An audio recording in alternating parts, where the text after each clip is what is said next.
From Hollywood, it's time now for... Johnny Dollar. How you making out, Johnny boy?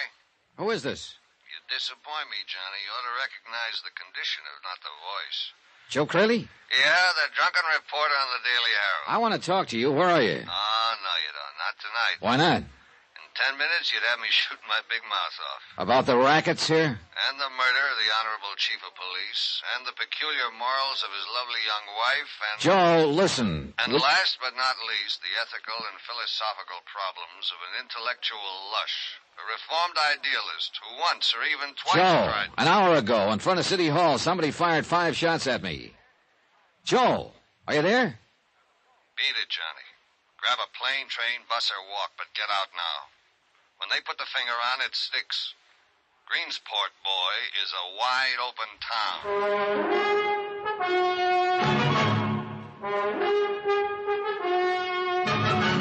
Tonight and every weekday night, Bob Bailey in the transcribed adventures of the man with the action-packed expense account, America's fabulous freelance insurance investigator. Yours truly, Johnny Dollar.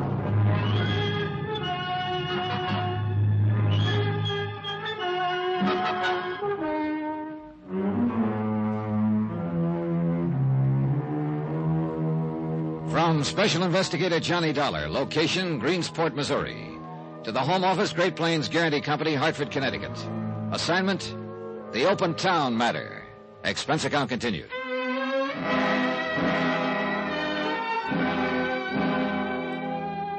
Item 7, $1.85, taxi to the home of the mayor of Greensport, Will Lyons. I decided to go straight to headquarters, so to speak. Joe Crayley, professional reporter and semi-pro drunk, might have been able to help, but I didn't know where to find him. So far, I had a lot of questions, no answers. Police Chief Ed Blake had been shot to death in his own home with his own gun. His young widow, Marty, and City Attorney Dave Sherman had been present and both told the same story. Mysterious prowler. Supposedly, the prowler was Shorty Wells, an ex-convict with a grudge against the murdered chief. But Shorty was missing, and the case was at a standstill. So I went right to the top, to Mayor Lyons. Come in, Mr. Dollar. Come right in. Thanks. My wife is going out this evening, committee meeting at the Women's Club. We can talk here in the library, if you don't mind. All right, fine. Take a chair there.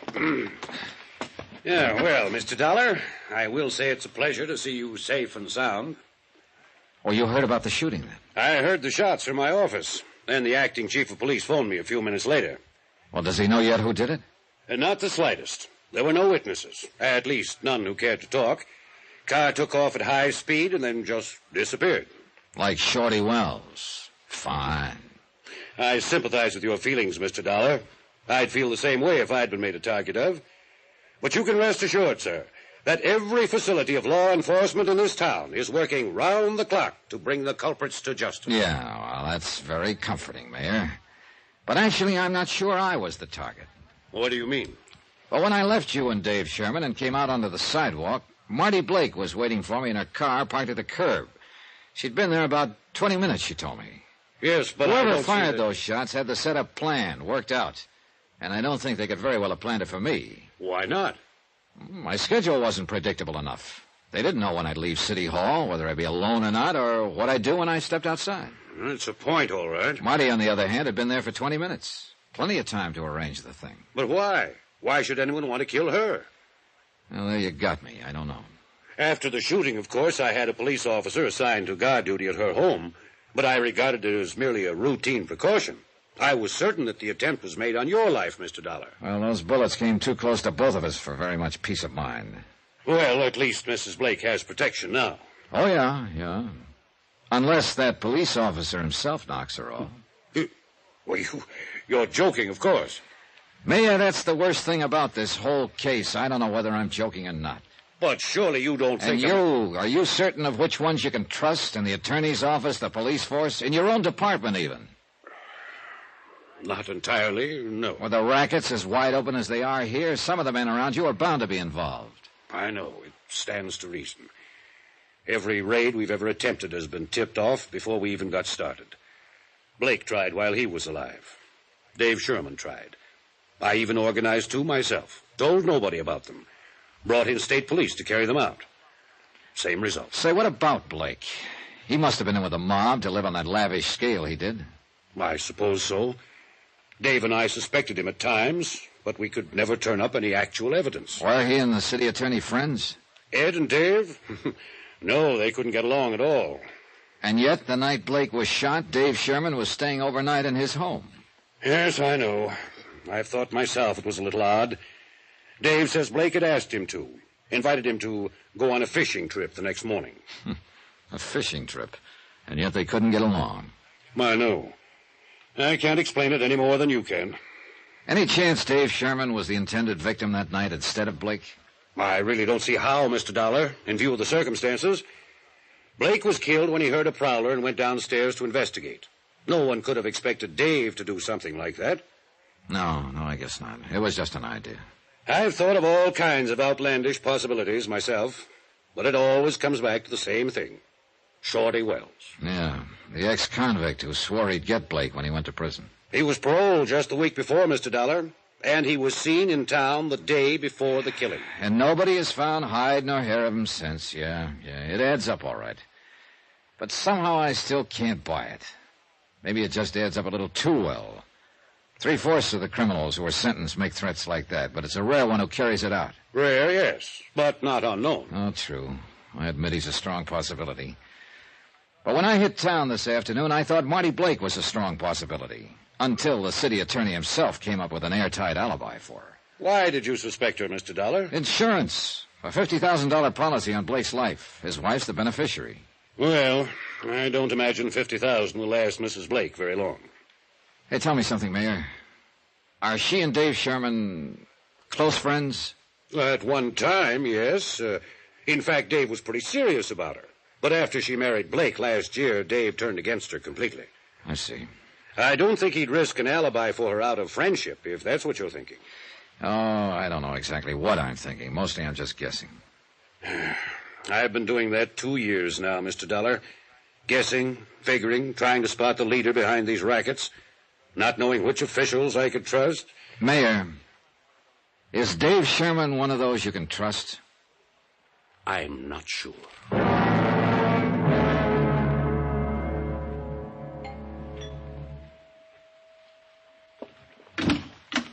Good evening, Mrs. Blake. Well, this is a surprise. Come in, Johnny. Join the party. Thanks. Of course, I'm the party. There isn't anybody else. Except my watchdog sitting out there in front. Yeah, I saw him. Cute, isn't he? I didn't notice. I did. Think that's terrible, Johnny? A girl who's been a widow 4 days noticing another guy. Why not? You didn't care anything about your husband. That's right, I didn't. Here's to all husbands. May they rest in peace. He's a cute cop, all right. You know what? I asked him to come inside and have a drink with me, and he actually blushed and stammered. Now, wasn't that cute? Devastating. Would you blush and stammer, Johnny? No, I'd take the drink. Which I will, by the way, if you don't mind. Here. Make me another one, too. All right. What's the reason for this one-woman celebration, Mrs. Blake? I said, what's the... I heard you. And you can call me Marty if you want me to answer you. All right, Marty. Why the lonesome gal routine? It's not so lonesome now, Johnny. Oh. Here's your drink. Here's to getting shot at. Shot at how, Marty? Like we were this afternoon? Or like your husband? Everybody can't be lucky. Maybe Ed just didn't live right. Well, he's not living anyway now. I'll bet you know how to live, Johnny. Oh, sure. I got a system. Tell me about it. Well, the first thing I do is hook up with the rackets so I can buy my wife lots of expensive gifts. Why don't you lay off that stuff? Why don't you try being nice for a change? Well, that's not part of my system. I didn't kill him. You know that now. So why don't you relax and be human? Oh, the last time I relaxed around you, I caught the breeze off of 5 bullets. You're breathing, aren't you? I might not be, if they'd been after me instead of you. So you're still on that kick? Oh, it figures, Marty. I'm no threat to anybody, not yet. I don't know enough about this mess. And you're saying I do, I suppose. I think so. Now, who'd want to get you out of the way, Marty? To keep you from talking, maybe. Don't you ever give up. All right, tell me this. Did Dave Sherman really see that shooting? Or is he just giving you an alibi? Why don't you ask him? Or is he giving himself an alibi by any chance? You're crazy. Maybe. Where's Shorty Wells? What? I said, where is Shorty? I heard what you said. Well, then suppose you tell me. Get out. What are you so upset Get about? out of here right this minute. Get out or so help me. I'll throw Take it easy, Marty. What's that cute cop going to think? I don't care what anybody thinks. You get out of here and get out fast. Item 9, $14.40. Drinks, tips, and transportation for a local expedition in plain and fancy pub crawling. I was looking for Joe Crayley, disillusioned idealist and erstwhile reporter on the Greensport Daily Herald. I found him on my third martini. He was on his seventh. How, Johnny? How'd you do it? To what? How'd you find me? Called your paper. They gave me a list of your hangouts. I had 4 more to go. A reputation is a wonderful thing. Keeps you from staying off the straight and narrow. He's looking at you. Right. Joe, tell me about Marty. Tell you what about it? Everything you know. What for? She's got an alibi. Oh, yeah, I know. But you still won't give up. Well, she hates champagne, but she always orders it. Why? Because it costs more. I see. She's every man's dream, Johnny. A pink and gold doll in spangled tights, and she's a 4-star tramp. She's an ex-dancer, isn't she? She's an ex-lot of things. Ex-girlfriend of Shorty Wells. Ex-girlfriend... Girlfriend of Shorty Wells. Sure. Ed Blake took her away from him. That's why Shorty threatened to kill him. Said Blake was framing him. Maybe he was, I don't know. Anything could have happened with the police they got in this town. Crooked? Is that what you're trying to say? Some of them are that. The rest of them are useless.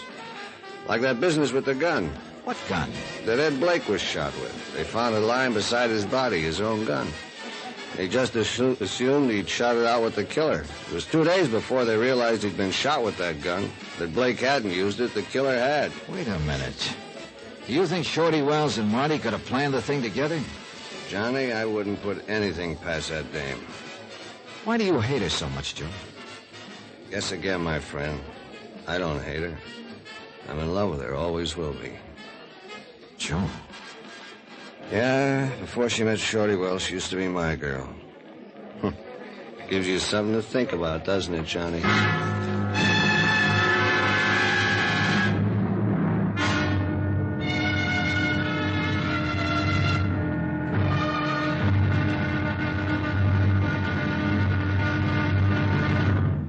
Now, here's our star to tell you about tomorrow's episode of this week's story. Tomorrow, a man with a gun, desperate, faces a blazing inferno and gambles his life. Join us, won't you? Yours truly, Johnny Dollar.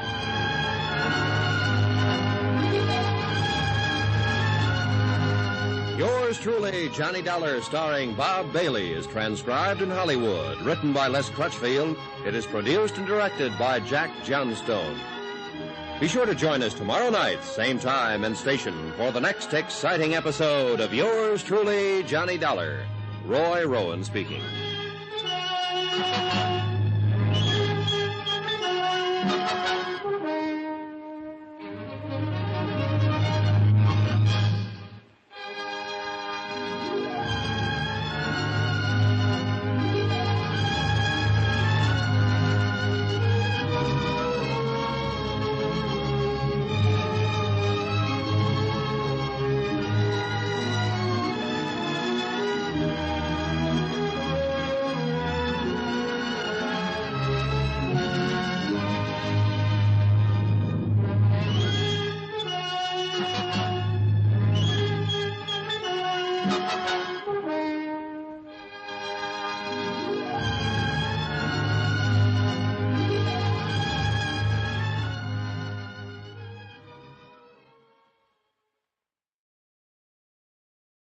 From Hollywood, it's time now for... Johnny Dollar. Hello? Hello. Johnny? Yeah, who's calling? Hello? Hang on a second, Johnny. Look, what the devil... Is that you, Joe? Joe! Sorry to keep you waiting, Johnny. I was trying to get all the dope on another phone. What dope? And how did you sober up so fast? There's a big story breaking, boy, and lush or not, I'm still a reporter. Then go somewhere and report. I'm going to bed. You want to bet? Now, look, Joe. Nobody sleeps in Greensport, Johnny. It's a wide-open town. Racket, shootings, a murdered police chief with a lovely widow. Sure, fine. So what's the big story? A fire, boy. House burning down. Flames 50 feet high. 3 alarms. Put your clothes on and let's get going. You get going. The only big story I'll be interested in is when Marty Blake is charged with murder. Johnny, that's where the fire is. At Marty Blake's.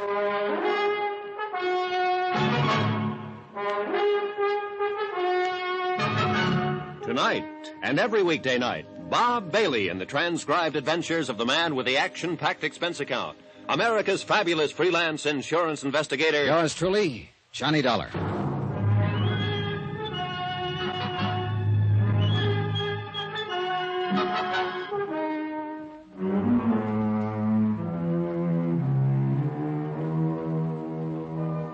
From Special Investigator Johnny Dollar, location Greensport, Missouri.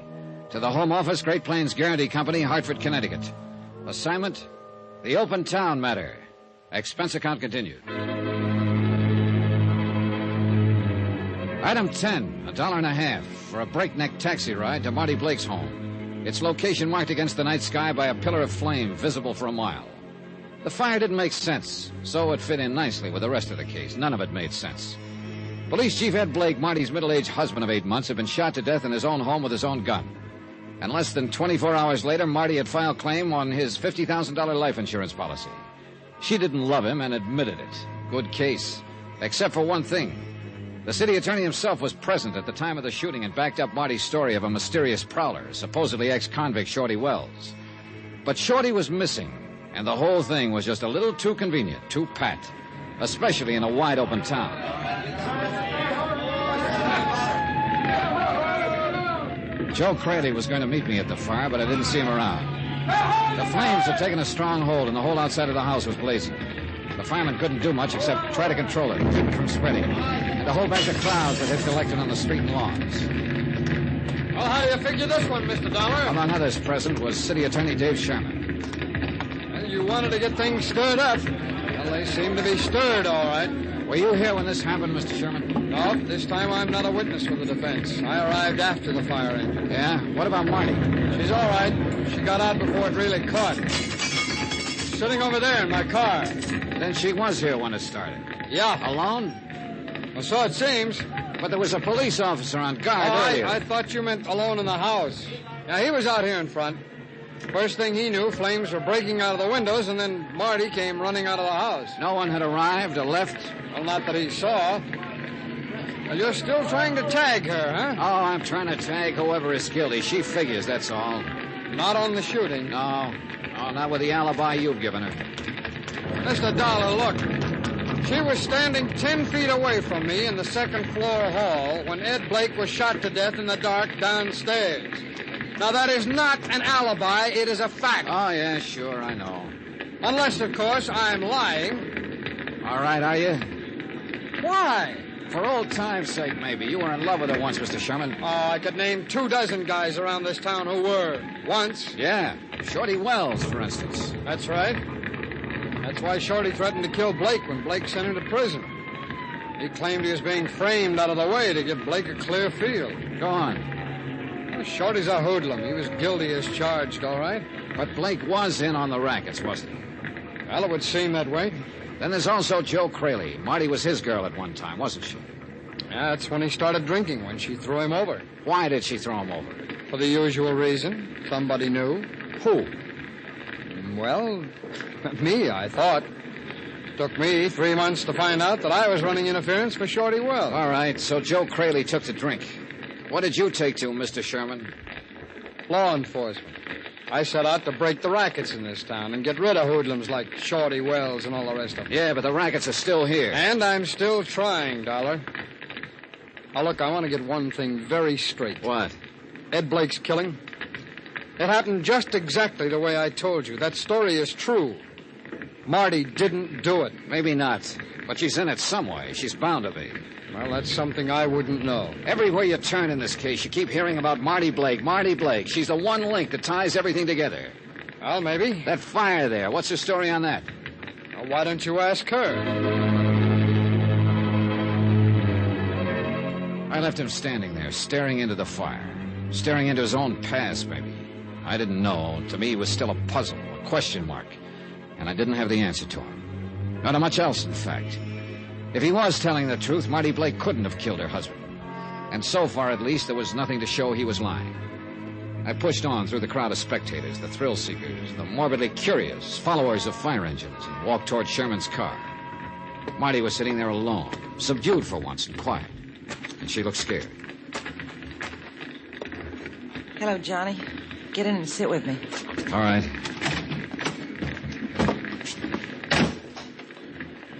Just look at it. Isn't it terrible? Yeah, it is. It'd be worse if you were in it. Well, I was when it started. Just how did it start? I don't know. I think you were right, Johnny, about that shooting in front of the city hall. Oh? I think it was me they were after, not you. Now they've tried again. Possible. There's no other reason for burning down my home. Who do you mean by they, Marty? Who? I don't know. Whoever killed Ed, I guess. If you know, you'd better tell me while you still can. If somebody is out to get you, if that's what's behind all this, then they obviously mean business. I don't know, Johnny. I told you that. Well, how about a guess, then? Well, maybe Shorty Wells. I don't know. Why?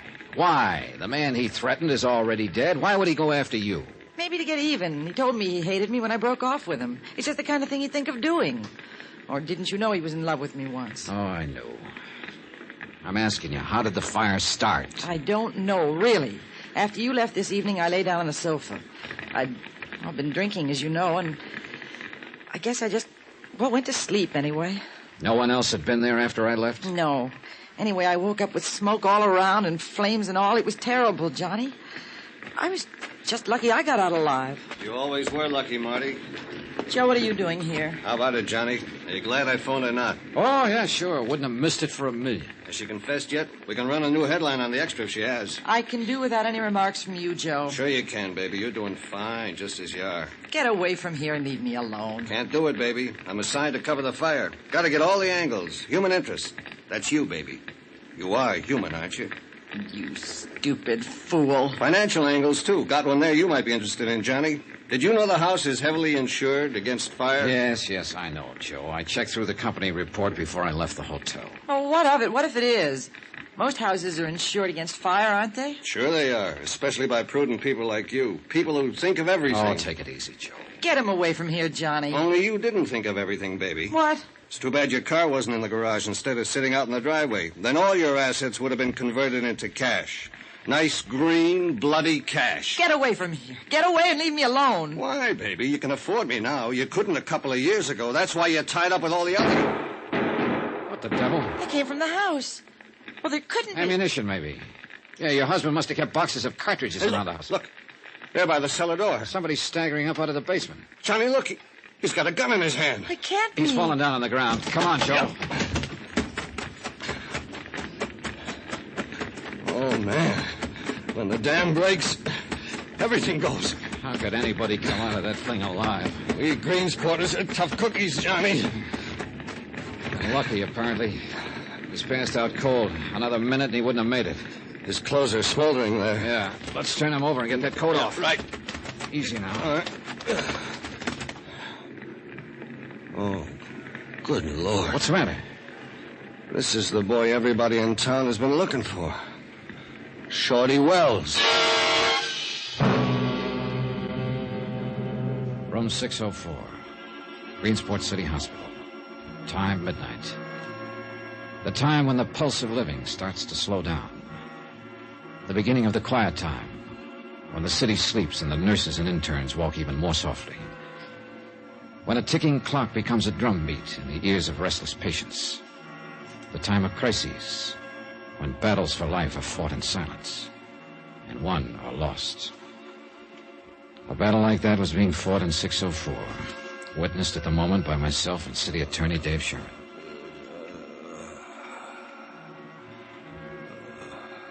Well, this is always the tough part. The slow part of waiting it out.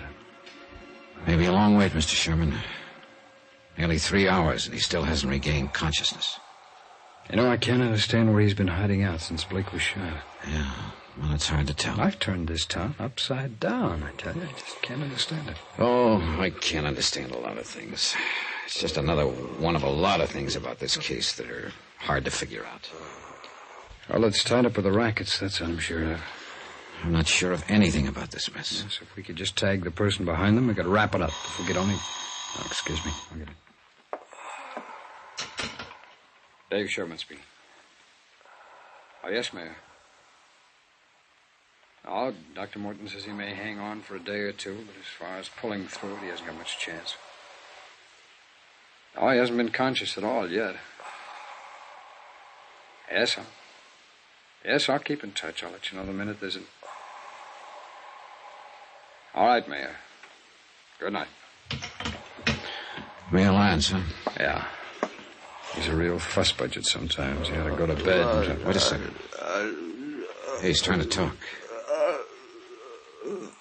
Oh, false alarm again. Dollar, do you think he started that fire? Oh, I don't know. If he did, he got caught in his own trap. I just can't figure what he'd hope to gain by doing Hi, anything. Johnny. Dave. Hi. Has he been able to talk yet? Not yet, Joe. Get your story found? Just under the wire. Of course, it consisted mainly of questions. Well, Shorty Wells has the answers. If he were only able to give them out. I can't figure him firing those shots, Johnny. I can't either. He fired them before he came out of the blaze. He apparently wasn't trying to shoot anyone. He couldn't even see anyone the way he's burned. I'm afraid all we can do is wait. At least we'll know the whole story once he's able to talk. Suppose he never is able. Well, He's the only lead we've had. And he's the only one we've got now. The whole case is lying right there on that bed. If Shorty Wells dies without regaining consciousness, then we can drop it and forget it. Because we're beat.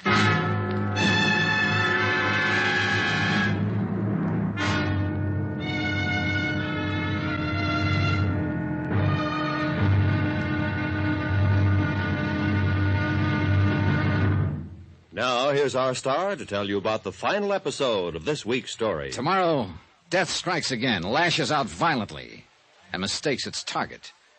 And a wide-open town blows sky high. Join us, won't you? Yours truly, Johnny Dollar.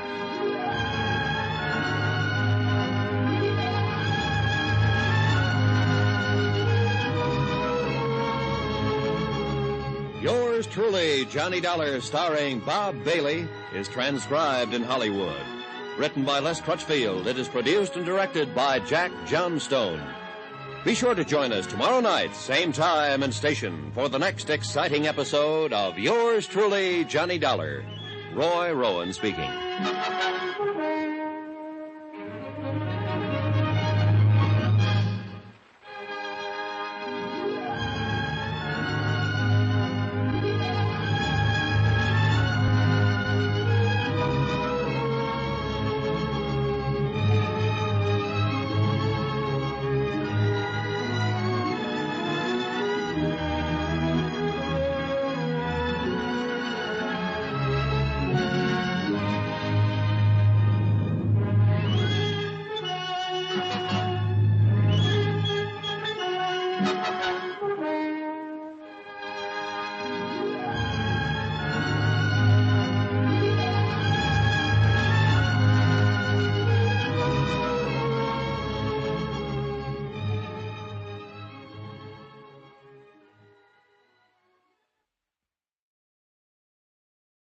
From Hollywood, it's time now for... Johnny Dollar. It's me, Johnny. Marty? Yeah, how is he? How about the same? Dr. Morton just gave him another transfusion. Has he been able to say anything yet? He hasn't even been conscious. Why, Marty? Well, who's there with you? Joe Crayley and the city attorney. Look, Johnny, I've got to talk to you right away. All right, go ahead and talk. No, not on the phone. All right, it's room 604, City Hospital. Come on over. Not with them there. Why don't you come meet me? Because Shorty Wells is the key to this whole case. If he's able to talk before he dies, I want to be here to listen. Suppose I tell you I'm ready to talk, Johnny. Are you telling me? I'm in an all-night lunchroom right across the street from the hospital. Can you come over here? All right, Marty. I'll gamble with you. Be there in 5 minutes.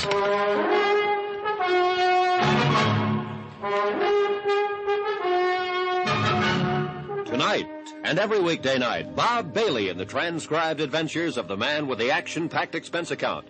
America's fabulous freelance insurance investigator. Yours truly, Johnny Dollar.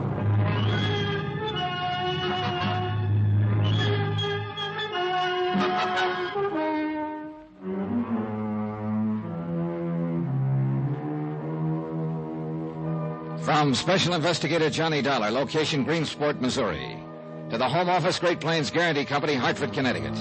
Assignment, the open town matter. Expense account, final page. I hung up the phone more puzzled than ever, and heaven knows the case had been puzzling from the start. Marty Blake, young widow of the murdered police chief, had been completely uncooperative and unwilling to talk. And now she was reversing her field. Why? Her house had burned to the ground earlier in the evening, and Shorty Wells, number 1 on the city attorney's wanted for murder list, had been found trapped in the flames. Maybe this had something to do with Marty's phone call. She'd been my number 1 suspect at first, since she stood to collect $50,000 as beneficiary of her husband's life insurance. But then the city attorney himself, Dave Sherman, had provided her with an airtight alibi, and I'd reluctantly let her off the hook. Now this. I didn't know what she was up to, and I couldn't afford not to find out. Something up, Dollar? Well, that was Marty Blake, Mr. Sherman. She's in a lunchroom across the street. She wants to see me. Oh, what about? She didn't say. Well, go ahead and talk to her if you want to, Johnny. I'll call you if Shorty starts to regain consciousness. All right, thanks, Joe. I'm sticking right here myself. This one I'm going to follow personally. Well, if you really want to break the rackets in this town, your answer is lying right there in that bed, Shorty Wells. I think you're right, if he's ever able to talk. And if your police laddies don't fall over their own feet again, the way they did on that gun business when Ed Blake was shot. That mistake was partly justified, Joe. It was the chief's own gun that was lying beside his body. It was natural to assume that he had exchanged shots with a prowler. Yeah, but 2 days to realize he'd been shot with his own gun. All right. They fouled up, I admit it. And the ones who aren't stupid are crooked. Every raid you try to pull has been tipped off on the other I side. know it. Even when Mayor Lyons brought in state police, the whole plan was tipped. Which you took great pleasure in pointing out in your news All right, story. you guys, look now. I'll leave you two to settle this. Stick on this guy like a leech. And if he shows any sign of coming to and talking, let me know right away, will you? Yeah, we're good. Yeah. I'll see you later.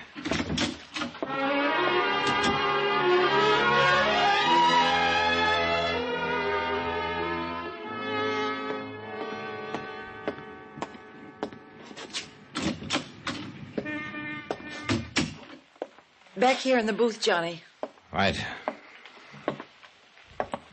Well, what's on your mind, Marty? Sit down, Johnny. Here, come on. Why not? Well? The waiter's in back if you'd like some coffee or something. No, thanks. Okay, now what is it? What is what? You had to talk to me right away. How I talk? Johnny, I'm not too hard to take, am I? No, you're a pink and gold doll. Wild honeysuckle and a handful of stars. At least that's what a couple of guys said today. I don't care what a couple of guys said. What do you say, Johnny? I guess the description fits, as far as looks are concerned. And if that's all you want to talk about... No, wait, Johnny. I'm in the clear on this. You know that. The night my husband was killed, I've got an alibi nobody could shake, right? Well, I'm pretty well convinced you didn't pull the trigger, if that's what you mean. And you could convince the insurance company, too, couldn't you? If you would. Oh, yeah. Yeah, they'd go pretty much on my reports. But I don't see... Why don't we get this settled and over with? Why don't you be nice, Johnny, and turn in a real good report? Oh, so that's the pitch. Well, it's not a pitch. I didn't do it, so why can't you tell them so? Why don't we get some more answers first to a lot of questions? Explain a few odd angles, maybe. Like what? Like the fact that you heard the noise and woke up, that you sent your husband downstairs, that you turned on the light behind him and made him a perfect target for whoever held the gun. Johnny, Like the fact that you filed your insurance claim less than 24 hours after your husband was killed. Suppose we hear what Shorty Wells has to say before I make any report. What if Shorty dies without talking? Well, in that case, I guess you will be in the clear. Because right now, he's the only lead I've got. Now, if you'll excuse me. Johnny, make that report. Make it now. Sorry. I'll give you $10,000 out of the insurance. Oh, you are anxious, aren't you? I just want to get it settled. Sit down, Johnny, and let's talk Johnny. about it. Yeah, Joe, what is it? Fireman I know just came by the hospital, Johnny. They found out why Shorty fired those shots just before he ran out of the blazing house. Why? That cellar door was padlocked on the outside. He had to shoot the lock off to get out. Then he probably didn't set the fire after all. Not if he was locked in the basement. What about that, Marty? Was he the one who was supposed to die in the fire? If he was hiding out in my cellar, I didn't know anything about it. Just another one of those odd angles, huh? Oh, stop it. Johnny, by the way, what do you want to see me about? See about, what do you mean? Well, yeah, the nurse said you phoned the hospital. Said you wanted me to meet you here.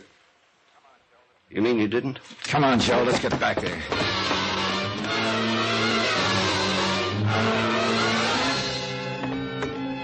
Sure, that's why she wanted me to meet her there, to get me away from that room. And somebody phoned and got you away. Elevator's coming down now, Johnny.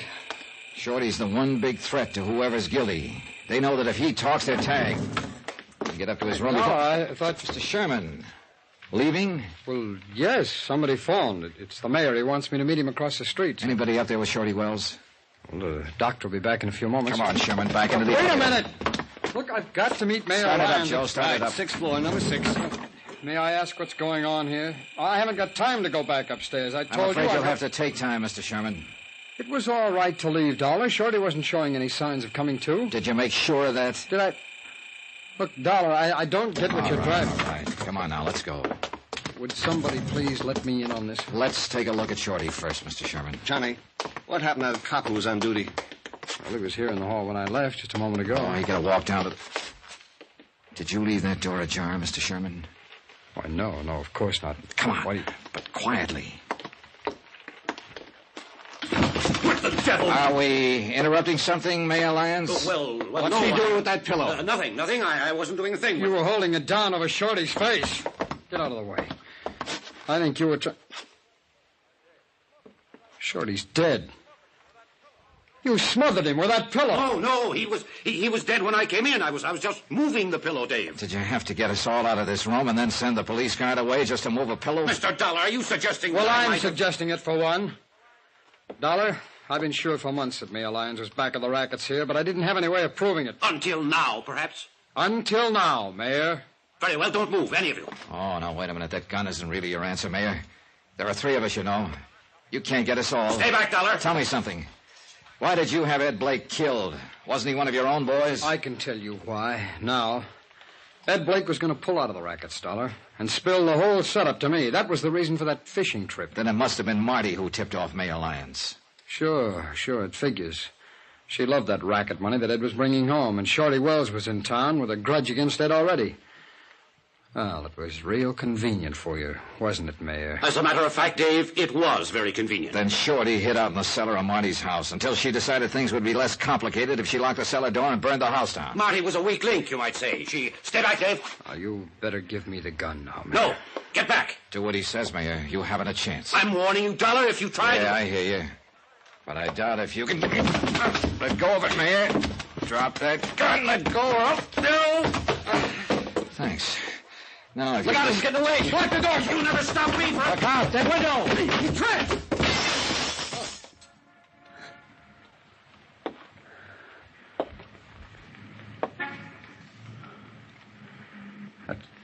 That's 6 floors down.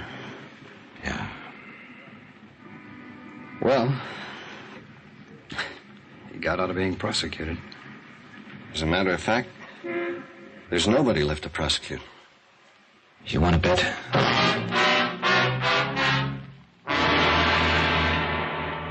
She was still sitting there in the lunchroom across the street from the hospital.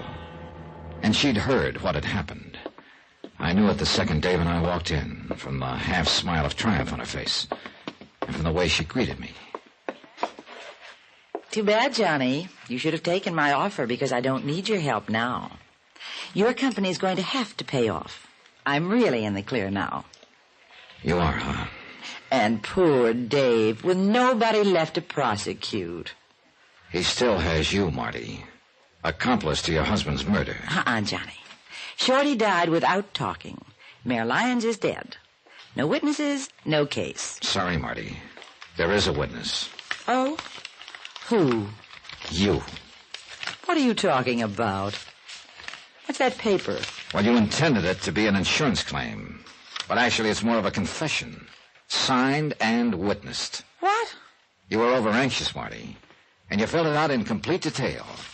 It says, we found my husband's body at the foot of the stairs. That's right. That he'd been shot and killed with his own gun. Well, it's true, isn't it? That's what happened. Yeah. But this claim was in the main office of the insurance company less than 24 hours after your husband was killed. The police didn't find out he'd been shot with his own gun until 2 days later. Real neat confession, huh, Marty?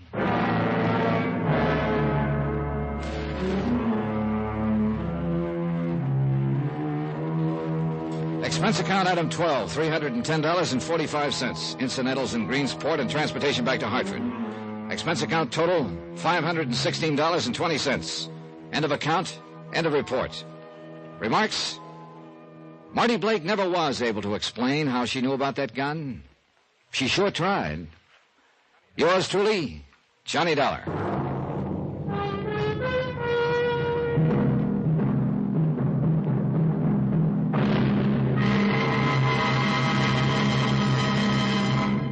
Now, here's our star to tell you about next week's story.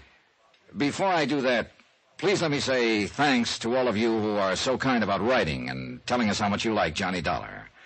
It's a very gratifying experience. It's encouragement to all of us who are involved in production of the program. And, well, we appreciate your letters more than you know. As always, I'll try to answer you promptly, but sometimes the mail does pile up. In any event, thanks. Thanks very much for writing. Next week, a yacht that wasn't there and a man who wasn't there. They never were, but that's where I found them. Join us, won't you? Yours truly, Johnny Dollar.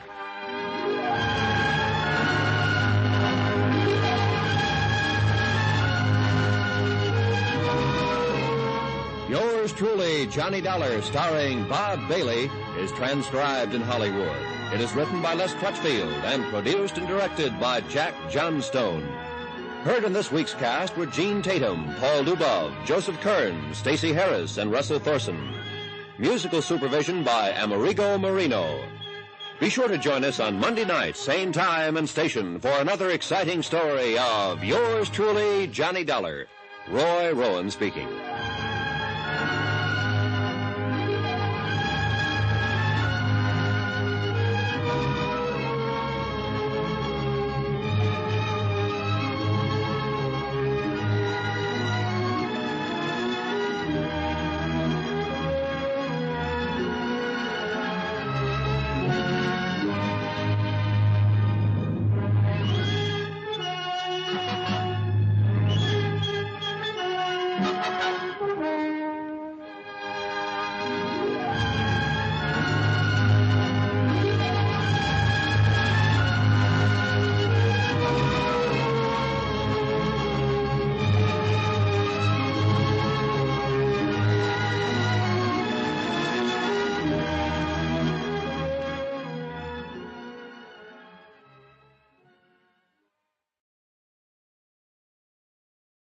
From Hollywood, it's time now for... Johnny Dollar. Hi, Johnny. Say, didn't you tell me one time that you're quite a nut about fishing? What's that? Pat McCracken at Universal Adjustment Bureau. Doggone it, you know you spiked my plans for a fishing trip just a few weeks ago. Oh, yeah. All right. What's on your mind? Big fish, real big fish. You ever hear of Douglas R. Lanfear? Millionaire playboy, sportsman, yachtsman? That's the one. Well, didn't I read somewhere that Yeah, he you was... sure did, Johnny, at the bottom of the deep blue sea. And a $400,000 claim has been filed. You interested? An expense account based on that will be a pleasure.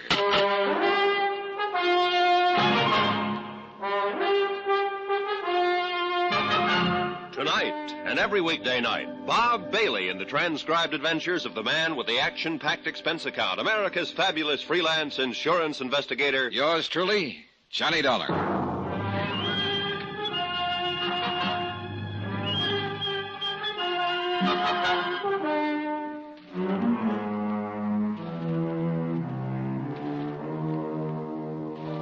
From Special Investigator Johnny Dollar to Universal Adjustment Bureau, Hartford, Connecticut.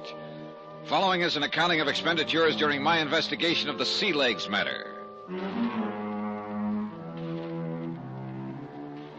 Expense account item 1, 90 cents. Taxi from my apartment to the offices of Universal Adjustment, where Pat McCracken was waiting for me with a handful and a headful of information.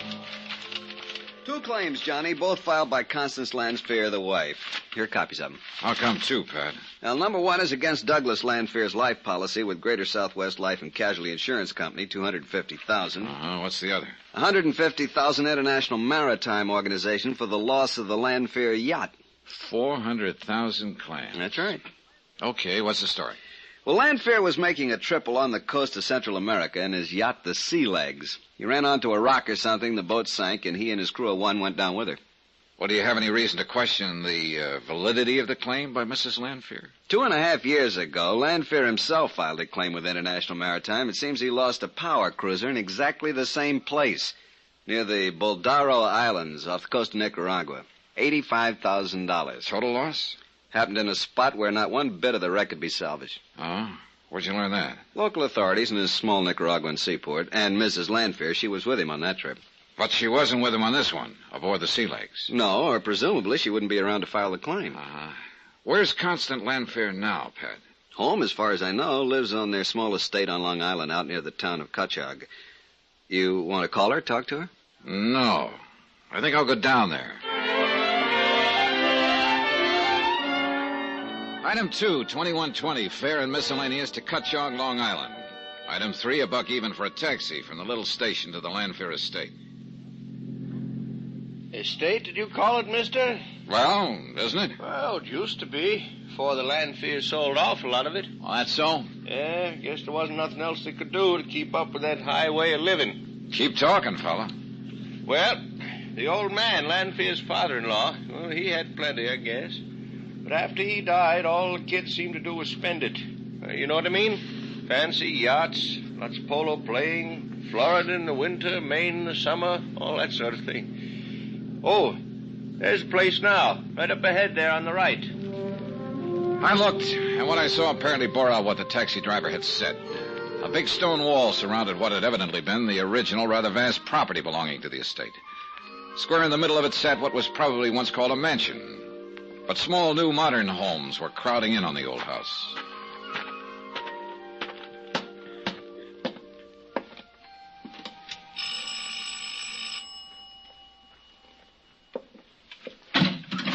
Hello. Mrs. Landfear? That's right. I'm Johnny Dollar. I'm representing the Universal Adjustment Bureau in Hartford. Oh, yes, of course. In connection with the insurance. Yes, ma'am. Well, won't you come in, please? Right in here, Mr. Dollar. And do pardon the looks of the place. I'm afraid I've neglected things somewhat since... Well, sit down, please. Thank you. I hope you don't mind answering a few questions, Mrs. Landfear. But since you've already filed claims on the insurance policies, well, I'll try to be as brief as possible. I don't want to seem cold-blooded about it, Mr. Dollar, but the initial shock of losing Doug and the loss of the yacht is past. There's nothing to be gained in just sitting around feeling sorry for myself, particularly in view of the day-to-day problems I have to face. What problems, Mrs. Landfear? To be perfectly blunt about it, financial mostly. Well, I must say your attitude is very commendable. It's a necessary attitude under the circumstances. Now, what may I tell you? If you're sure you don't mind talking about it, I'd like to know all I can about the circumstances surrounding the sinking of the yacht. Well, I don't quite know how to start. We were on just a pleasure cruise. You were along on this trip? Yes. That is up until the day it happened. Oh, why did Doug ever have to... I'm sorry, Mr. Dollar. Well, we were just taking our time, cruising south along the east coast of Central America, doing a little fishing. We'd often taken the Sea Legs down there. That's the yacht? Yes, a motor sailor. Here, on the wall. This is a picture of her. That's Doug on deck. Oh. Isn't she beautiful? 68 feet overall, 20-foot beam, solid teak decking. Everything. Yes, that is a good-looking boat. Terrible to lose something as nice as that, isn't it? Yes. Anyhow, along the coast of Nicaragua, Doug decided to put in at San Juan del Perro. That's where the sea legs had originally been built. But the sandbar formations have almost ruined San Juan as a port, so we went on up to Bluefields. Oh, yes, I understand that's now the best seaport on the Caribbean side of Nicaragua.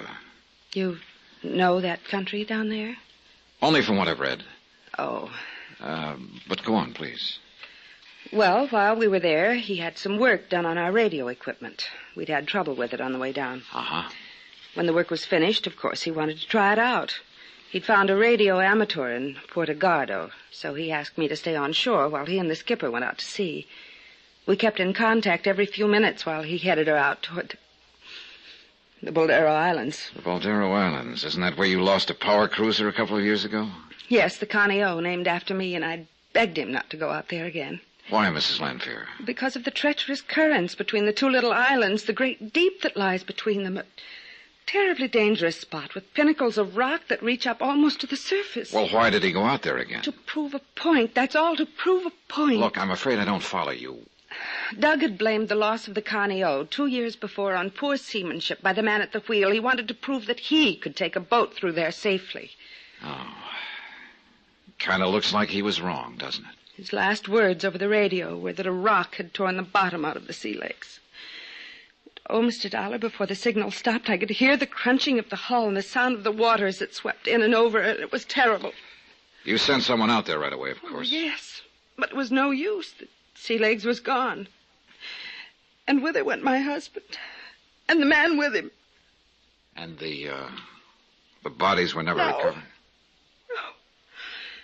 Before, when we lost the Connie O, we had time to put on life preservers, launch the small boat. I must admit I wondered how it was. But when the sea legs went down, there wasn't time, and I could hear it over the radio, and it was terrible. It was terrible. I'm sorry. It's all right. I'm all right, Johnny. Mr. Dollar? I may have to go down there, Mrs. Lanfear, and go through the motions of an investigation, you know.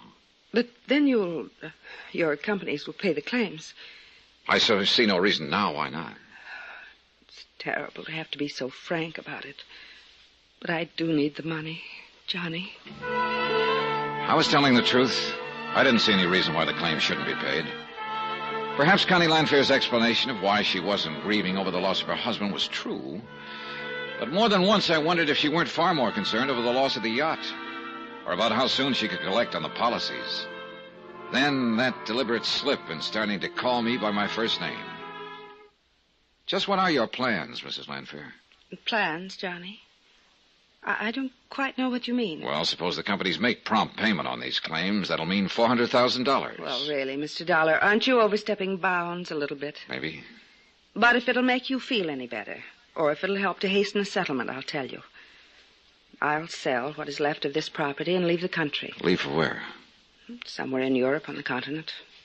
Alone? I beg you.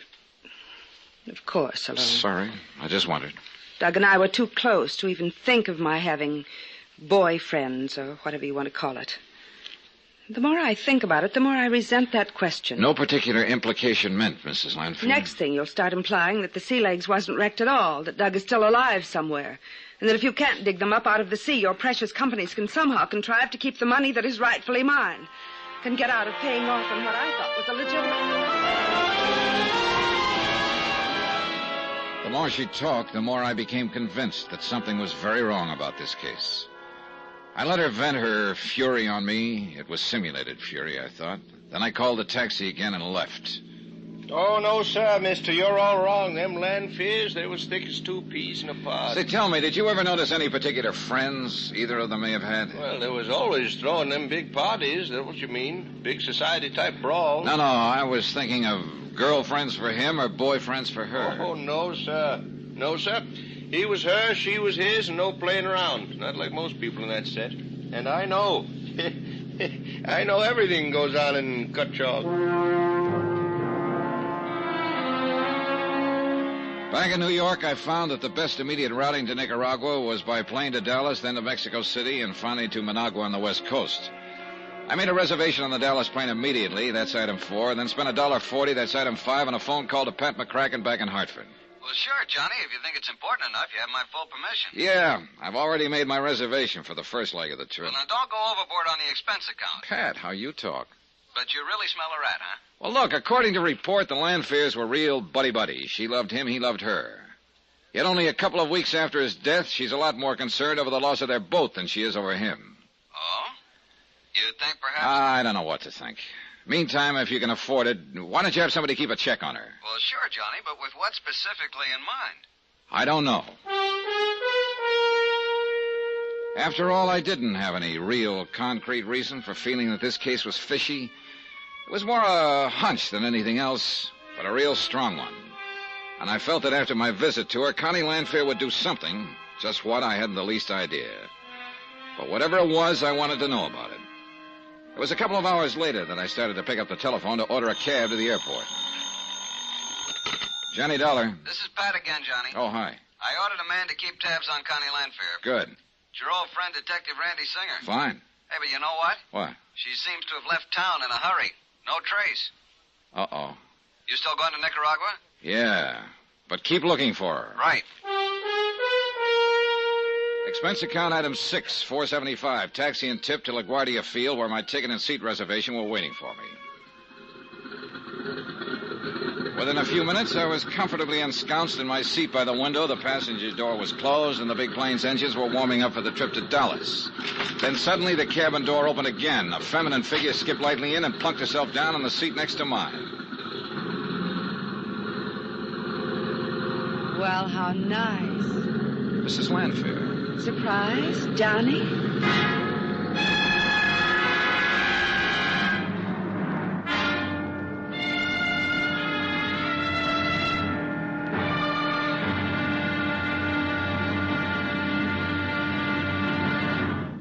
Now, here's our star to tell you about tomorrow's episode of this week's story. Tomorrow, the seeds of suspicion really begin to sprout, with the help of one of the wildest characters I ever met.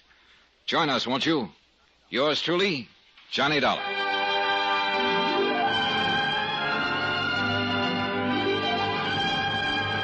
Yours truly, Johnny Dollar, starring Bob Bailey, is transcribed in Hollywood. It is produced and directed by Jack Johnstone, who also wrote this week's story.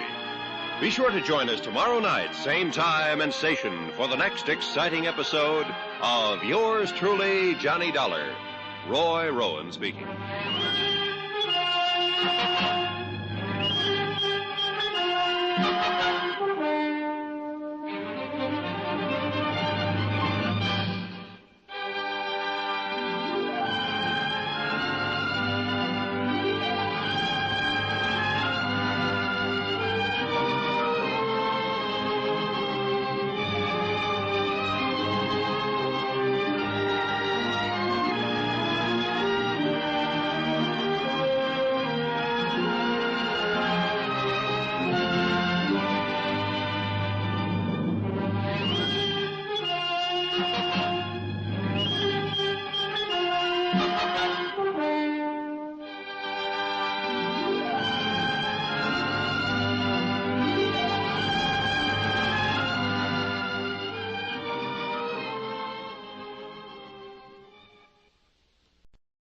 From Hollywood, it's time now for...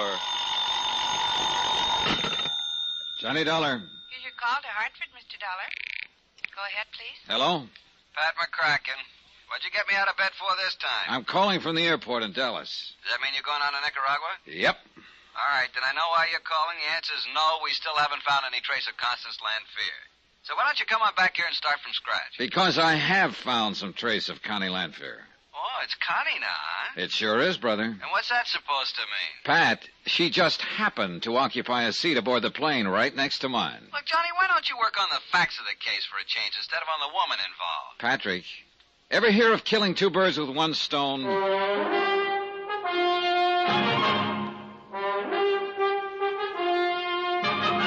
Tonight and every weekday night, Bob Bailey in the transcribed adventures of the man with the action-packed expense account, America's fabulous freelance insurance investigator. Yours truly, Johnny Dollar.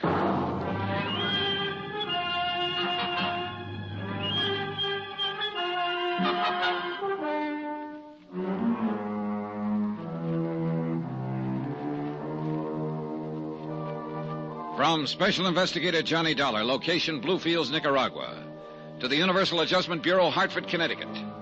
Following is an accounting of expenses incurred during my investigation of the Sea Legs matter.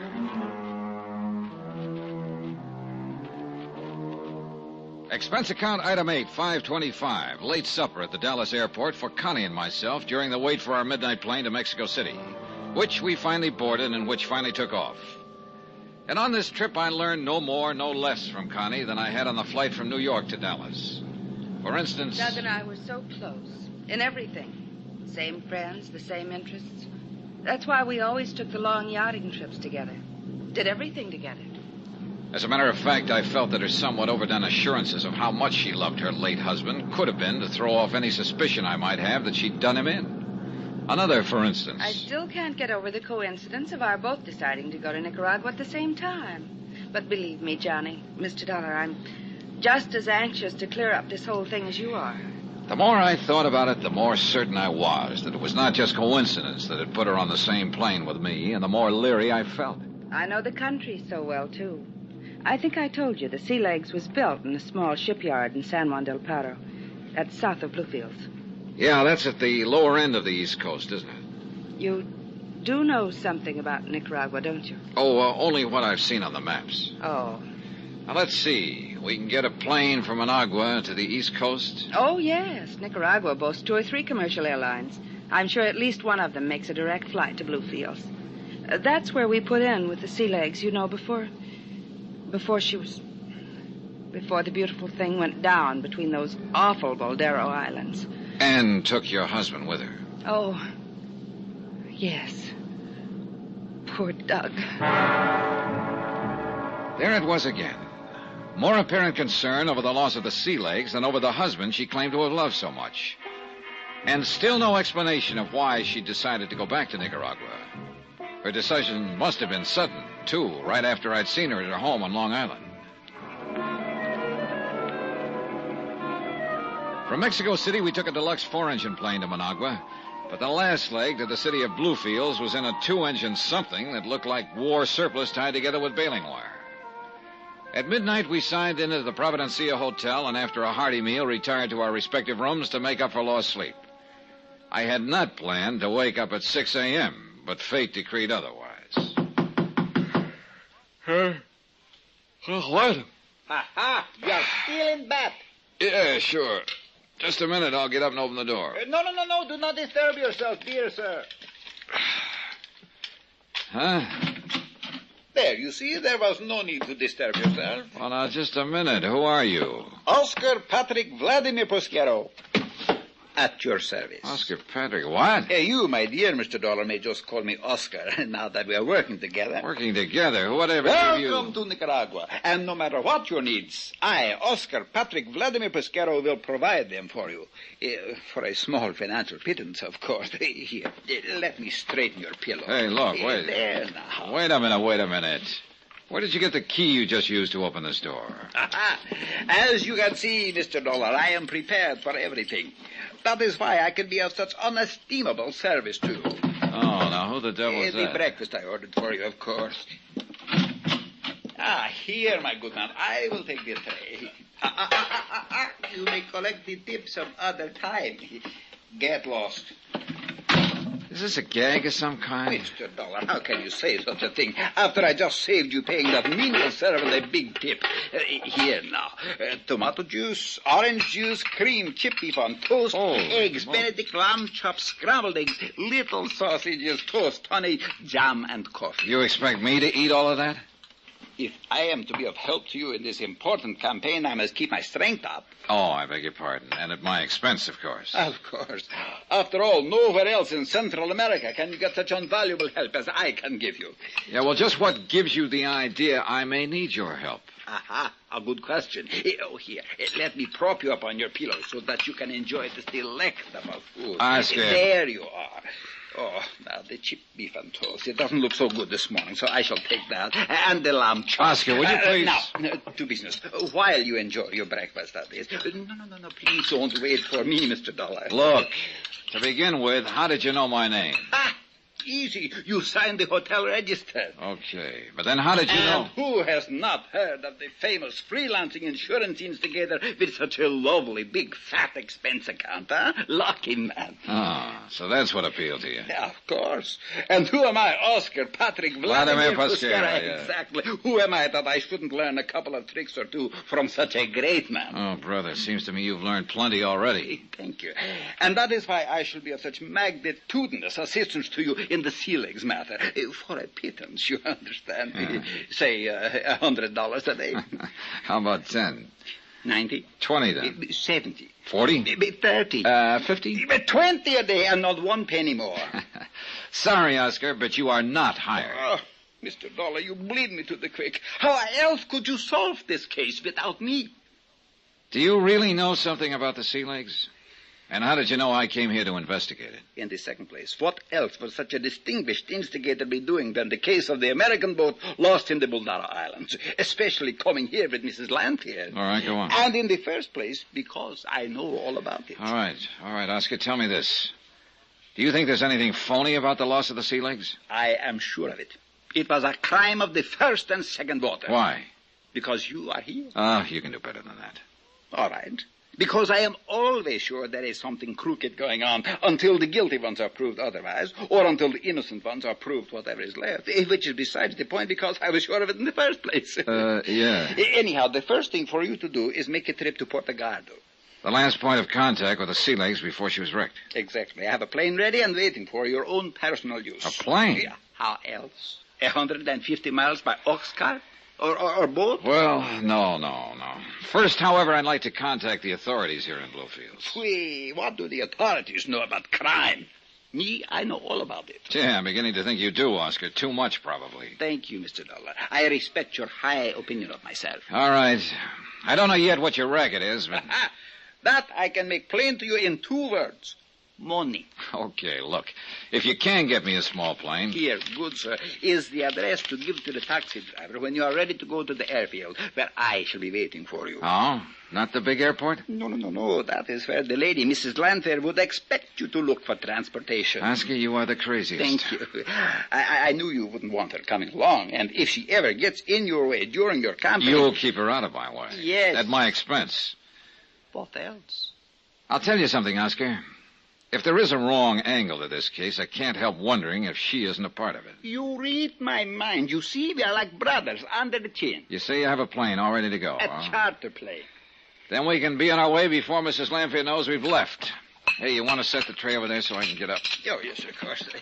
I'll set it right over here on the... Hey, wait a minute. What are you going through my pockets for? Oh, just accepting a small tip for bringing up your breakfast. Thank you.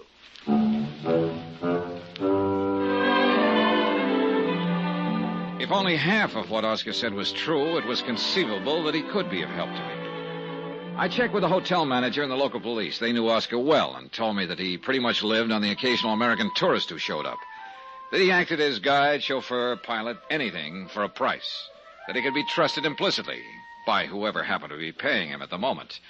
And, which was important to me, he knew the country and its people inside out, was a font of information about anything and anybody. So I decided to let him tag along for a while. The Federal Maritime, the equivalent of our Coast Guard, had headquarters in the harbor area, and I found a captain there who spoke fair English. I'm sorry, Senor Dollar, but you know as much as we do. We sent a boat, of course, but we find no sign of the sea legs or the poor people who go down with her. Nothing. Yeah. Well, I'm thinking of going up to Porto Gardo, where she took off on her last trip, you know. Excellent idea. From there, you can fly out to the Boldaro Islands where the wreck did occur. Now, that's what I was thinking of. But in addition to an airplane, you must also need a pilot and a guide. You have someone to suggest? I see. There is but one. Senor Oscar Patrick Vladimir Pasquera. Precisely. Item 9, 20 cents American for a 3-mile ride in an old Model T Ford to the little private airstrip where, true to his word, Oscar had rented an almost brand new 2-place plane for us. He had it warmed up and ready to go.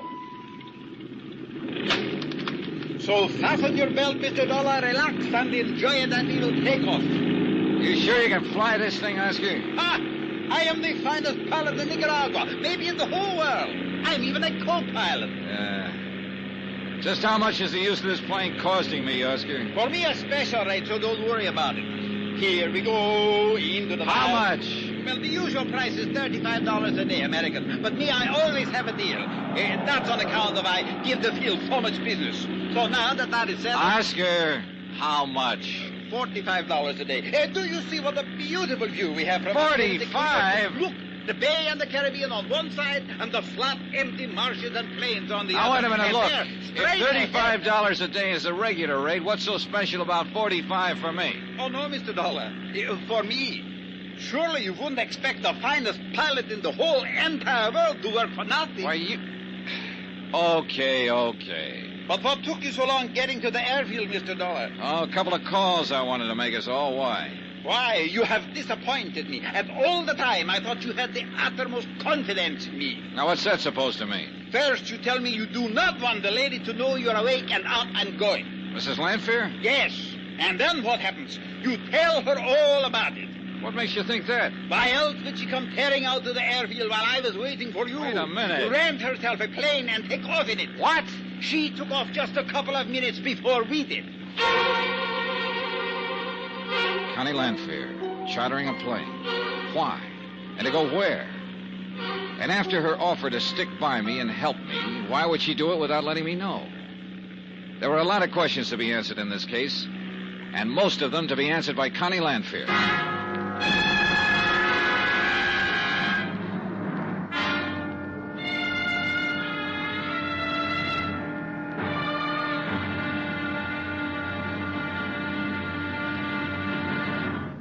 Now, here's our star to tell you about tomorrow's episode of this week's story. Tomorrow, the sea, the rocks, and dear old Mother Nature bring some pretty startling facts to light. And the case takes a sudden twist. Join us, won't you? Yours truly, Johnny Dollar.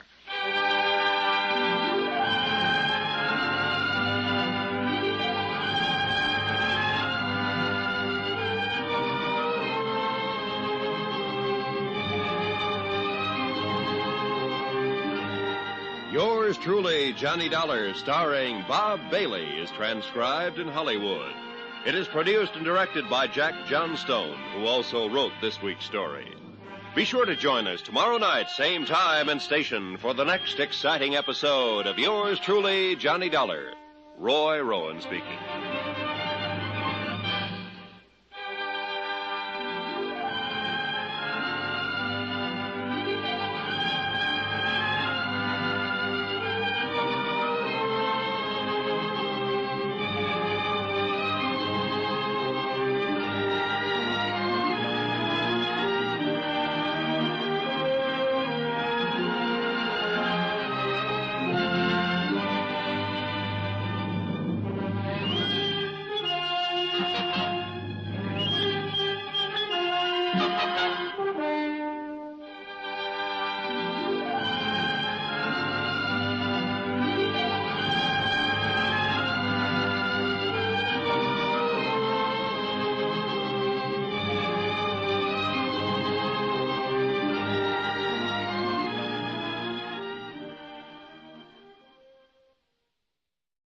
Hollywood, it's time now for...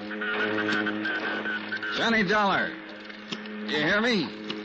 Johnny Dollar calling. This is Pat McCracken, Universal Adjustment Bureau. What in the... Hi, Patsy. Johnny Dollar. Johnny, what kind of a noisy hookup is this anyway? Pat, this call is being relayed to you from an amateur radio station. Well, next time, try the telephone. From Puerto Gardo, Nicaragua?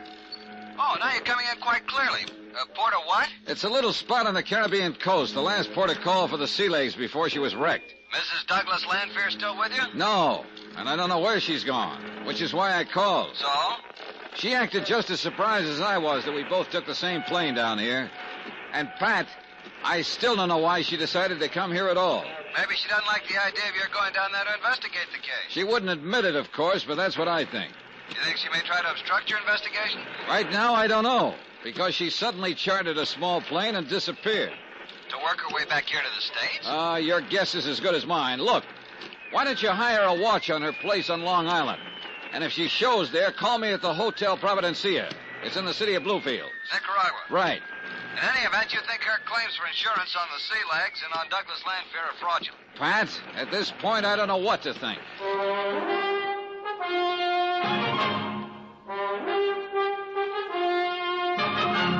Tonight and every weekday night, Bob Bailey in the transcribed adventures of the man with the action-packed expense account, America's fabulous freelance insurance investigator. Yours truly, Johnny Dollar.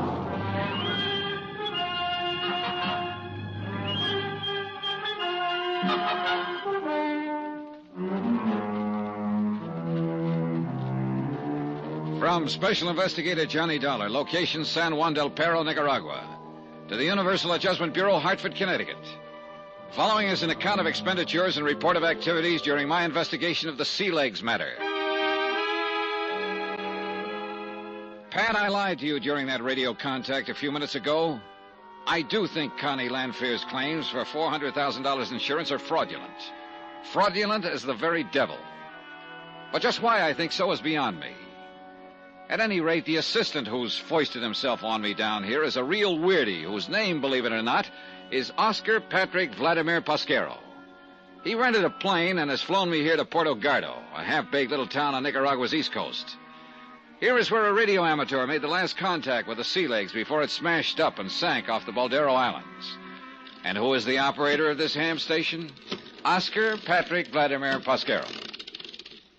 You're such a long talker, Mr. Dollar. I'm cranking this generator until my arm is nearly dropping off. Well, I'm sorry, Oscar, but that contact with the States was important. Even my back is tired. I know.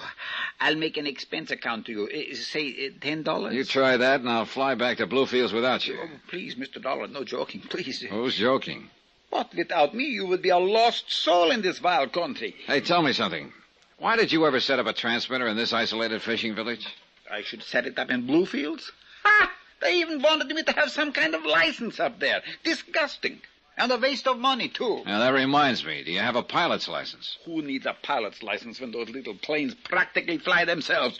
Besides, a pilot's license costs money, too. Well, I have one, so from here on in, I stay at the controls. No confidence in me, no confidence in you. What a smirch on the good name of Oscar. Okay. Now, let's get out to that flat where you parked the plane. I want to fly over the spot where the sea legs went down.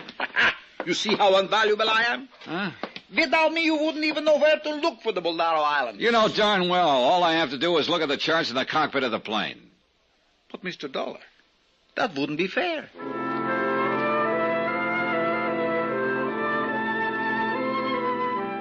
The Balderos turned out to be only 6 or 8 miles offshore. 2 narrow little rocky islands that poked up out of the sea to keep each other company in the vast, quiet blue expanse. One of them was perhaps a mile long, and the other, just a couple of 100 yards away and stretching parallel to it, was even smaller. Sure, to a man at the wheel who was unfamiliar with these waters and without charts, the Balderos could conceivably be a menace to navigation. In the dark of the night, that is.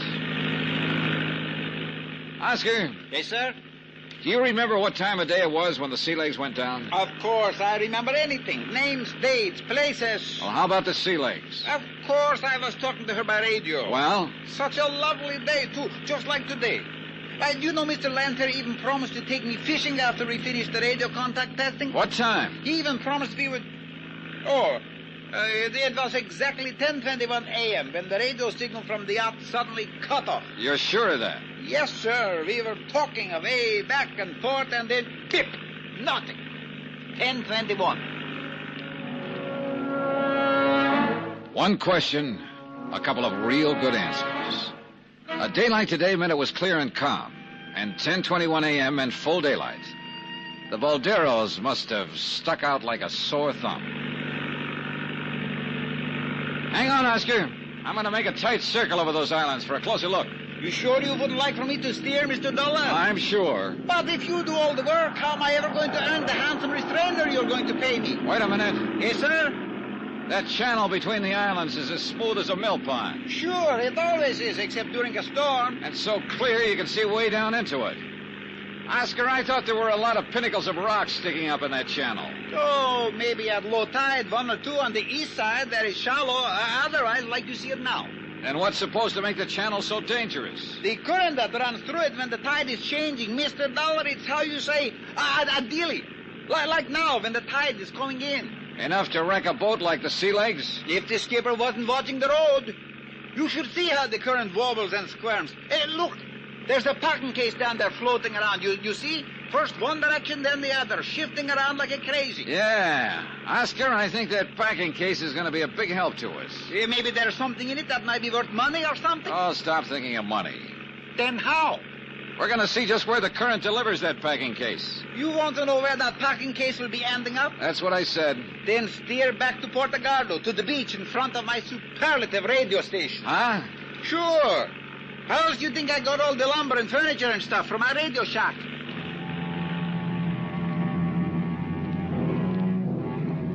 He was right. From the air, we could see that every bit of flotsam passing through the Baldero Island Channel on a rising tide wound up in the tiny cove on the shallow sandbar directly in front of Oscar's radio shack. Even now it was piled high with crates, bits of ship's rigging, odd pieces of furniture. That junk stay down there forever, Oscar? No, Mr. Dollar. Once a month, a real big high tide comes along, and presto, I have a clean front yard again. But I always make a trip up here before then. What do you mean? Sure, that's why I'm Nicaragua's #1 beach brusher. Oh, stop being corny. What do you mean beachcomber? So I have to brush the sand off everything I pick up down there. So you didn't laugh. What do I care? Anyhow, you should see some of the valuable things I pick up to sell to the natives. Well, tell me, 2 years ago, when the Landfear's other boat went down. You should have seen it. Everything that could float ended right up in my front yard. It was beautiful. How about when the Sea Legs was wrecked? You know, that's very funny, Mr. Dollar. There was nothing. Nothing at all. I don't understand it. Well, I think I do. I think I'm beginning to understand a lot of things about this case. Hang on, Oscar. We're flying back to Bluefield. Expense account item 12, 30 cents American. Taxi from the private airport where we'd rented the plane to the headquarters of the Federal Maritime. I never will get that straight. Call it the Coast Guard and Captain Ramirez. Si, senor. On July the... here it is. The date?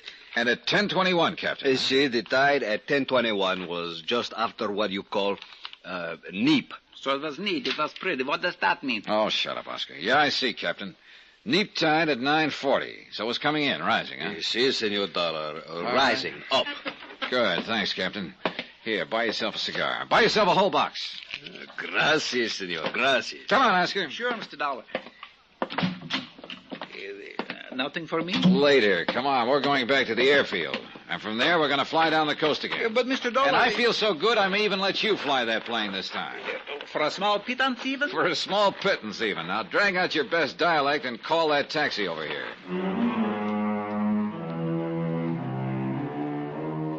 Item 13, $6 for the Capitan. Item 14, 50 cents taxi back to the airfield. For some reason, the fare in the old Model T went up every time I used it. Or did Oscar wink some kind of a deal with the driver that he could cut in on later? Item 15 and another $45 for rental of the plane, and I'm sure it all went into Oscar's pocket. That his knowledge of the language enabled him to persuade the owner we shouldn't pay 2 rentals in one day. We headed south and made good time. But where are we going? Another few minutes and you'll be down to Costa Rica. What's that little seaport straight ahead? San Juan del Perro. And according to this map, it has a more than adequate landing field. Look, do you see what I see down there on it? Yeah, exactly what I hoped to see. The twin of this plane. The plane in which Mrs. Landfear disappeared this morning. I'll land right beside it. No sooner said than my name is Oscar Patrick Vladimir Pastero. Don't these little fields have any personnel? Ha! If they get 2 planes a month, they think it's a crowd. Yeah, but there must be somebody. There's a car back of the hangar. Good. Then we'll have transportation into town. You still haven't told me why you decided to come here. Was it because Mrs. Landfear did? That was something I didn't know until I saw that plane down there. All right, easy now. Don't land too close to it. I am in perfect control. Here we go. No, Oscar, it was a hunch, based on the fact I remembered that the Sea Legs was built in this town. Hey, nice landing. Thank you, Mr. Dollar. Maybe a little extra bonus for such a good job. If you don't stop talking about money, you're going to have to find yourself a... See, am I crazy? Isn't there someone in the cabin of that other plane? Hey, the car, it's coming over to meet us. Hey, watch it, Oscar. That darn fool is heading right across our landing pad. Huh? Come the engine. Is he crazy? Can't he see us? Hey, swing high, but don't flip us. Come on, more throttle. It's already there. Then straighten out. Take off. I can't. What'll I do? What'll I do? Let me hit those controls. Hang on. Here he comes. He'll hit our gear. Hang on.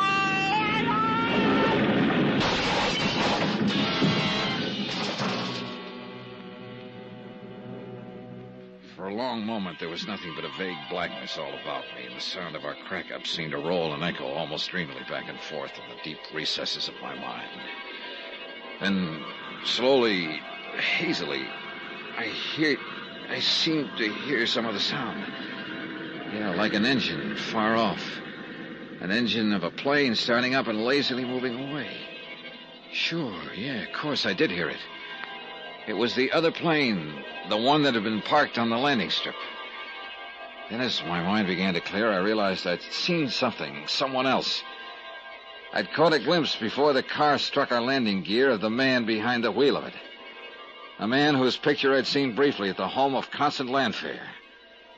But it couldn't be.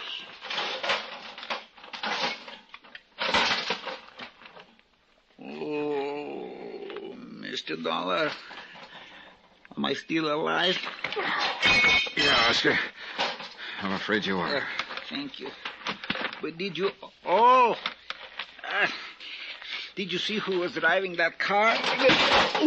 Yeah. You recognize him? Look, maybe they're both dead like he is. And that's why we saw him. Douglas Landfair? Yes, sir. Mr. Douglas Landfair.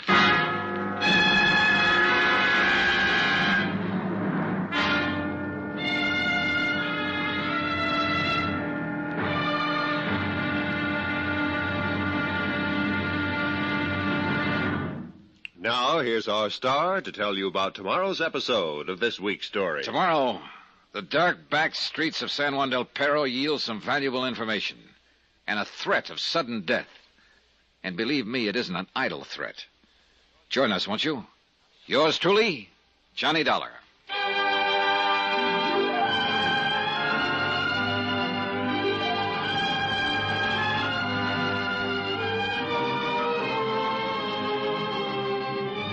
Yours truly, Johnny Dollar, starring Bob Bailey, is transcribed in Hollywood.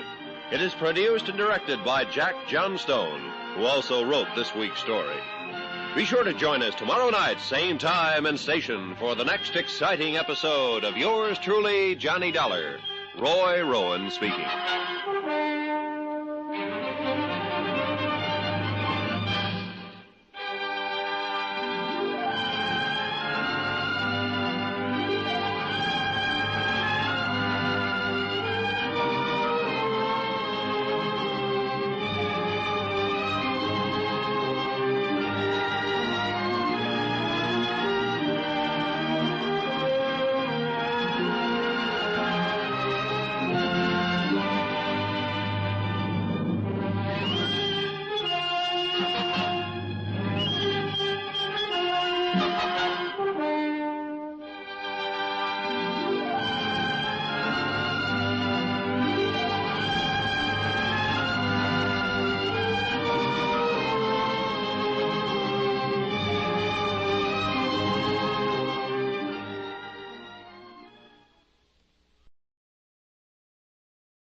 From Hollywood, it's time now for... Johnny Dollar. Alguien le llama de los Estados Unidos. Huh? Johnny? Yes. Pat McCracken, Universal Adjustment in Hartford. Oh, hi, Pat. Now listen, as you requested, I had a man sent out to Mrs. Landfair's Long Island home to see if she'd returned. I suspicion wrong, Pat. She's still here, very much so. Will you listen? Shoot. The man was a little over-ambitious. Let himself into the house through a basement window. So? While he was there, the telephone rang. He wasn't crazy enough to answer it. Crazy like a fox. It was long distance from right where you are now, San Juan del Perro. And, Johnny, I suspect it was from the man on whose policy she's made a claim for $250,000. Her dear departed husband, Douglas Landfair. Right. And if so, her claim on him, at least, is fraudulent. So see if you can dig up some proof. Brother, I have it. The man is anything but dead. Huh? It was Douglas Landfair who wrecked our plane when we tried to land here a few hours ago. Then, Johnny, get him. Sure. If he doesn't get me first.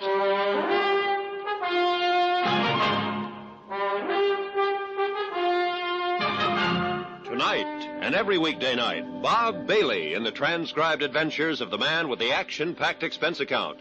America's fabulous freelance insurance investigator. Yours truly, Johnny Dollar.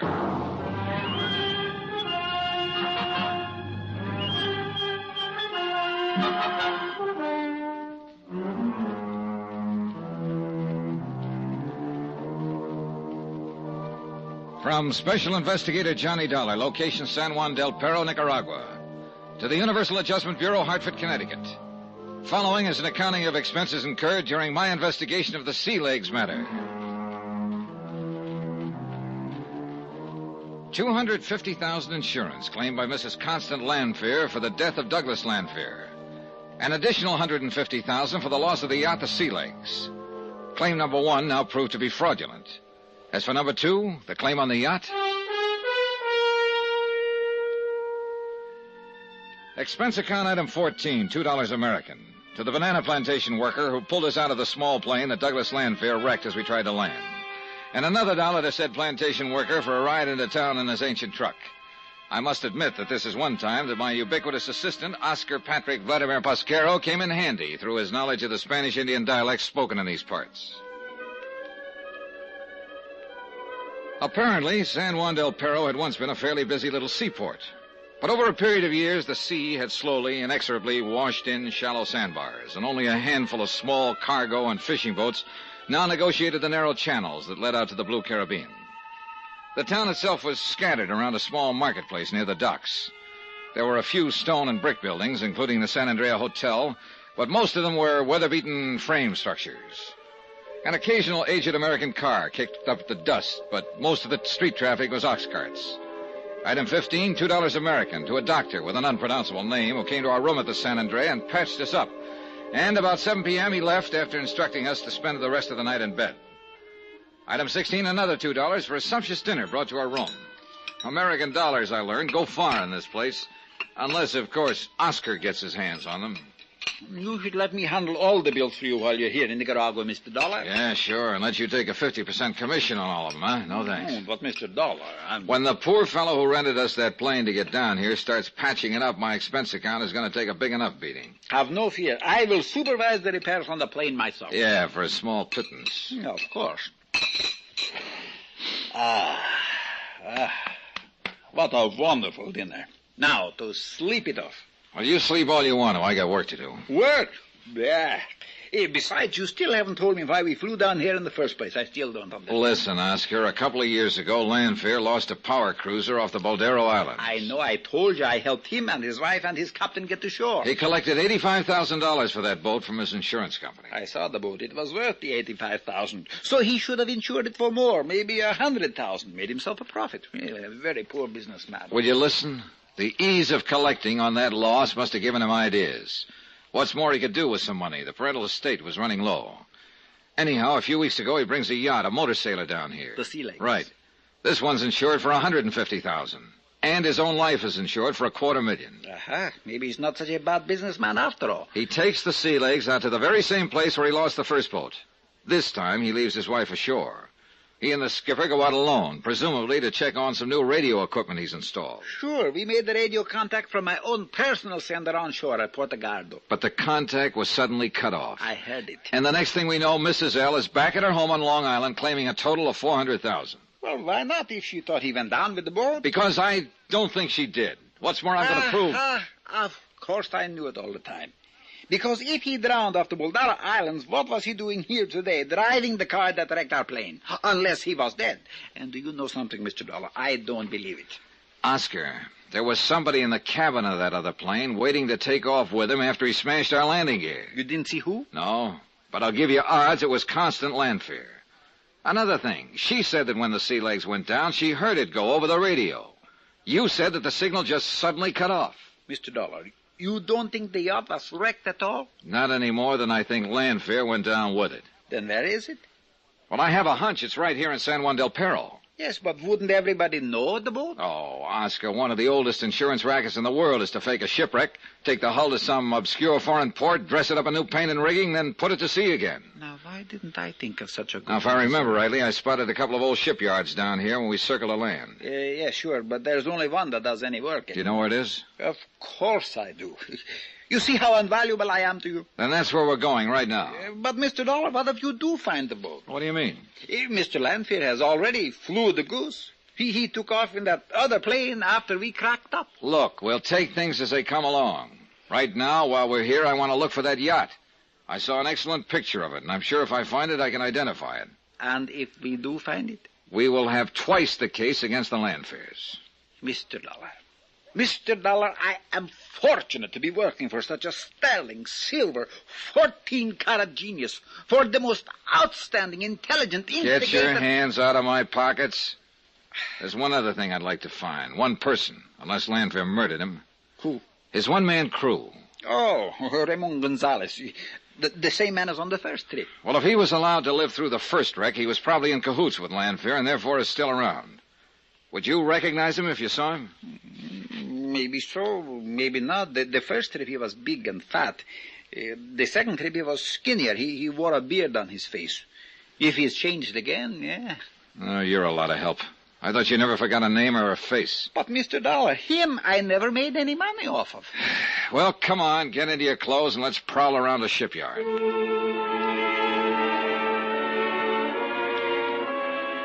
It was only a few minutes after 8, but the town was practically asleep, except for an old saloon down near the docks. Quietly, so not to disturb the snoozing night clerk, we let ourselves out of the hotel and headed for the waterfront. The night was clear and moonlit, so we had no trouble finding the way. I glanced hopefully into the open door of the dockside saloon as we passed it, and I chuckled at the incongruity of the music blaring away. But, of course, saw no one that... Wait a minute, Oscar. Yes, sir? At that table in there, drinking beer. Hey, could one of them be the Raymond Gonzalez you mentioned? So who can tell from here? In San Juan del Perro, there must be 100 who are skinny and wear a dirty little beard on the face. Could you tell from close up? Sure. Would he recognize you? So what? Well, it might not be very healthy for you. Mr. Dollar, working on an important campaign for you, my dearest friend, I would gladly lay down my life for you. For a small pittance, of course. Of course. Anyhow, how would he know I am working for you? Okay then. Saunter in and take a look. Okay. I'll wait right here.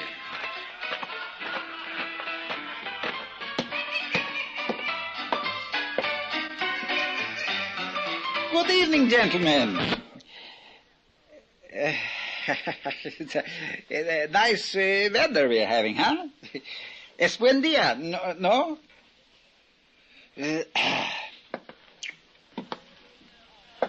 Well, if it isn't my old pal Ramon Gonzalez. How are you, Ramon? Extranjero? Me? A stranger?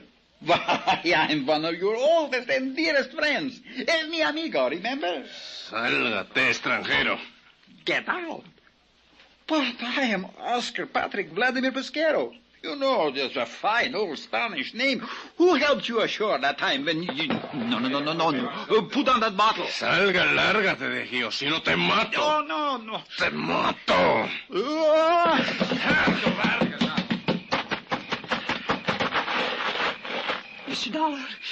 Mr. Dollar. Yeah, I don't think they liked you to interrupt their little beer party. He threatened me with a knife. He said he would kill me. Is he Ramon Gonzalez? Who? Yes, I'm sure of it. You see, Mr. Dollar, he did not go down with the ship. You're telling me.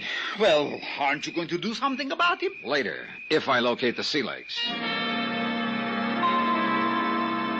Cautiously, quietly, looking back over my shoulder now, we prowl through the old shipyard. And finally, led by the smell of fresh paint, I found it. The once clean white hull was painted a gaudy red and blue, and given the appearance of age. The mahogany rail and taffrail had been replaced with iron pipe. The beautiful teakwood deck painted a dirty gray. The wheelhouse had been moved, the cabin altered, even the mast, bowsprit, and general rigging changed. Stanchions, cleats, all the hardware that had once been polished bronze was now corroded or painted over.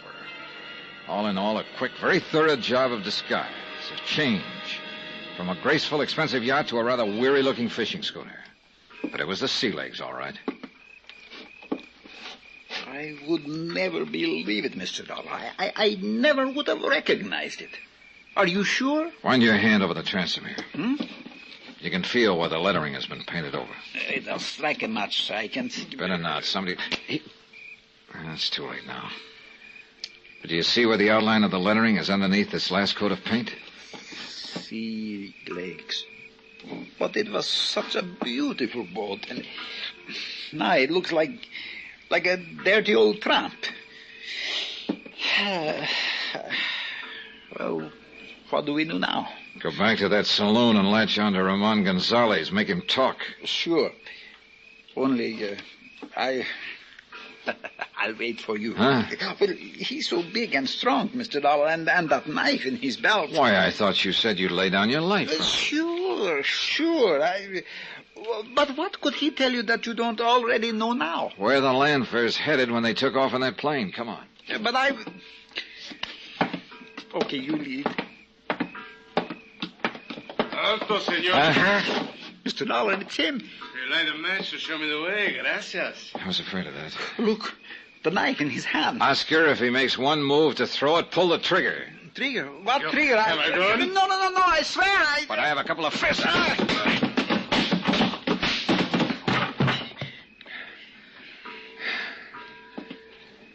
Well, let's bring him in. Bring him to so I can question him. No. Let's get out of here. Please, Mr. Dollar, he may have a friend around. Right, Oscar, he has. And this one carries a gun aimed straight at Mr. Dollar's back. Well. Mrs. Landfair. Surprised, Johnny?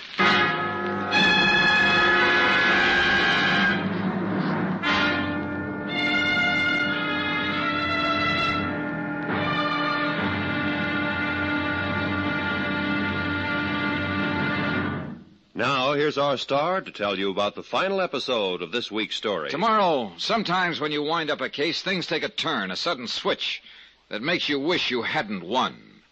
Join us, won't you? Yours truly, Johnny Dollar.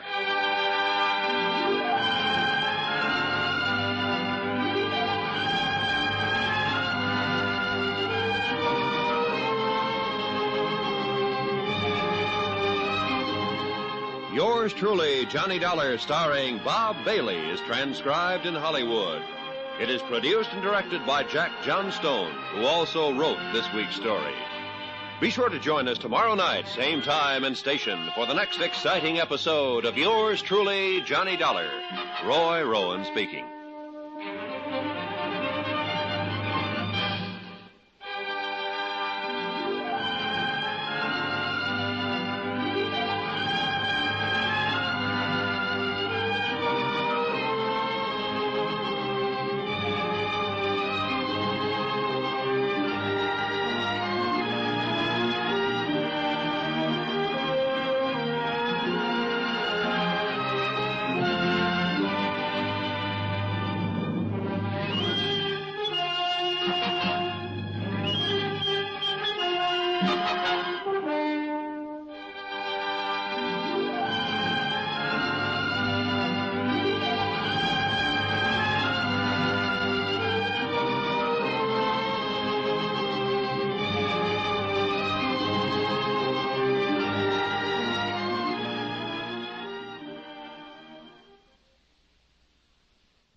From Hollywood, it's time now for Johnny Dollar. This is Captain Ramirez in Bluefield. Hello, Captain. Thanks for returning my call. Oh, you are now in San Juan del Perro? Yeah. Soon you will know Nicaragua as well. Yeah, listen, Captain, I need your help. Can you get a plane down here for me? The one we brought has been wrecked. Oh, si, Senor Dollar. And if I were you, I'd come along with it. I, Senor? But I... A nice chance to add to your laurels, Captain, by making a couple of arrests. Criminal? Yeah. One of them a killer.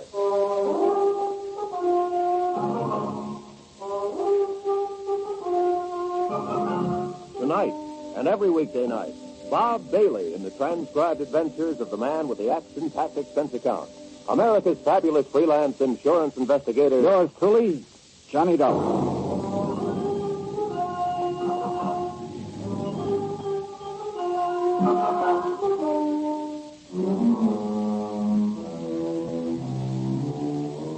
From Special Investigator Johnny Dollar, location San Juan del Perro, Nicaragua. The Universal Adjustment Bureau, Hartford, Connecticut. Following is the final accounting of expenses and report on my investigation of the sea legs matter.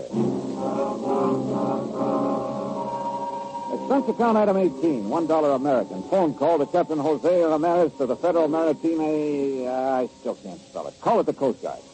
But a lot of things happened before I could make that call. Like the fast plane trip that we made to San Juan del Perro in the hope of finding the yacht, the Sea Legs, despite a big insurance claim based on its alleged loss at sea. Like the fact that our plane was wrecked for us by one Douglas Landfair, despite a big claim based on his alleged death at sea. Like our discovery of the yacht, carefully altered and repainted in an old shipyard. Our discovery of Ramon Gonzalez, a member of the crew who was supposed to have gone down with us. Come on, Mr. Dollar, let's get out of here. Oh, no, Oscar. Not until I revive this Gonzalez character and make him talk. But he may have a friend around. Quite right, Oscar. Yeah. Huh? And with a gun and straight at Mr. Dollar's back. Well, well. Connie Lancer.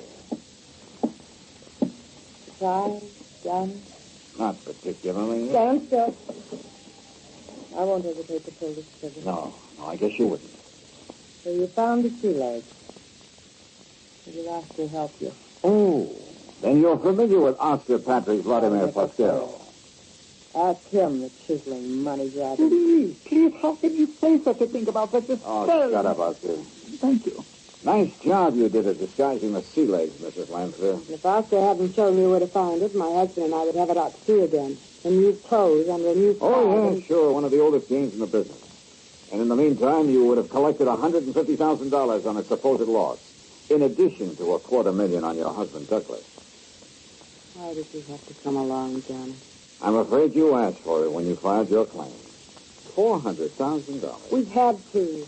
We were in trouble. Oh, sure, because you spent every nickel you could get your hands on. No. We inherited the estate. I told Douglas. Oh, we could yeah, try sure. All his fault. It's true. Well, that ain't the way I heard it. And I don't intend to believe it any more than I believe a couple of things you told me on the plane down here. You don't understand. Nobody has to lie. But remember how you sobbed as you told about the last radio contact with your husband when, as you put it, you could hear the rocks grinding away at the hull and the water pouring in overside as he desperately fought for his Johnny, life. please. Well, I heard it a little different from Oscar here. The radio signal was suddenly cut off, that's all. No fancy sound effects, nothing. Oscar told you that. And what rocks, by the way, that smashed the sea legs? I flew out to the Baldero Islands and tried to find them. They were as non-existent as the wreckage that should have washed ashore on the Baldero current. I'm beginning to see some things, Johnny. The mate or skipper or whatever you want to call him, who was supposed to have been with your husband, has been lost with a boat, Ramon Gonzalez. Well, as you can see, he wasn't quick enough when he attacked us here a minute ago, and I had to get a little rough with him. Johnny. As for your having a gun pointing at my back, stop kidding, Connie. You know more Johnny, look out. Wait a minute. He was going to kill him, Mr. Dollar, but you were too good for him. Well, a lot of help you were. That his knife? Huh? Oh, yes, yes. Yeah. I think I'd better have it, Oscar, because, well, I see Connie Lancer made a hasty exit from the scene. She did? Well, what do you know about that? You didn't see her leave? Well, it's so dark in this old shipyard, and I was so worried about you, dear Mr. Dollar. Why don't You should be. Plenty worried. Huh? Look, why don't we get out I needed only two things when I came down here, Oscar. Proof, both of them. Why don't we get out of this dreary place, Mr. Dollar, and talk someplace else? Huh? Where there's life. Oh, shut up and listen. Thank you. I found them both now. Proof that Douglas Lancer never died in a wreck of the Sea Legs, and proof that the Sea Legs was never wrecked at all. Except for a couple of details, the case is closed. One of those details is you. Hmm? Oh, you mean paying me for all the unvaluable help I've been... Oh, how nice. I take it in 20. Oscar, I'm going to lay the cards right on the table. And the money? I'll find it to you. Now, listen to me. Connie Lancer slipped away during our little ruckus here. But you could have stopped her as easily as you could have stopped this Gonzalez character from jumping me. She said she had a gun. A bluff. She didn't. But you did. Me? Oh, Mr. Dollar, I spotted that bulge under your left arm the minute you appeared in my hotel room that first morning. Well, don't reach for it because I'm carrying one, too. Mr. Dollar, dear, I don't understand. Well, I do, now. I've wondered from the beginning just why you insisted on sticking so close to me from the minute I arrived here in Nicaragua. All right. I will tell you the truth. the whole truth, even if it costs me a small, slight percentage of the munition fees you're going to pay me for the unestimable assistance I have been giving you. Oscar, you just won't give up, would you? The money. That's what it is. The money. Like I get from all the Americans who come here to Nicaragua. Only from you it was not for sightseeing, guiding, but for all the help. Like, for instance, the money you've been getting from the Lanfears? I cannot tell a lie, Mr. Dollar. I did get some money from Mr. and Mrs. Lanfear, for various and Sunday services when first they came here. But why not, including the use of my radio sender? You see, if I hadn't known, they would pay me well for the using of my radio. Your unlicensed my radio. unlicensed radio, because the license costs too much. Why, I would never have been able to know about the wreck that didn't happen and so skillfully lead you to the Boldara Islands and all the clues that I... Well, you know what I mean. What you really mean, Oscar, is that you expected a lot more from them if their crazy plan to collect on the insurance policies worked out. Oh, sure, because no, Mr. Dollar, no, I was only trying to help you. Think, Mr. Dollar, about all the things I've told you about. You were careful not to tell me a single thing that I wouldn't have learned anyway. Oh, Mr. Dollar. Why did you insist right off the bat that we fly to Puerto Gardo, for instance? Why, of course. Apparently to help me for a small pittance, of course. But actually it was to keep me out of the way while Constance Lanfear made contact with her husband here in San Juan del Perro. Oh, please, No doubt you worked that all out with her before you busted in on me that first morning. Then when we did get to Puerto Gardo, tried to prevent me from spotting the current that would have taken any wreckage from the island to wash to the shore on the sandbar at Puerto Gardo, if the sea legs had gone down. That isn't... No. I told you about that strong current that Gary been through. Sure you did. But only because you realized at that point that I couldn't help finding out about it anyway. Mr. Dollar, you're making a crook out of me. Making a crook of you? Well, I have this little item, Oscar. When we started to land our plane and Douglas Lanfear came at us with his car, you know as well as I do that you could have avoided it. Kept us from snapping off our landing gear and crashing. Oh, it was nicely done, too.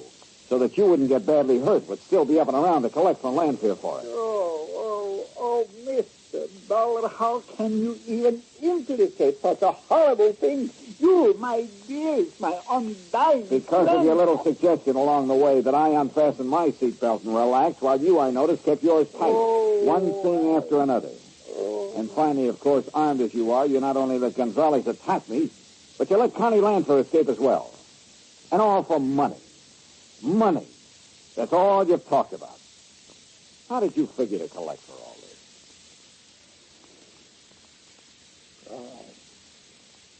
It's true. It's true. All my life in every country in the world I've been... Whatever I have done has been because I love money. But I swear it, Mr. Dollar. I would have never let them kill you. Because I do like you, Mr. Dollar. I almost...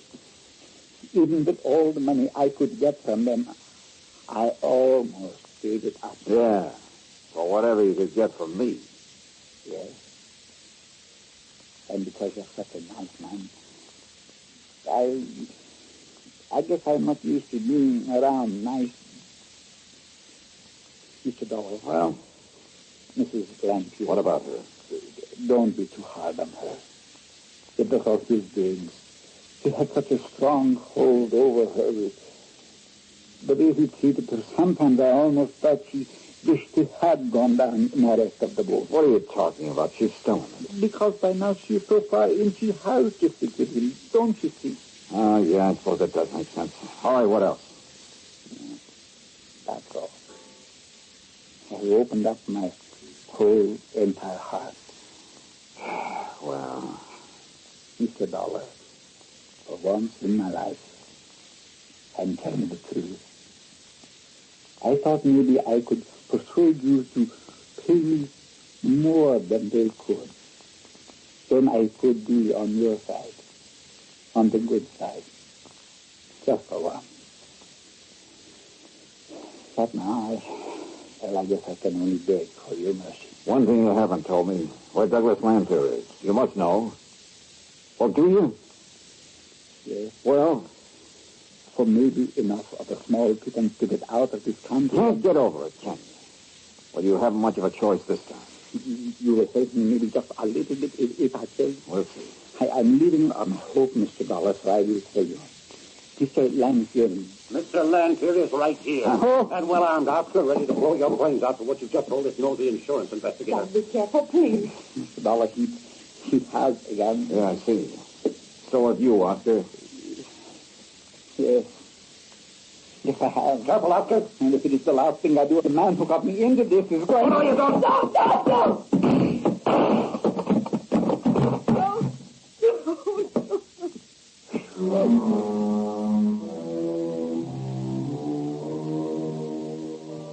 So, it was after that I called Captain Ramirez of the Federal Maritime.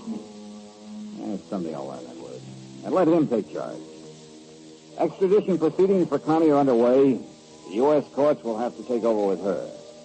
And Doug Lanfear's body is being shipped to the States. Oscar's body? Well, I left some money with Captain Ramirez for a decent burial.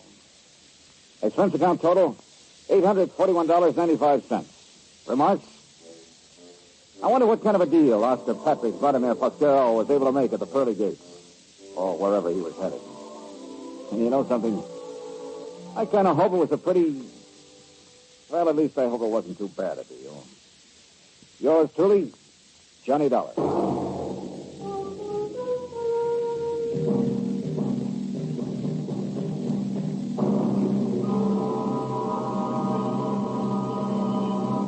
Next week, the promise of romance in the arms of a lovely girl, and the threat of a knife in the back. Join us, won't you? Yours truly, Johnny Dollar.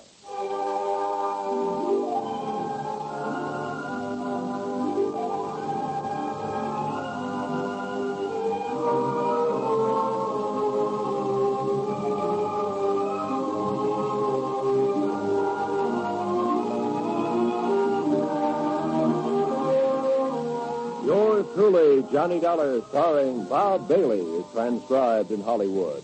It is produced and directed by Jack Johnstone, who also wrote this week's story. Heard in our cast were Harry Bartell, Lawrence Dobkin, Virginia Gregg, Parley Bear, Don Diamond, and Russell Thorson. Musical supervision by Amerigo Marino.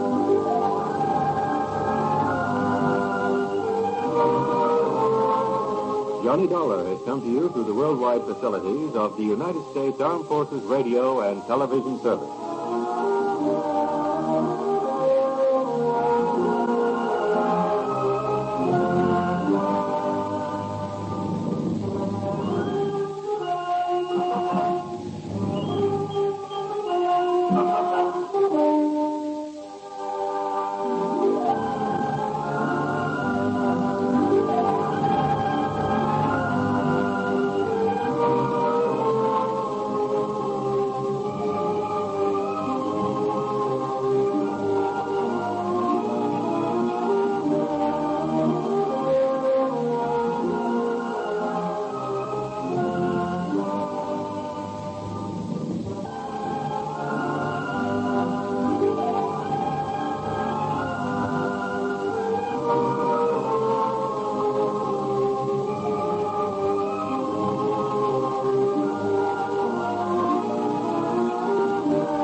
From Hollywood, it's time now for... Johnny Dollar. Pat McCracken, Johnny, Universal Adjustment Bureau. Oh, no. How are you, boy? Terrible. Goodbye. Huh? Johnny, what's the matter?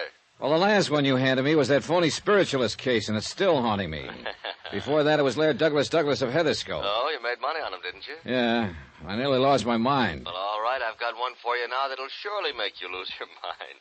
Johnny, come on over, huh? Okay.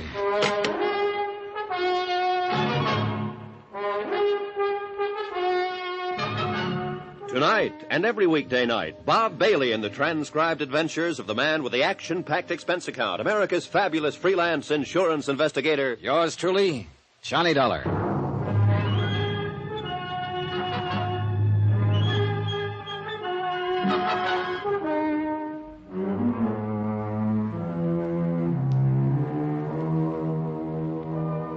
Expense account submitted by Special Investigator Johnny Dollar to the Lakeside Life and Casualty Insurance Company. Following is an accounting of expenditures during my investigation of the indestructible Mike matter. Expense account item 1, 80 cents. Cab fare from my apartment to the office of Pat McCracken at Universal Adjustment Bureau. Every one of the cases Pat had handed me lately had been rough. And if it weren't for the loot involved, which is to say Pat never really cracked down on my expense accounts, well, after all, I didn't have any other cases pending, so... Hi, Johnny. Hey, you're looking great. Sit down, huh? Cigarette? Or would you like a drink? Well, how are you, boy? Okay, Pat, let's have it. This one must really be bad. Why, Johnny, what makes you say a thing like that? You sure you wouldn't like just one little one? No, thanks. Now, come on, let's get to the point. What are you trying to get out of paying off on this time?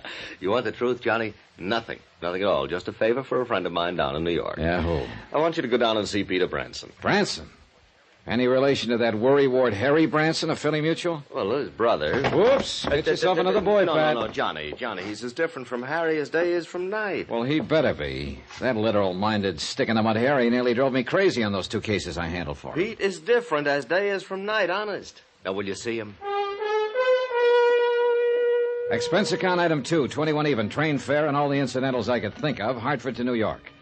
Item 3, 55 cents, taxi from Grand Central to Peter Branson's Lakeside Life and Casualty offices at 500 Fifth Avenue, where my worst fears were justified.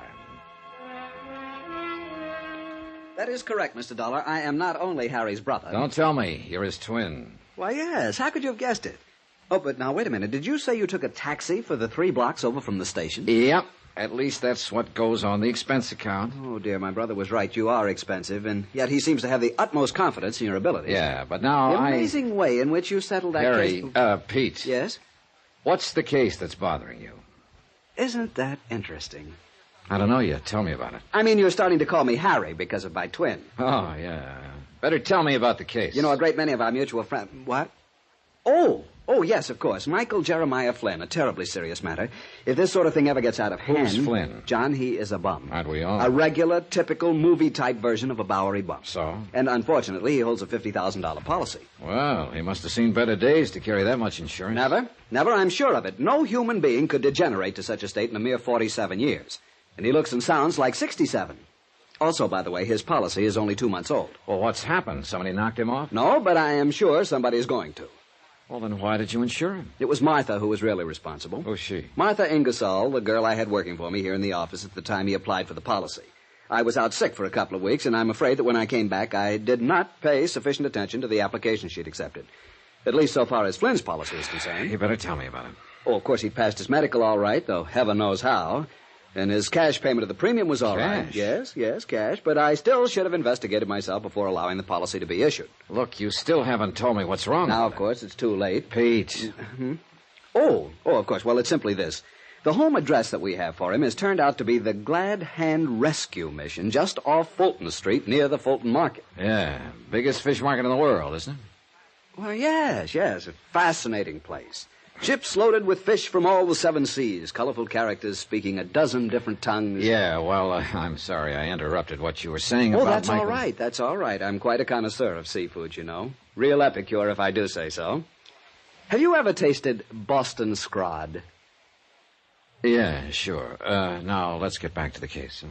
Oh, yes, Michael Flynn. Michael Flynn, that's right. Well, Mr. Dollar, John... It's simply because of what's happened before that I'm so worried about this one. After all, $50,000 is a sizable policy. And what has happened before? The same thing, so you can see. Harry, Pete, I can't see a thing. John, it's like the Angus Cormack matter back in 47, like the old Mother McCrary affair that happened. Trying to tie Peter Branson down to the facts of the case was exactly like trying to tie his brother Harry down, only more so. I had to keep reminding myself that all of Harry's assignments had paid off handsomely for me, and keep hoping the same would be true of his brother. 3 separate times in the next 15 minutes, Pete launched forth on the Epicurean delights of seafood. And 3 times I vainly tried to steer him back to port. Finally, I threatened to walk out on him unless he got down to business. All right, John, I'll give it to you in black and white. Oh, not literally, of course. I mean, I'll tell you from the beginning. Attaboy. Now, 4 times within the past few years, this very same sort of policy has been issued. To some penniless, worthless bum. Yes, and everything has indicated fraud. How do you mean? In only one case were the police able to prove anything, the case of Maggie Dolly Varden Smith. Oh, yeah. Seems to me I remember that. Some racketeer, ex-bootlegger. Correct. Candy Kid Yeah, Schultz. he insured the old derelict for $20,000, had himself named beneficiary. That is correct, and then he had old Maggie murdered. Of course you remember. And you think you've got the same sort of a situation here? Yes, John, I'm afraid so. And you can't cancel the policy unless there's proof of an attempt at fraud. Correct. So you can see why I'm so deeply concerned over this. Oh, if only I hadn't left Martha Ingersoll in charge while I was sick. Who's named as beneficiary in the Of course, policy? she did sell some good policies. Beneficiary. Oh, yes, here it is. John Wesley Cosgrave, 621 East 49th Street here in Manhattan. Mm-hmm. What do you know about him? Nothing, really. And frankly, I'm afraid to find out. John? Yeah, I'll look into it. And what's the address of this rescue mission where old Michael hangs out? It's down near the big Fulton Fish Market. Let me see. Here, why don't you give me that whole folder so I can get what I want from it? Of course, John. But I am sorely afraid there isn't much to get. I'm sorely afraid Peter was right. Why not? I had to start somewhere. Item 4, 280, taxi back to Grand Central to pick up the bags I'd parked there, and the same taxi to a slightly dingy little hotel a couple of blocks off Chambers Street on the Lower East Side. Item 5, $9.83 to a second-hand clothing store where I outfitted myself in hat, coat, pants, shirt, shoes, and socks that I hope would make me eligible for a spot on a bench at the Glad Hand Rescue Mission. When I finally shuffled into the place, which looked more like a cheap flop house than a mission, I felt somewhat like a kid playing tramp at Halloween. Welcome, brother. Welcome to the mission. I'm Daddy Bill. Hi. The entrance to the soup kitchen is over at the side, you know. Yeah, well, I just want to sit down for a spell, rest my feet. And have you a bed for the night, brother? Oh, who knows? I'll make out. Well, there's always room for one more, you know. Will you be here for our meeting tonight? Well, I don't know. You have an excellent singing voice, I can tell. Are you sure you don't want something to eat, my boy? No, I'm all right. Well, then, just sit and be comfortable, and we can talk. I kind of hope maybe I might run into Mike. Mike? Flynn. Oh, yes, of course. Michael lives here. Spends most of his evenings with us, poor fellow. Although I really shouldn't say that. Huh? Say what? But poor fellow. After all, he's also one of our biggest contributors, too, when he's sober. Although where his money comes from, I'll never know. Yeah, well... Although I'm sure it's money honestly gained. Michael's very religious. He's taken the pledge many times, many. Has a lot of money now and then, huh? Yes. He seemed to think he might have a contribution for us when he comes back tonight. But you don't know where he gets it. My boy, I never ask these personal things of the brothers. Now, tell me all about you. You're from out of town, aren't you? I can tell. This was something I hadn't anticipated, and I had to rack my brain to come up with a story that would convince Daddy Bill I was a bum. When I could get a word in edgewise, that is. And the kindly, gabby old biddy proceeded to tell me in minute detail the life history of all of the habitués of his mission. All, that is, except the one I was interested in, Mike Flynn. Maybe he was suspicious of me. Afraid I might be trying to get my hands on some of the money old Mike frequently showed up with. Generous in the extreme, John. That's why I feel I must protect him from some of the people who come in here and might try to take advantage of him. Sure, Daddy, The you're right. responsibility for the care and welfare of the brothers weighs heavily upon me sometimes, but it's a burden I'm glad to bear. Yeah, well, Feed their stomachs and feed their souls. That is my task. You say you think... And as I say, it's a task I'm privileged to assume. After all, whom else have they to lean on? You think Mike will be back here tonight? Oh, yes, John, I'm sure he will. Oh, but listen. The quartet in the, we call it in the music room. Can you hear them? Oh, yeah. Yes, they're getting ready for the meeting tonight. Aren't they wonderful? Beautiful voices.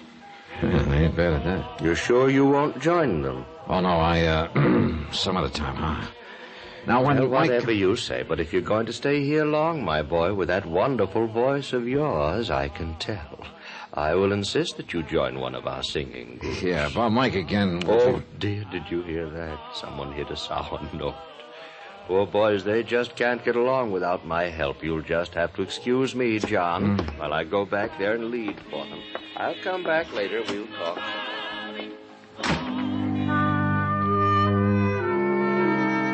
I don't know whether it was the overuse of steam heat in the battered old assembly hall of the mission, or having listened to 2 solid hours of Daddy Bill's talk about his boys. Whatever it was, I was tired. And since I had nothing better to do than wait for Mike Flynn to show up, I stretched out on one of the hard benches and closed my eyes. How long I slept, I haven't the least idea. I'd managed to conjure up a mighty sweet dream, too. Bill! What? Daddy, Bill! What? Where's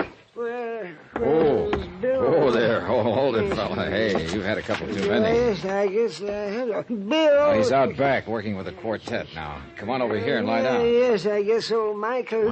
Michael Jeremiah Flynn, sir. Mike. And I guess I have had a couple. A couple too many was right, but not of what I'd thought. His tattered coat opened as he fell, and there, just below the heart, 2 dark red splotches slowly widened on his ragged shirt. And it looked like Peter Branson was right.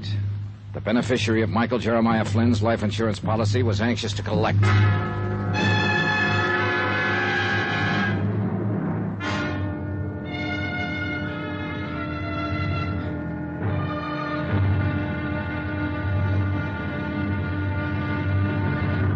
Now, here's our star to tell you about tomorrow's intriguing episode of this week's story. Tomorrow there's proof that life is a very tenacious thing, even in the broken body of a Bowery bum. Join us, won't you? Yours truly, Johnny Dollar.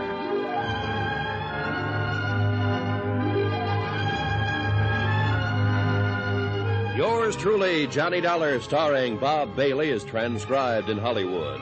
It is produced and directed by Jack Johnstone, who also wrote tonight's story. Be sure to join us tomorrow night, same time and station, for the next exciting episode of Yours truly, Johnny Dollar. Roy Rowan speaking.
From Hollywood, it's time now for... Johnny Dollar. John, this message I found when I came in. Yeah, Pete. Somebody took a couple of shots at your $50,000 client, Mike Flynn. Well, will he die? From the looks of things last night, he may pull through, in spite of the 2 slugs in him. I hope so. Do you know who did it? No idea, but I'm going to try to talk to him. Have you talked to the beneficiary? Not yet. First, I want whatever information I can get from Mike, if he's still alive.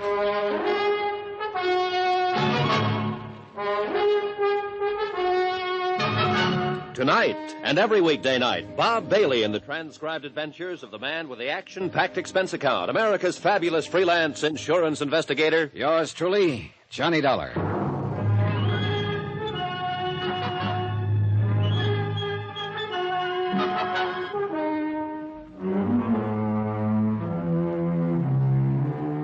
Expense account submitted by Special Investigator Johnny Dollar, location New York, New York.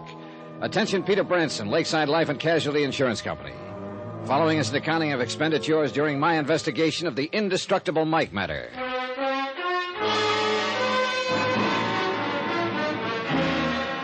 Expense account item 6, 55 cents. Taxi to the neighborhood of the Glad Hand Rescue Mission, where Daddy Bill, the general factotum, had promised to take the best of care of Michael Jeremiah Flynn. He'd given Mike a room to himself on the second floor. And what a room. What wallpaper was left hung in shreds from the cracked plaster. The shades on the dirty windows were tattered and torn. A single bare fly-speck light bulb hung on a cord from the ceiling. The floor was bare, and the only furniture was a battered chest of drawers, an ancient washstand with a cracked pitcher and bowl, and a sagging iron bed on which old Mike Flynn lay. Come in. Come in here. Hi. Well, you must be the man who helped me into the mission last night. Yeah. My name's Johnny Dollar. Come up to see how you're making out. Well, I'm much obliged to you, Johnny. I'm real obliged to you. Well, how are you feeling this morning? Me? Oh, I'm fine. I've never felt better.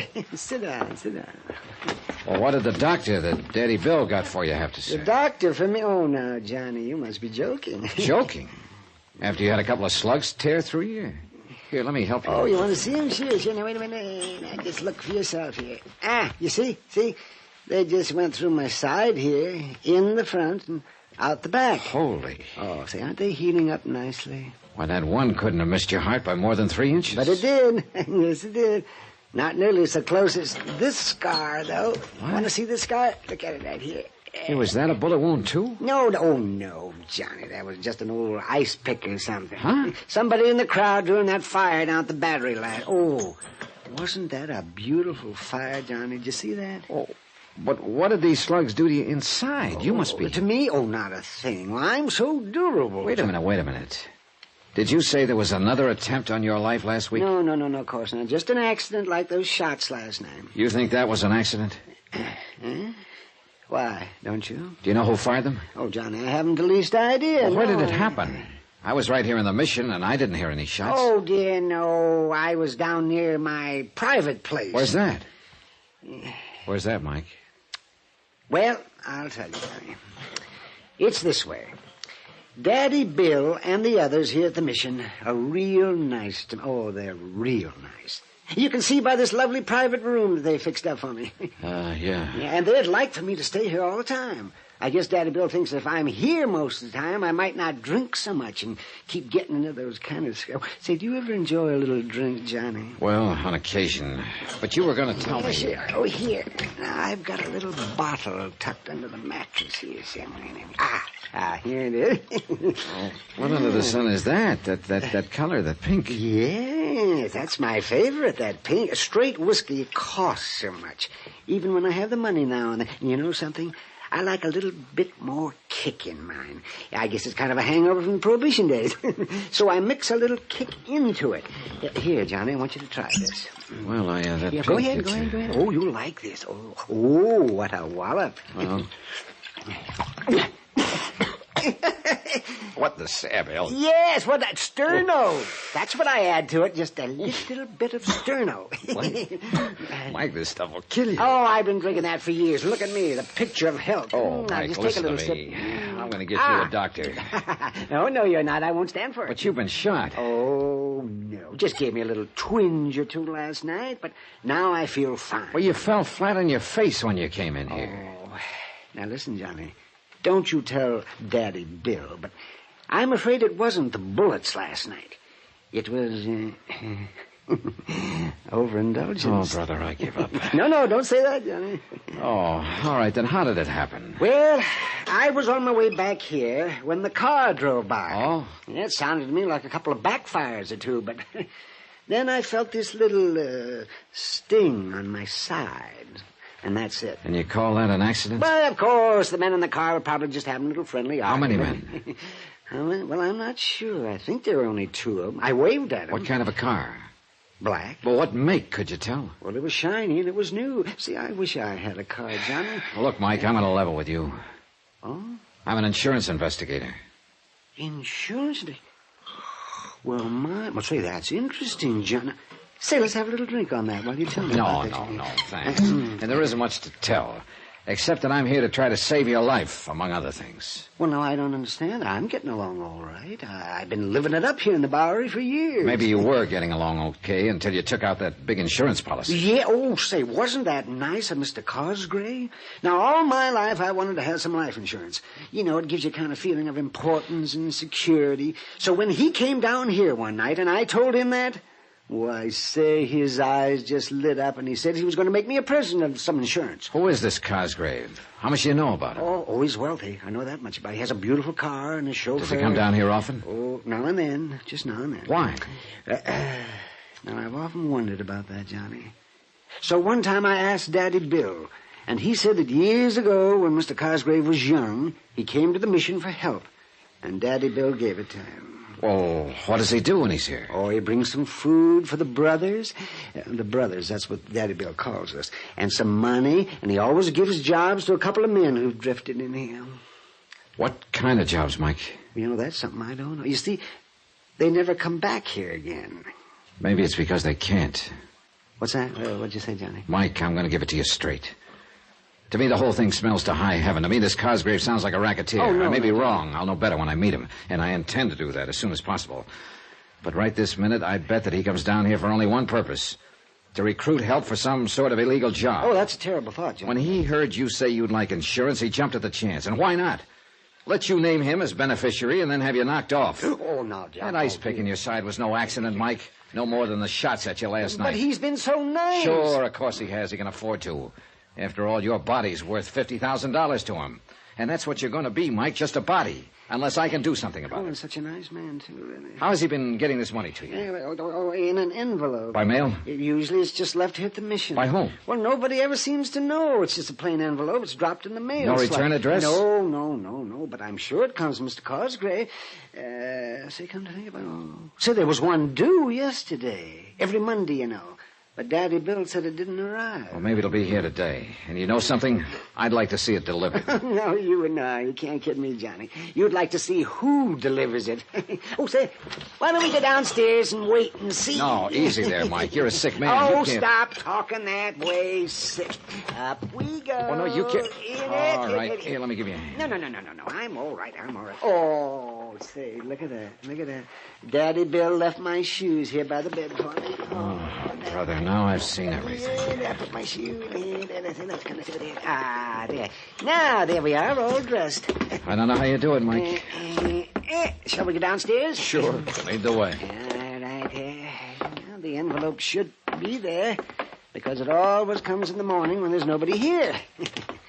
You know, when Daddy Bill's out shopping and just the door to the assembly room is open for any poor lost soul who wants to come in and wait for the chow line to open.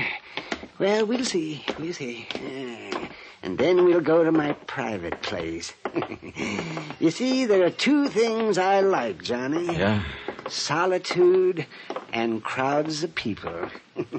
Oh, look at there, Johnny. Look at there. There's mail there by the door.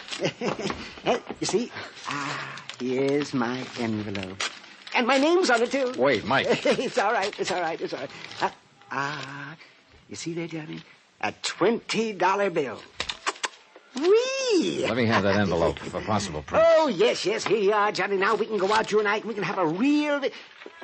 Well, now, Johnny, look at that. A package for me, too. Hey, easy, Mike. Let me have that. No. I know what you're thinking. An infernal machine or something. That's exactly what I'm thinking. But you didn't hear it gurgle. Oh. Well, look at there, Johnny. Well, joyous be, one for you and one for me. Easy, Mike. I want to carry this one in the wrapping paper. Oh, fingerprints, huh? That's right, Mike. I'm going to take you back upstairs and lock you in your room. You're to stay there. Let nobody in, not even Daddy Bill, until I get back here. But do what I say. And just remember that I'm trying to save your life.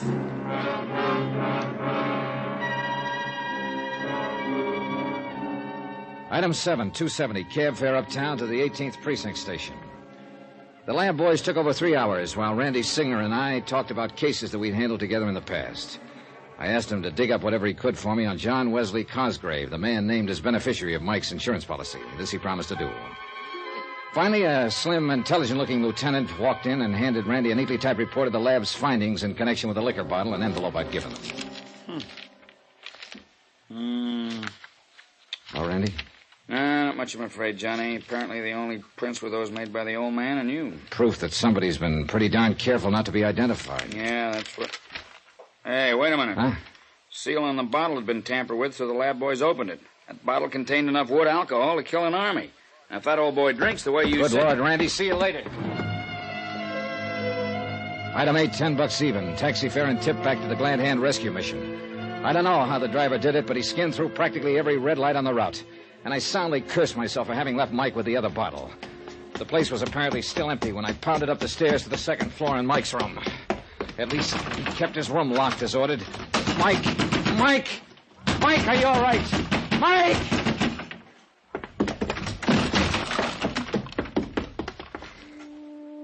He was stretched out on the old iron bed, his face drawn even whiter than the pillow on which his head rested. The half-empty bottle lay where he dropped it on the floor beside him. And I could have sobbed for the stupid, careless, unthinking way in which I... Mike! Johnny, what a hangover this is going to be.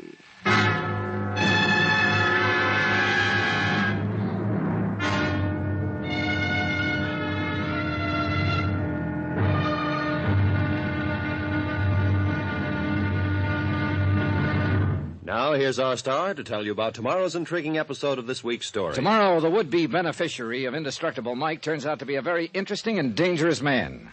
Join us, won't you? Yours truly, Johnny Dollar.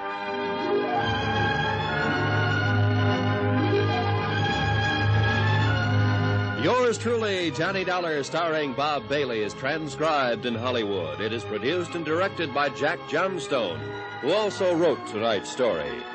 Be sure to join us tomorrow night, same time and station, for the next exciting episode of Yours truly, Johnny Dollar. Roy Rowan speaking.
From Hollywood, it's time now for... Johnny Dollar. Huh? What? You're John Wesley Cosgrave, aren't you? That's right. Well, my name's Johnny Dollar. I'm an insurance investigator. Oh, of course. I've been expecting a call from you. Or at least from somebody like you. What's that supposed to mean? I expect you're interested in why I've insured the life of a Bowery bum for $50,000. You bet I am. I want to see you. Why not? Anytime. Only it won't do you any good.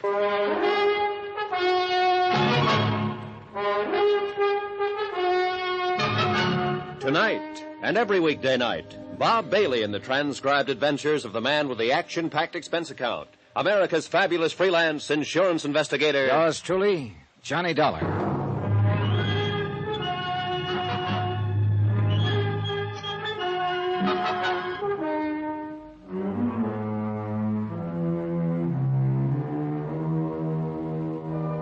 Expense account submitted by Special Investigator Johnny Dollar, location New York, New York, to the Lakeside Life and Casualty Company.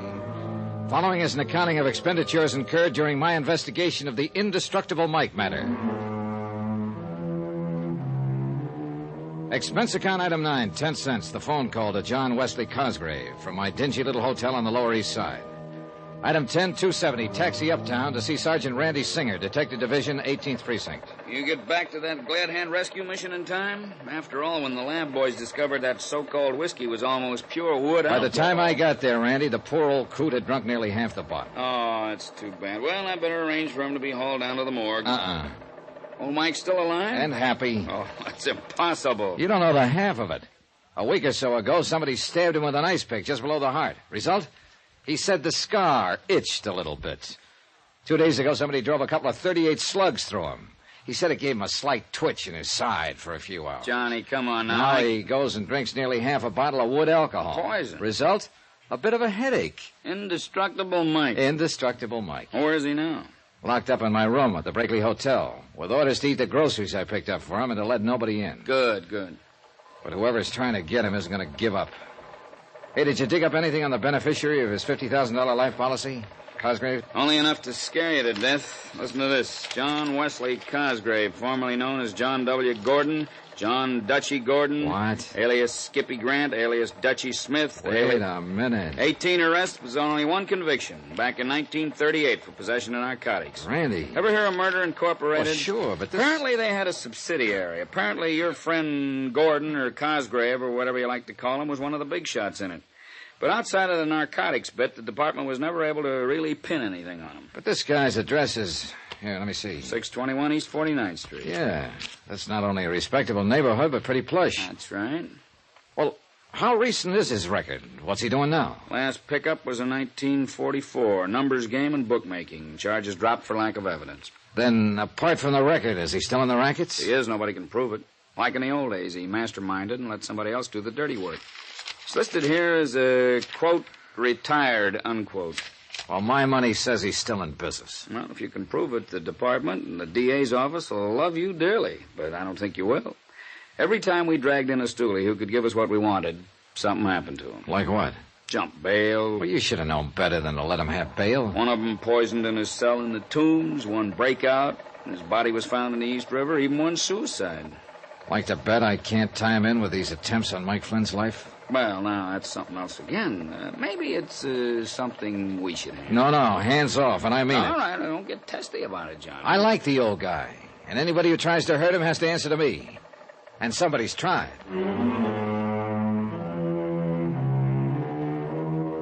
Expense account item 11, 165. Cab fare to the Smart Modern apartment building at 621 East 49th, where the doorman announced that Mr. J. Wesley Cosgrave was expecting me and to take the elevator to apartment 11B. Come in, Mr. Dollar. The apartment was expensively but tastefully furnished with overall carpeting that felt an inch and a half thick. Several original oils by famous contemporary artists hung on the walls. But it was the man himself who really seemed out of character with the rundown Randy had given me. He was 6'1" built like a man who spends his odd hours in the gym. Quick, gray eyes, his hair slightly gray at the temples. And his tailor was a master. Do you like it, Mr. Dollar? Huh? What? That is a genuine Picasso you're looking at. And I consider myself very fortunate to possess this original by Salvatore Dali. Mm-hmm. Oh, and I'm sure you'll appreciate the excellent view of the city from these corner windows. Yeah. I must have the best, Mr. Dollar. Only the best. Oh, sit down, please. May I pour you a drink? No. No, thanks. I suppose you're wondering why I decided to buy old Michael Flynn the life insurance policy of which he's so proud. I am. Well, it's really very easy to explain. You see, I was born and brought up on the Lower East Side, Mr. Dollar, in deplorably poor circumstances. My early life was a never-ending struggle for survival and for whatever questionable sort of education I could glean from those about me, many of them criminals, who were my only companions.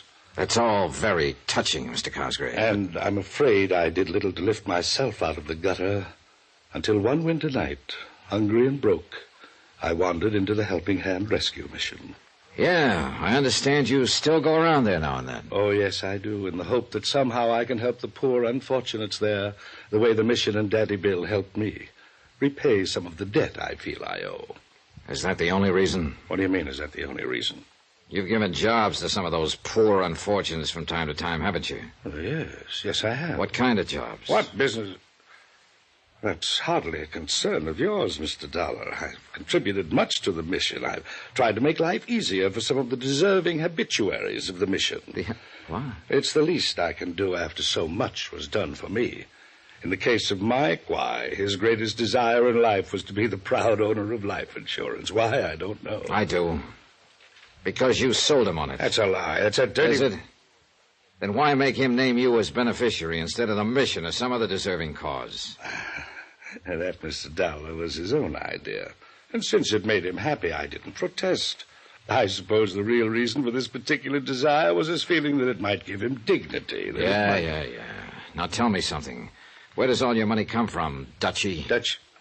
Who told you that? Nobody calls me Dutchie no more, not you or nobody else. Them days are over. I'm respectable, even educated. I wonder. Look at my record. I haven't been on the blotter since 44, and that was a bum. Mr. Dollar, I make no pretensions about not having a past. During Prohibition and later, I made millions. Yes, millions in rum running and the policy racket as a betting commissioner. How about narcotics? Sure, there was hardly a caper in this town I didn't have a finger into, and I was smart. I pocketed the profits, not my boys. That's why I can afford to be retired and live decent. And I'm going to keep on living this way. You were lucky some of those boys, that mob of yours, didn't rat on you. Yeah, but thanks to a couple of convenient rub-outs that I had nothing to do with, you understand, I managed to stay clean with the law. And now you're as pure as the driven snow. Dollar, if this was the old days, you wouldn't even live long enough to regret what you're implicating, you think. Which makes me dead sure I'm thinking right. I don't know how much money you've got socked away from those old days. I don't care.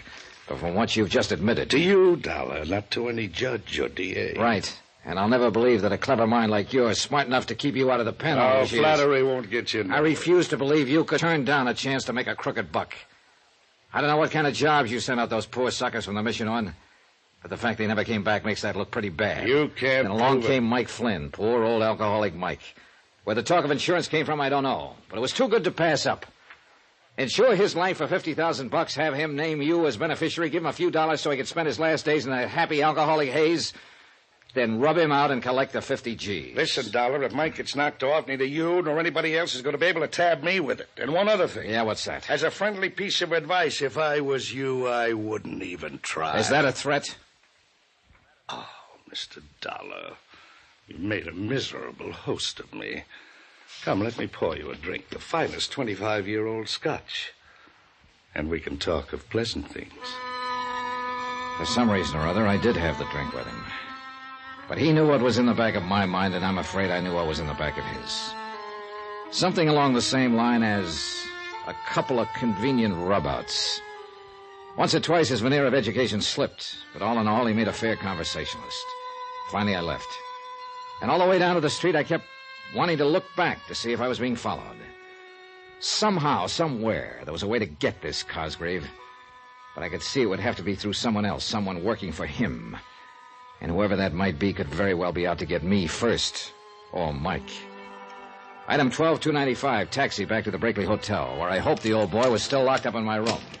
He was. Oh, well, Johnny, I was beginning to wonder what had happened to you. Oh, hey. What was the matter with that food I left with you? You hardly touched it. I had enough. It was kind of dry, though. Kind of dry. There's a container of coffee there. Yes, but coffee just doesn't seem to quench my thirst. Oh. You should let me bring the rest of that bottle along. That wood alcohol? Any more of that would have killed you. Oh, yeah, it did have a kick there, didn't it? Oh, I don't know how you lived through it.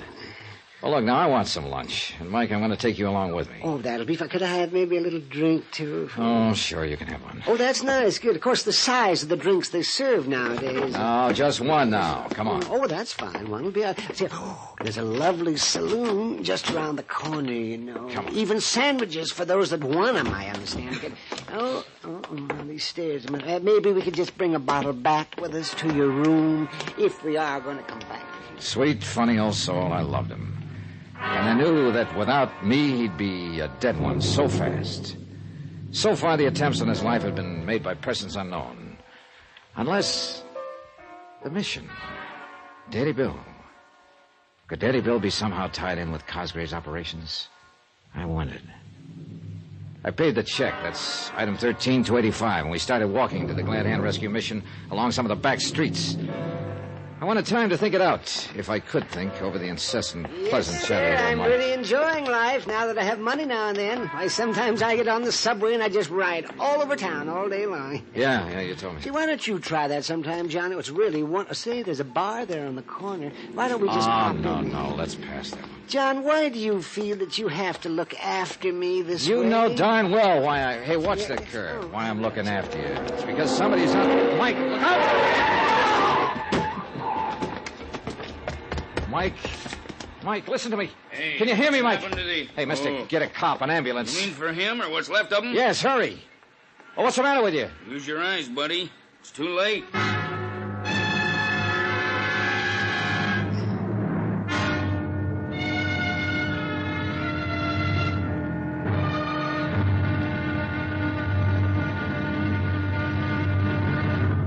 Now, here's our star to tell you about tomorrow's intriguing episode of this week's story. Tomorrow, somebody's going to have to pay for what's happening here.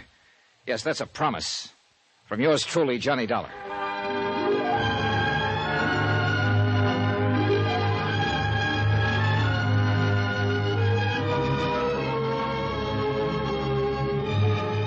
Yours truly, Johnny Dollar, starring Bob Bailey, is transcribed in Hollywood.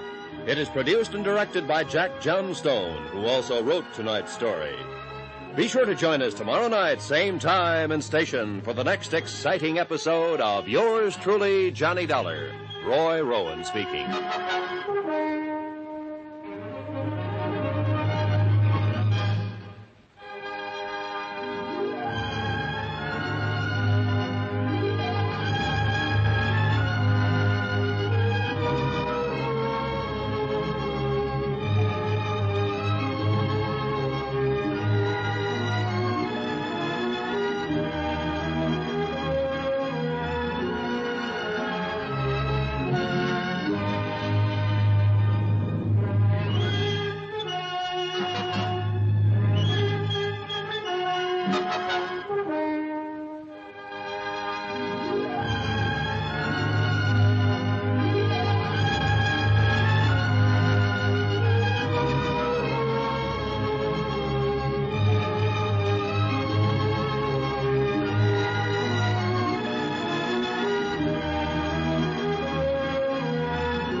From Hollywood, it's time now for...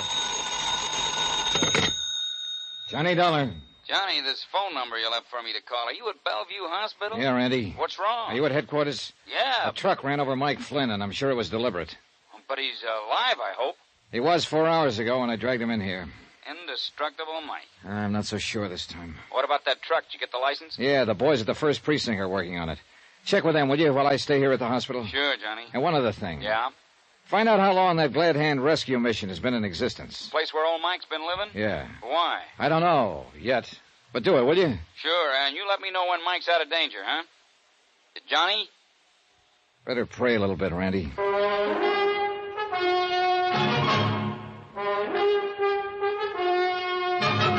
Tonight and every weekday night, Bob Bailey in the transcribed adventures of the man with the action-packed expense account, America's fabulous freelance insurance investigator. Yours truly, Johnny Dollar.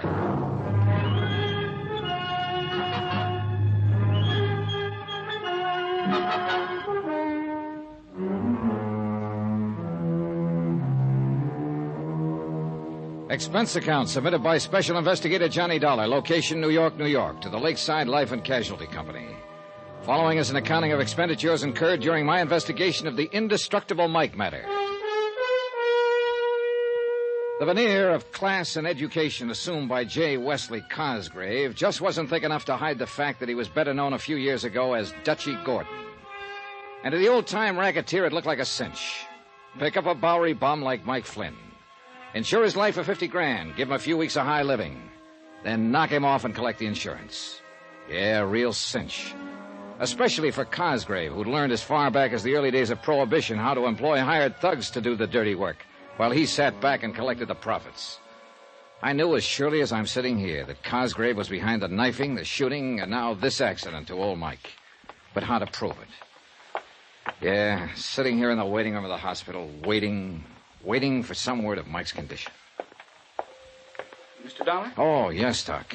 Can I see him now? Very shortly, I believe. Oh, how is he? Is he There's a phone call for you at the floor desk. Oh. This way, please. Thanks. But how is Mike? Doc, how is he?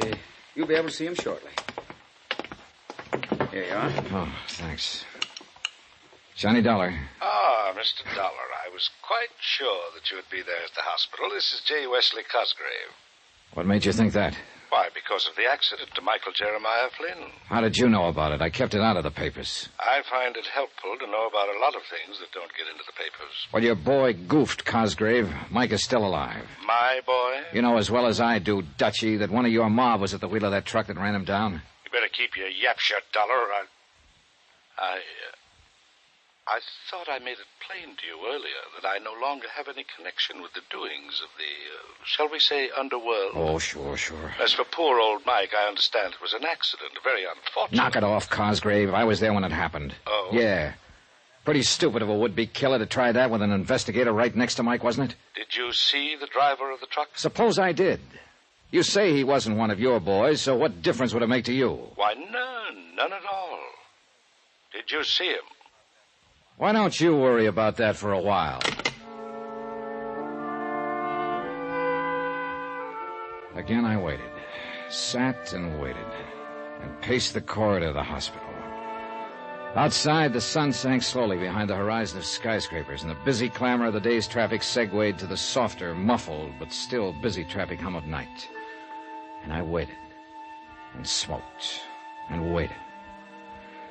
Finally, it must have been close to midnight. The nurse led me quietly down the hall and indicated the private room that I'd had set aside for Mike.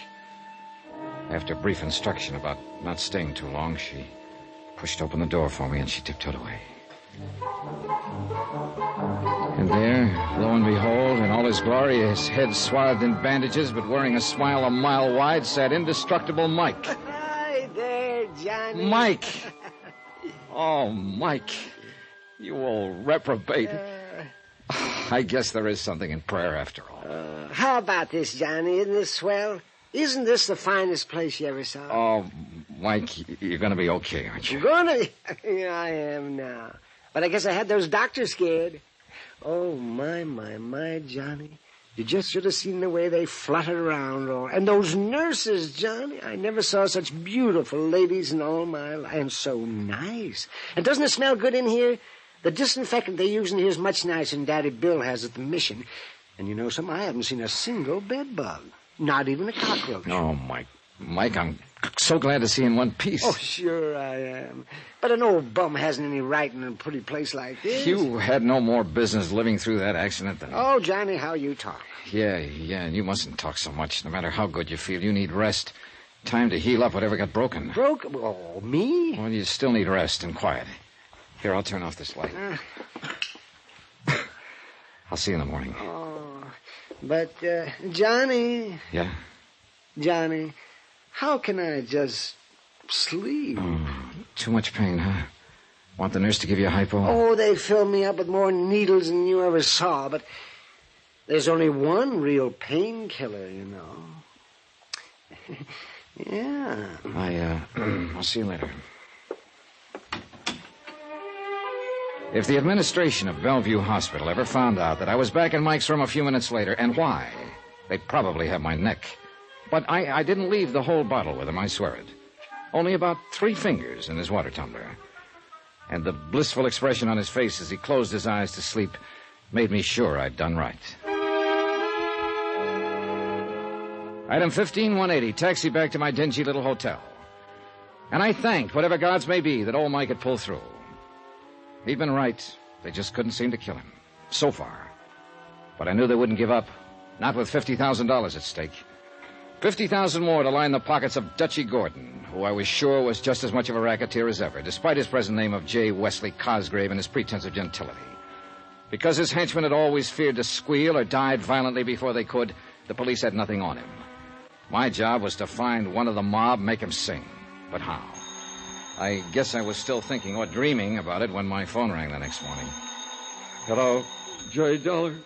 This is J. Dollar. Hello. Oh. Johnny Dollar. Hey, you still in bed? Mm-hmm. Oh, Randy. Yeah, I thought you were going to call me. Is he still alive? He sure was when I last saw him at about midnight. Well, that's a miracle after what that truck did to him. And say, Yeah? The boys downtown found that truck. Yeah? Yeah, it had been stolen and was abandoned. Did they find any prints on it? Plenty. Whose? Lefty Skillman. Well, have they picked him? Yeah. They found him all right, tied up in a sack floating in the East River. Old-time gangster style. Oh, so help me, I knew that when Cosgrave You found say out... Mike's going to be okay? Randy, he was sitting up in bed, perky as a cockatoo. No. I don't know how he does it. Why, he was all ready to pack up and go back to the Glad Hand Rescue Mission. Huh? Felt he didn't deserve to be in such a nice, clean place as the hospital. Bless his foolish heart. Did you find out anything for me about that flop house? Yeah, that's what I called you about. But you still haven't told me... Well, what'd you find? Well, according to the records, the building was put up in 1901. As a mission? As a piano store, 1901 to 1906. A real respectable place. Then? Well, that section began to degenerate. 1906 to 18 was a cheap grocery store. 18 from 1956. From 1918 to 22 was a second-hand clothing store and a speakeasy till 1929. Keep going, Randy. Well, I guess the Depression knocked that out, because next it was a saloon. How long? Let's see, 1944. That's when William Grover Larkin took over the lease. Daddy Bell. Yeah, that's right. I knew it, Randy. I knew it. Yeah, what? Dutchy Gordon, alias J. Wesley Cosgrave, told me that he'd got a hand from that mission when he was just a kid. Hmm? That would have meant 25, 30 years ago at least. Yeah, it's only been a mission for 12, but... Hey, wait a minute. The lease on that property, when it was a speakeasy, it was in the name of Larkin, too. Add one more fact, Randolph, and you see what I'm getting at. What's that? Your own police files show Cosgrave was still in the rackets in 44. Yeah, but on a charge that we couldn't substantiate. Right. Tie him up. Cosgrave was a rum runner during Prohibition. Daddy Bill ran the speak for him since 1944. Whoa, now, boy. You're trying to build a case on purely circumstantial evidence. All right, but I think I can make it stick. Now, listen. Where does Cosgrave get the thugs for whatever job he's pulling now? If he is. Of course he is. And he gets them out of that flop house. The boys he gives jobs to that are never seen again, remember? Yeah, wow. Hey, maybe it does tie up. Oh, you bet your sweet life it does. At least I'm going to tie it up. Yeah, no. Take it easy, Johnny. Just how are you going to go about it? Well, the first thing I'm going to... Well, hold it. Huh? Well, what's the matter? Somebody outside the door of this room, I think. Hold on, Randy. Yeah, no. Wait a minute, Johnny. All right, what do you think you're doing? Johnny, hello? Whoever hit me with whatever he hit me with wasn't fooling. In the second before I passed out, I vaguely remember hearing a voice, the voice of the room clerk, shouting at whoever it was, and the sound of footsteps running away. Then blackness, and a dark, heavy throbbing in my head. Then, after a long time, another familiar voice. It was Randy, I think. Dimly, somewhere along the line, I could see figures bending over me, hear the voice again. Then more darkness and the weird sounds in my brain. Other sounds, too, that seemed familiar and seemed meaningless.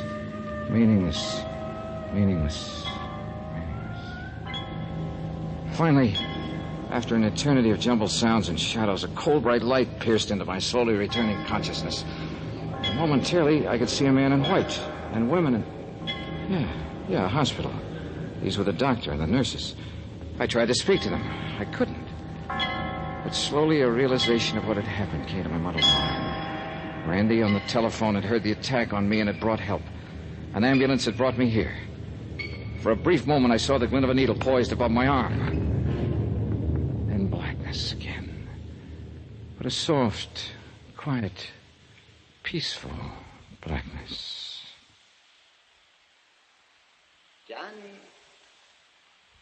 Johnny? Hmm.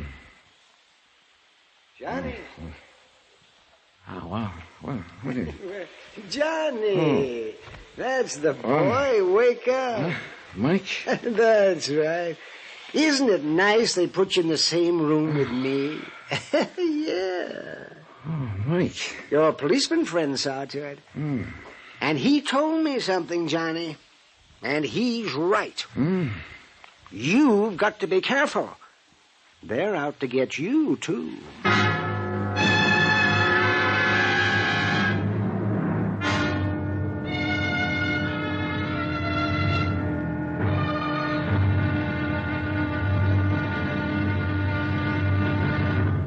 Now, here's our star to tell you about the final intriguing episode of this week's story. Tomorrow? Well, old Mike may have been indestructible, but I knew by now that I wasn't. So tomorrow, the wind-up. It had to be while I was still alive. Join us, won't you? Yours truly, Johnny Dollar.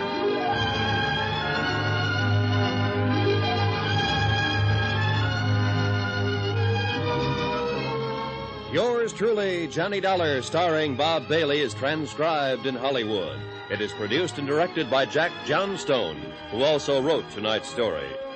Be sure to join us tomorrow night, same time and station, for the next exciting episode of Yours truly, Johnny Dollar. Roy Rowan speaking.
From Hollywood, it's time now for...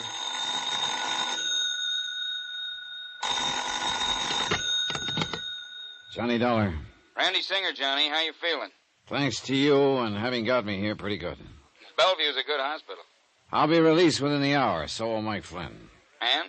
I'm going down to the Glad Hand Rescue Mission to straighten out a few things with Daddy Bill. Sounds to me like it ought to be police business, Johnny. I'll be right over. No, let me handle this alone. You got your gun? You bet your sweet life I have. Johnny? I'll report to you later.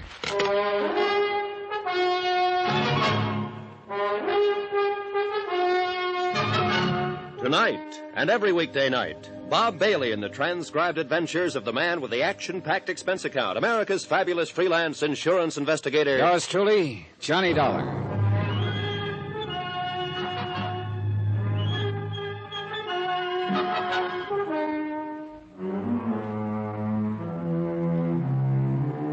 Expense account submitted by Special Investigator Johnny Dollar, location New York City, to the Lakeside Life and Casualty Company. Following is an accounting of expenditures incurred during my investigation of the indestructible Mike matter. Item 16, 190, cab fare for Mike Flynn and myself, Bellevue Hospital to the dingy Hotel Brakely. Both of us had our heads still swathed in bandages. With the help of the room clerk, I installed Mike in a small room on the 5th floor, with instructions to keep his door locked. In my own room, room 203, I picked up my .38 and donned the old clothes I'd bought. Item 17, 55 cents, taxi to the neighborhood of the Glad Hand Rescue Mission. For obvious reasons, I walked the last couple of blocks. When I got there, the big front assembly room was empty. So was the soup kitchen in the back of the place. I called Daddy Bill's name a couple of times and got no answer. And finally decided to wait for him in the little room back of the assembly hall that he used for an office. I still felt a little shaky from the blow on the head, so I didn't mind just sitting a while. But I left the door open a crack, and a few minutes later heard the street door open. It wasn't Daddy Bill, but I recognized him as a newcomer to the mission whom I'd seen on my first visit. He made directly for the little office. All ready, Daddy. Why, you ain't Daddy Bill, sir. No. Do you know where he is? Yeah, out shopping. At least that's where he said he was going. Didn't I see you in here the other day? Why, yes, sir. I guess you did. My name's Emery. I just read the rods in from Ohio. Boy, I had to. I got myself in a jam back there. Yeah, I guess I just got me too much muscle. But they won't catch up with me here. Daddy Bill promised me that. Say, I should have known you wasn't him in here. Oh? Sure, he said he wouldn't be back for another hour. You plan to wait for him? Sure do. He promised me a job, with money on it. Enough money, he said, to get clear out of the country, and he'd help me do it. Doesn't it strike you funny, Bud, that a guy running a place like this would help you skip the country? Man, when you're like me and you get a helping hand, you just don't ask no questions. You see Mike? Mike Flynn? Yeah, he come back? No, why?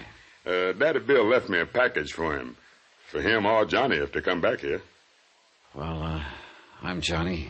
Well, here, I'll get it. It's right outside the door here. Yes, sir. Liquor, he said. And maybe you let me have some. Here, see? I'll take it. Liquor, did you say? That's what he said. Let's open, huh? No, hands off. Well, look here, man. Old Mike always shares his stuff with Lefty Skillman. Lefty Skillman. It was Lefty who'd run us down with a truck whose body was found in the river. Lefty, one of Daddy Bill's poor unfortunates here at the mission. Things were beginning to add up, and this package left for Mike and me. Liquor, he said, but it didn't gurgle. Emery, listen to me. Sure, Johnny, but forget this package. I'm taking it with me back to the Waldorf. Waldorf? Yeah, that's right. That's where I'm staying. Don't let these clothes fool you. I thought there was something funny about you, the way you talk so fine. You a dick? Never mind. If Daddy Bill wants me, that's where I'll be. Old Mikey won't find, because I got him in room 203 at the Brakely Hotel. Room 203? Forget it. He's still recovering from that accident. Shouldn't be disturbed. He's all doped up anyway. That's why I took him to the Brakely, where nobody will find him. Room I said forget about that room 203. If Daddy Bill wants me, tell him to call me at the Waldorf. Item 18, 10 cents. Phone call from a booth in the street to Sergeant Randy Singer. Item 19, $5 even for a fast but gentle taxi ride to the 18th precinct, where Randy had promised to have the lab boys alerted for me.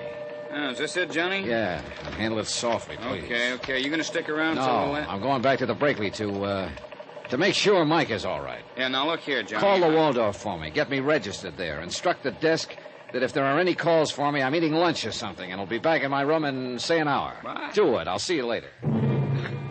Item 19, taxi back to the Brakely Hotel, to the service entrance in the alley. For $5, the freight elevator operator swore he'd tell no one he'd see me take the back stairs to room 203. My room, not Mike's, as I told Emery at the mission. Office? Room clerk?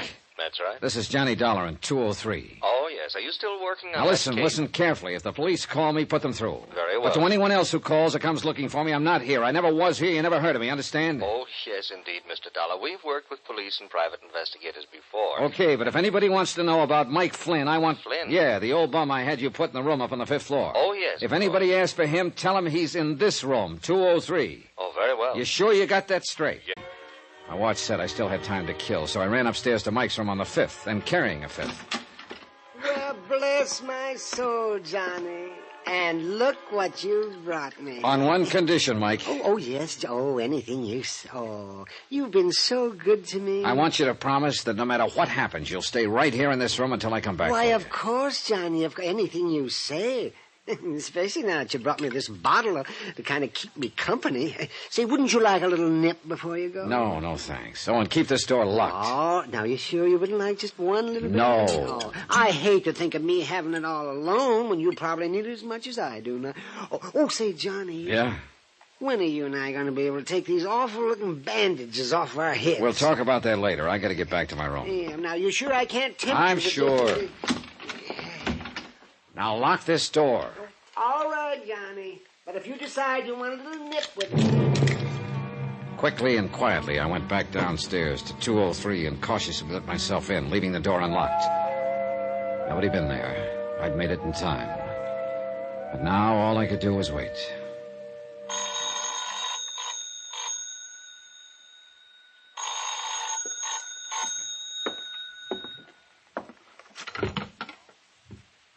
Hello?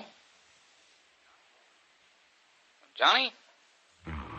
Yeah, Randy. Better make it fast. Oh, what's the matter? What'd you call about? That pretty little package you dropped off for the lab lads? Yeah?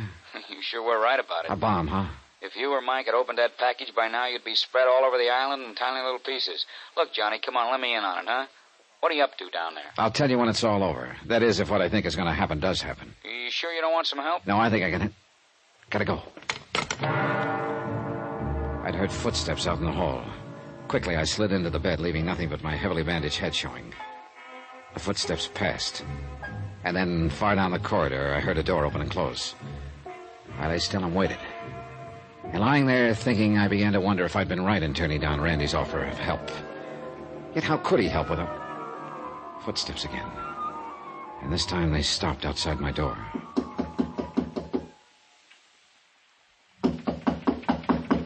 All clear out here in the hall. That voice was Daddy Bill's, and he wasn't alone.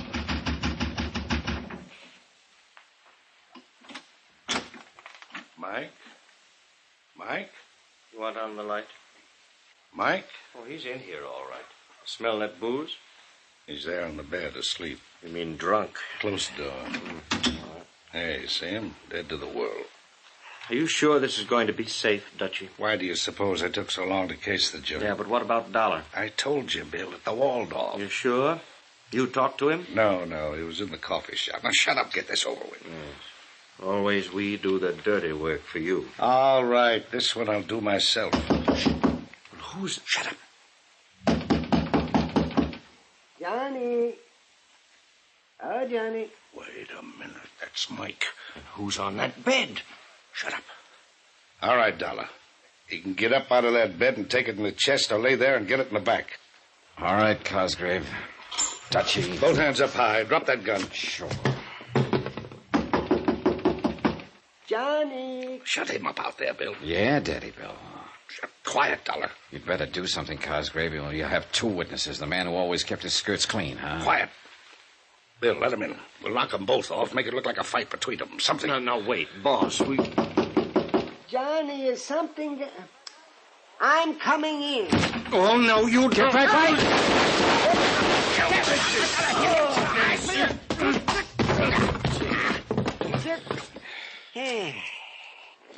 Randy. Hey, you're real rough, aren't you? Now, wait a minute there, Mike. Get up off his chest. I want to see what your dear friend Daddy Bill looks like. Oh, What'd you hit him with, anyway? oh dear. The poor bottle's all broken. Best thing could happen to you, Mike. So this is Dutchie Gordon, alias J. Wesley Cosgrave. He won't be for long. What? Well, what's that, Daddy Bill? You feeling better? He always hung it on somebody else. What are you talking about? Lefty, shorty, all of them. This one he'd have hung on me. Well, not this time. That gun. Look out! Put it down. Randy? Cosgrave, dead as a doornail. And when Daddy Bill comes to after that sock on the chin, you can tell him he's cooked his own goose. My.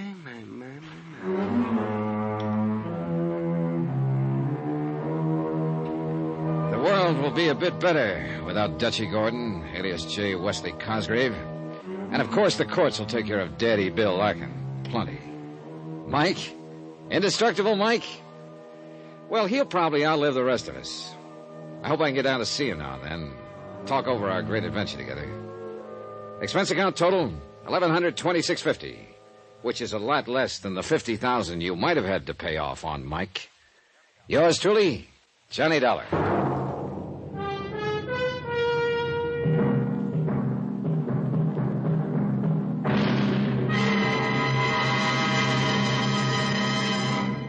Now, here's our star to tell you about next week's intriguing story. Next week, the heady romance of moonlight on a lonely beach in Mexico. Moonlight from a killer's moon. Join us, won't you? Yours truly, Johnny Dollar.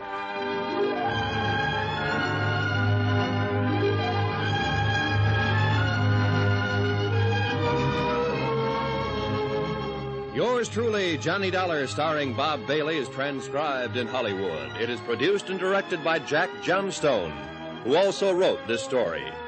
Heard in this week's cast were Howard McNair, Lawrence Dobkin, Harry Bartell, Herb Vigran, Alan Reed, and Roy Glenn. Musical supervision by Amerigo Marino and Carl Fortina. Be sure to join us on Monday night, same time and station, for another exciting story of yours truly, Johnny Dollar. Roy Rowan speaking.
From Hollywood, it's time now for... Johnny Dollar. Ed Renser, Johnny, Union States Casualty Company? Oh, hi, Ed. I heard you were trying to reach me. Yes, indeed. Plane leaves in 2 hours. For where? Ensenada. It's a port on the west coast of Mexico, south... Yeah, I know, Ed. I know. I've been there. Well, but what do you... Charlie Burton is down there, Johnny. You know, the big nightclub TV comic. You know, good old, lovable, boyish Charlie? I've seen his show. Who hasn't? Really keeps you screaming, doesn't he? Oh, he is a killer. Eesh.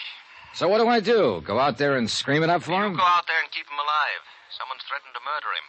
One of his audience, maybe? No, wait, Johnny. This is no laughing matter. Anything happens to Charlie Burton, I cut my throat. Hey, you really do like his show. We're carrying $500,000 worth of insurance on that boy.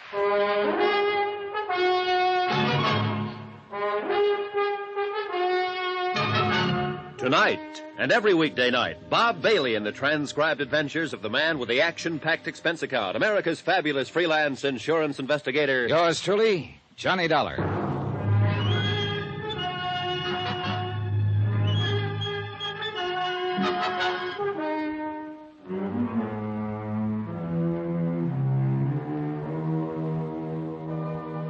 From Special Investigator Johnny Dollar to the Home Office, Union States Casualty Company, Hartford, Connecticut.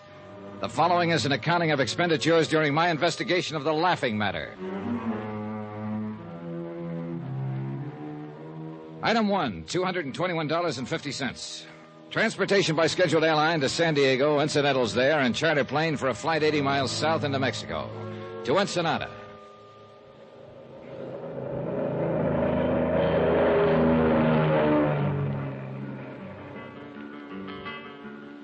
Item 2, $1.90. Taxi from the plowed ground airstrip to the Carrara marble foyer of the plush Balboa Beach Hotel. The contrast was typical.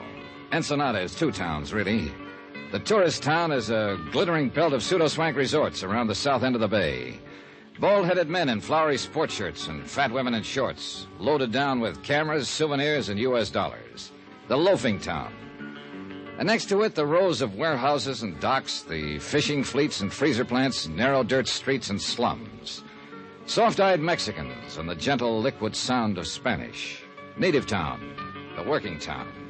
2 different ways of life, and no bridge of understanding between. The executive producer of the Charlie Burton Show, a man named Frank Maltz, was in my room 5 minutes after I checked in. Glad to know you, Mr. Dollar. He was probably in his middle 40s, but looked older, haggard, pressured, a little battered around the edges. He might not have his ulcer yet, but he was sure working on one. Didn't waste much time getting here. Well, that phone call of yours got them pretty upset back there in Hartford. I meant for it, So too. I get it. Have you called in the local authorities, Mr. Maltz? No. Why not? It wouldn't have done any good. Charlie'd have blown his top and had him thrown out. Good old lovable Charlie? Yes. He doesn't know you phoned Hartford. No, he'd have stopped me if he'd known. Why? Does he want to die? Oh, he says he's had murder threats before, crank letters. He wouldn't take it serious. But you do, is that it? I didn't figure it was up to me to decide. As I understand it, Mr. Maltz, there was a note of some kind slipped under Burton's door. That's right. Well, tell me about it, will you? All right, yesterday evening, after we came back from shooting some scenes around the bay, we went to our room, shower, clean up for dinner. You know? When Charlie started to leave his room, he saw the note. Where is his room? Fourth one down on the terrace to the left. All our rooms open onto this same terrace. Do you still have that note? No. Charlie tore it up after he read it. Did he show it to anybody? Yes, to me. It was on stationery from the hotel here. It was in pencil and crudely printed. Remember the wording? Oh, yes. It said, "Only the gods are immortal, Burton. As you'll soon find out, you'll never leave Ensenada alive." Kind of an odd way of putting it. I thought so myself. Know anyone who might use that style of phrasing? No, I'm afraid not. All right. What else, Mr. Maltz? Nothing else. Those are the facts. Anything happened since the note? Not as far as I know. Burton could be right, of course. The whole thing may be a hoax. Yeah, maybe, but that's for you to decide, not me. Who do you know who might think they had a reason to kill him? Aha. I think I'll let you form your own conclusions on that. No, thanks, Mr. Maltz. That's very thoughtful of you. All right, I'm sorry. I realize I haven't given you much to go on. Practically nothing. I can't help it, Dollar. That's all I know about it. I see. Well, talk to the others. See what they know about it. Others? Well, I was thinking mainly of Gloria Dale and Al Schreiber. And there's Charlie himself, of course. Suppose you brief me on those other two. All right. Gloria Dale's the feminine lead. Oh, yeah, I've seen her on TV. Yeah, probably. She's been with the show for 3 years. She's in her late 20s. She's single. She's gorgeous. She has a terrific sense of comedy. How does she get along with old, lovable Charlie? Good question. Maybe she can give you an answer to it. All right, I'll ask her. And who was that other one you mentioned? Al Schreiber? Yeah, he's a young newcomer. He's been with the show 6 months now. A real talent, if he were ever given a chance to show it. Why isn't he given a chance? Because on the Charlie Burton show, my friend, there is one and only one star, namely... Good old, lovable boyish Charlie Burton. Oh, you've been reading the press release. Well, as a matter of fact, I have. All right, who else? No, that's all. At least all that mattered. The camera crew, the technicians who were sent up from Churubusco in Mexico City, they never heard of Charlie Burton before. And we haven't had much of any contact with anyone here in town.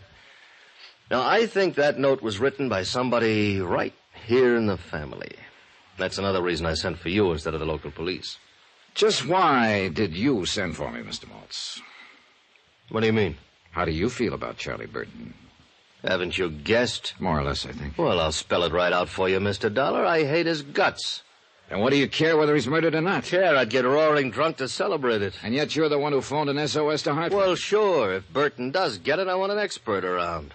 Somebody will tag the right party for the crime.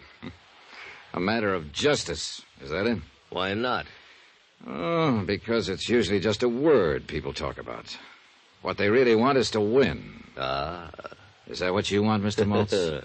Very funny. You ought to go on television. No, I'm waiting till they perfect it. I feel the same way about murder. So the legend of lovable Charlie was starting to crack. One person at least didn't love him, Frank Maltz, his executive producer. And there was something else besides hate in Frank Maltz's eyes, a weariness or bitterness, something I couldn't quite place. I filed the thought for the moment, took time to shower and change, and went looking for another pair of eyes, a prettier pair. And I found them, alone on the terrace with their owner. They were turned toward the west, toward the last golden edge of the sun as it sank into the Pacific. They were big and blue, very lovely. Hello there. How are you, Miss Dale? Miss... I'm Johnny Dollar. I just got in from Hartford, and I've been talking with Frank Maltz. Oh, you must be with the advertising sponsor. No, I'm an insurance investigator. Huh? Yes, I'm here in regard to that threatening note that Mr. Burton received. Oh, that. You've heard about it, then? Oh, we all heard about it. Interminably. From Burton, you mean? Who else? Oh, he paced and posed and beat his breast. He wept and stormed and shouted at us.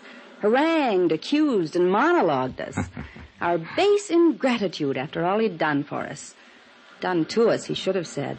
That one of us, a viper in his bosom, should stoop to such a practical joke on good old luck. If it was a practical joke, what are you doing down here? You think it was a joke, Miss Dale? I don't, but Charlie himself said... Do you mean somebody really meant that threat? Maybe. Well, what do you know? Any idea as to who might have written it? Sure. Anybody who knows him. Is he that bad, actually? Mr. Dollar, you've heard the expression horrid old man. Yeah. Well, if Charlie Burton worked for years to improve himself, really tried, eventually he might lift himself up high enough to be a horrid old man. Well, if it's like that, why do you stick around? Why do I? Because I signed a contract last year during an emotional crisis. And it's got 2 more years to run. Break it. Breathe a little clean air for a change. I'd be dead professionally, and that's about all I've got in life now. Professional career, such as it is. Same thing apply to Frank Maltz? Yep, contract. Executive producer is just a title. The Charlie Burton Show is owned by Charlie Burton, lock, stock, barrel, and the souls of the employees. Something of a dictator, huh? Egomaniac. He's a pre-adolescent paranoid with the ethics of a rattlesnake and the jealous instincts of a Turkish harem master. Uh-huh. Oh, forgive me, Mr. Dollar. I had that line in a play once, but it still fits him. Tell me the truth, Miss Dale. Did you write that note? I'm a female comic, Mr. Dollar. So? So who can write? Gloria. Out here, Al, on the terrace. Al Schreiber, have you met him yet? No, but I've got him on the list. That may turn out to be quite a list before you're through. Downstairs bar at 7, honey. That's what you said. Downstairs bar at 7. I know. I'm going in and change right now. Al, this is Johnny Dollar, Al Schreiber. Hello, Al. How are you? Glad to see you. Mr. Dollar's an insurance investigator. He's here about that murder threat Charlie got. You mean that note was for real? Could be. Well, happy days. Baby, there's hope for us yet. Careful, Al. Mr. Dollar's making a list. Sweetie, I'd be proud to confess. Only I didn't think of the idea, and besides, I'm a coward. Did either of you actually see that note? No, but we heard about it. So I understand. How does insurance figure in this? You mean some company actually wrote a policy on that earthworm? To the tune of $500,000. Holy Hannah, who's he worth that much to? His sponsor, the advertising client. I doubt if it's personal, really. They're just protecting their investment in the show. $500,000 fish. For a phony old fake who weighs in at a fast 30 cents. Say, maybe they're out to kill him and make a profit for themselves. Yeah, I'll put them on the list. And I take it you're in the club, too, Al. Club? At least you're not wearing a Love Charlie Burton button. Oh, sir. All I am, ever was, or hope to be in any future life. All I have, ever had, or expect to have at any time, notwithstanding. The foregoing to supersede any previous statement, and irregardless of any utterance made hereafter. I owe in its entirety, and without any reservation whatsoever, to my one and only benefactor. That sterling, magnanimous, warm-hearted, genial... I'll bet you think I'm only saying that because it's in my contract. Did you write the note, Al? I don't know what to say until I check with my writers. Yeah, I have the same problem with my underwriters. Say, that's not bad, Mr. Dollar. You know, you ought to try Sorry, television. I'm waiting till they perfect it. Item 3, 80 cents, one drink. I had it sent from the bar and sat on the terrace alone and drank it. I watched the sun die in the west and let the soft night creep out of the hills of Mexico and sink down over me in gentle folds. Then I saw a man slip from the shadowed shrubbery and move cautiously up the terrace, a pale ghost dressed in the white cotton of a peon worker. As I came quietly to my feet, a girl ran from inside somewhere, clung to him, and stopped him. They argued fiercely for a moment and guarded Spanish. Then the man turned and saw me and vanished into the darkness of the hotel gardens. The girl faced me for an instant, with eyes like frightened doves. Then she, too, turned and fled. But I'd recognize her. She was the hotel maid who'd brought ice to my room when I first arrived. So it was a lover's meeting, most likely. And yet, the man, before she stopped him, had been heading across the terrace toward Charlie Burton's room.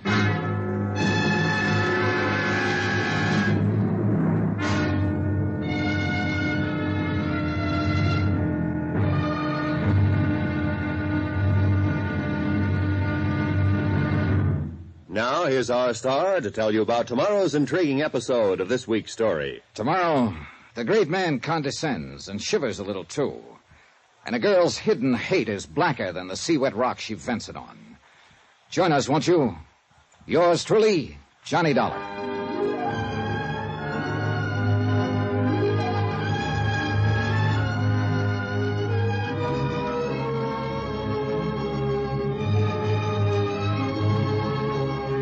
Yours Yours truly, Johnny Dollar, starring Bob Bailey, is transcribed in Hollywood. Written by Les Crutchfield, it is produced and directed by Jack Johnstone.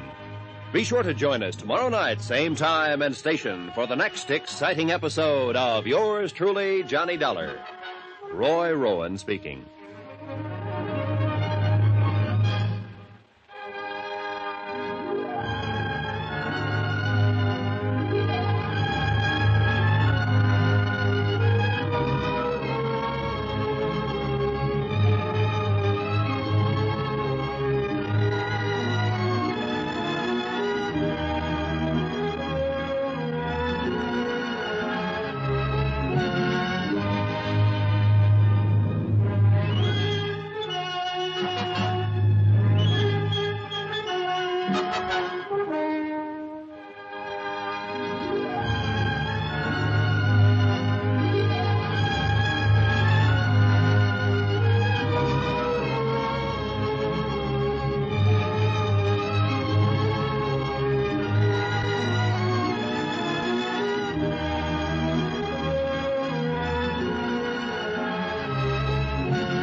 From Hollywood, it's time now for...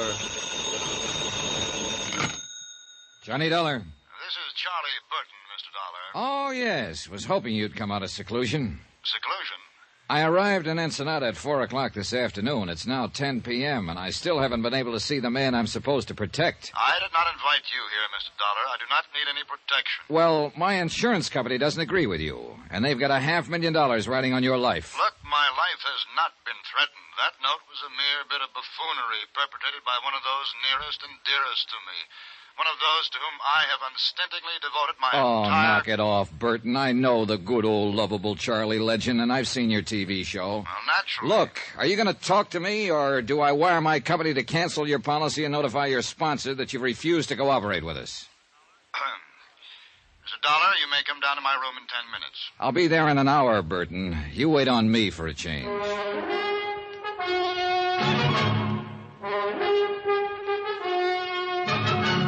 Tonight and every weekday night, Bob Bailey in the transcribed adventures of the man with the action-packed expense account, America's fabulous freelance insurance investigator. Yours truly, Johnny Dollar.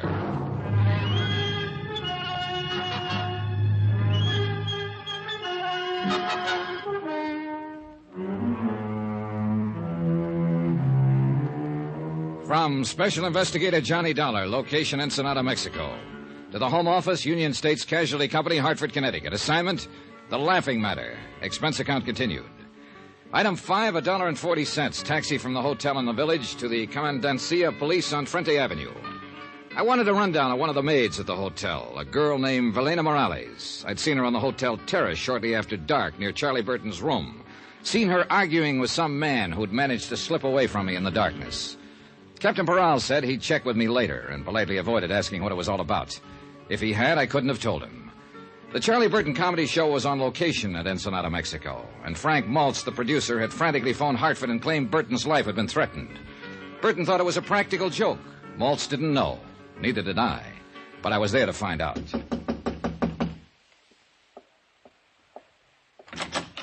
Hiya. You are Mr. John Dollar, I assume. You couldn't assume any corrector. Mind if I come in? By all means, do. Thanks. I am Charles Burton, Mr. Dollar. Yeah, I know. I've seen your face in a number of saloons. I beg your pardon? Oh, on their television sets. Oh, yes, of course. Well, sit down, Mr. Dollar. I just did. Yes, so I noticed. Well, I don't imagine you'll be here long enough for me to have something sent up from the... Oh, I'm sure I will. I'll have scotch on the rocks. Double. I see. Room service, please. There's Mr. Burton in Suite D. Please send up one scotch on the rocks. Double. Make it double. Oh, just a moment, please. By the way, Mr. Dollar, what is your room number?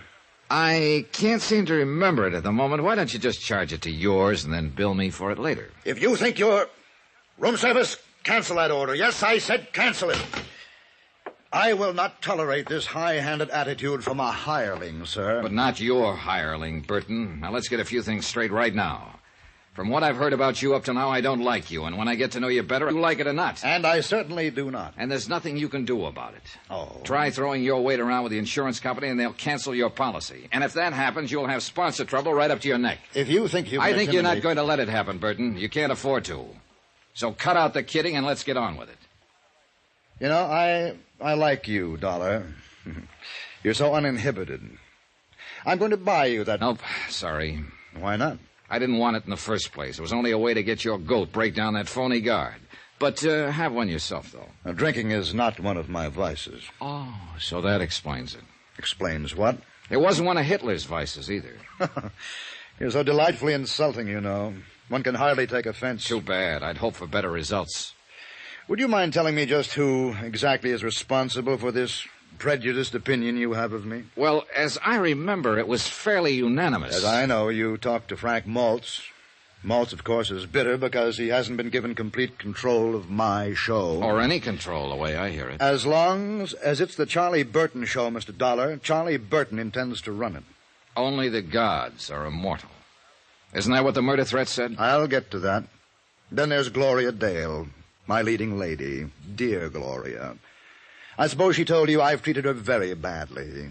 Practically forced her to sign a contract that pays her several $1,000s a week. A hideous fate, actually. It could be. And Al Schreiber? Did he mention the fact that I took him out of a 40-a-week burlesque house and taught him the subtleties of high-class, big-time comedy? Things that I had spent a lifetime perfecting. Look, Burton, if you're trying to convince me of your fine, sterling character, forget it. It's irrelevant.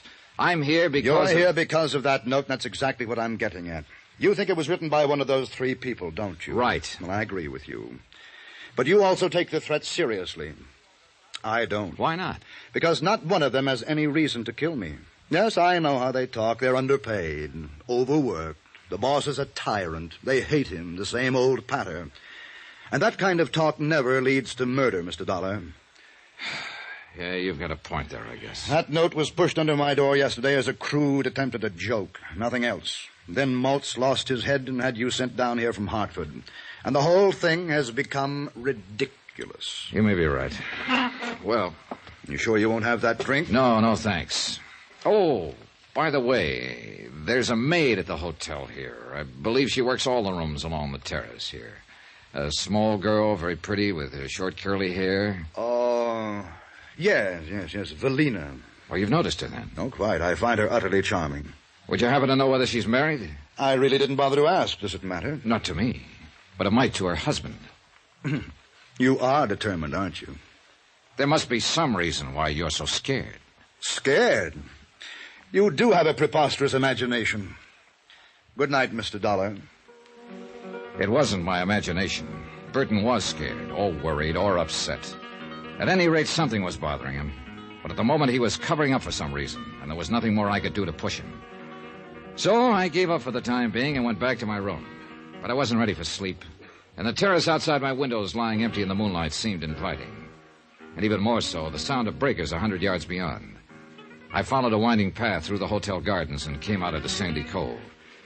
And there I found her, Gloria Dale, sitting on the sea-worn rocks by the water's edge, with a bottle beside her, getting quietly drunk. You've discovered my guilty secret, Mr. Dollar, and I've only got one glass. It's that or the bottle. I'll share the glass with you, if it's all right. Sure. There you are. Thanks. Here's to the moon, people. They seem real close tonight, don't they? Yeah, they'll be dancing out there on the water by midnight. I think you're as crazy as I am. Crazier. You're not even in the same league. I'm glad you came. I go sort of nuts on moonlit nights by myself. Hey, what happened to Al? Weren't you two together? I sent him off to bed. He gets a little wearing sometimes. He's real gone on you, isn't he? I guess so. And you? He's a good guy. I like him a lot. He's fine, but But no click, huh? No click. Here's to better clicks. Hey, easy, kid. You're drinking it straight, you know. Help yourself. What are you trying to do to yourself, Gloria? Learn to forget. Forget the emptiness, the hollowness. There's nothing in me anymore. Except the hate, of course. There's plenty of hate. For Charlie Burton? For Charlie Burton. Do you hate him enough to kill him? You've always got your eye on the ball, haven't you, Mr. Dollar? More or less. Would you like to tell me about this emptiness? No, I don't think so. All right. Why not, though? It's the edge of the land and the edge of the sea. And you're from the moon, and you'll go back there at dawn. So why not? Here's to the moon. It makes people crazy. Hey, save half of that one for me. Oh, sure. Here you are. Yeah, just leave it there. So? Well, a year ago, my contract was up. And I was leaving the show. And I was about to be married. Jerry, his name was. And he's the only man I ever really loved. Uh-huh. Burton was furious. Said I was letting him down. I was ungrateful. But he couldn't stop me because my contract was up. And one morning I got a note from Jerry. Special delivery. We were through, it said. Why? No explanation.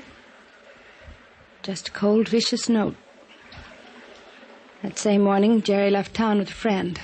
Chartered a plane and went to Canada on a hunting trip. And you didn't find out the reason for it? Later, yes. At the time, I was hurt. I was terribly hurt. I signed a new contract and went on working. And months later, I got the story roundabout. What was it? A private detective, one of the crooked ones, had gone to Jerry with a complete report about me, supposedly. My private life, field reports, affidavits, statements, even photographs. A fake, the whole thing. But it convinced Jerry. You know who was behind it? I can guess. Sure. Good old, lovable Charlie Burton.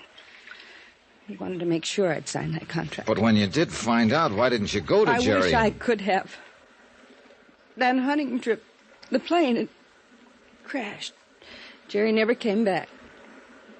He was killed. That's crazy, huh? Oh, no, easy, sweet. Do I hate Charlie Burton enough to kill him? That's what you asked me, wasn't it? Sure, I hate him enough. 1,000 times enough. Only I haven't got the nerve. So what do? I drink. Gloria. The hotel. Help me get back there. Please, Johnny. Will you take me home? Love and hate, and the Black Sea rocks, and a lunatic's moon at midnight. And no help on this earth for a wounded heart but time itself. A tide was rising now, and rising fast. And hidden by the darkness, a wave curled and broke. And time ran out. I lunged out of bed and fumbled in the blackness for my robe and slippers and gun. Yeah, who is it? Charlie Burton. Open up, hurry. Dollar, you've got to protect me. Somebody took a shot at me through my window from the terrace. Oh, it was probably just a crude, practical joke. Joke? Joke? This is no laughing matter. Don't you understand, Dollar? Somebody's out to kill me.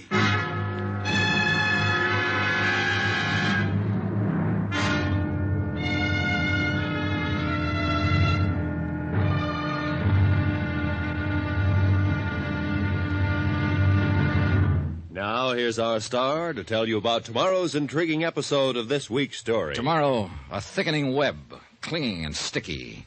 But one of the flies pulls free by using a gun. Join us, won't you?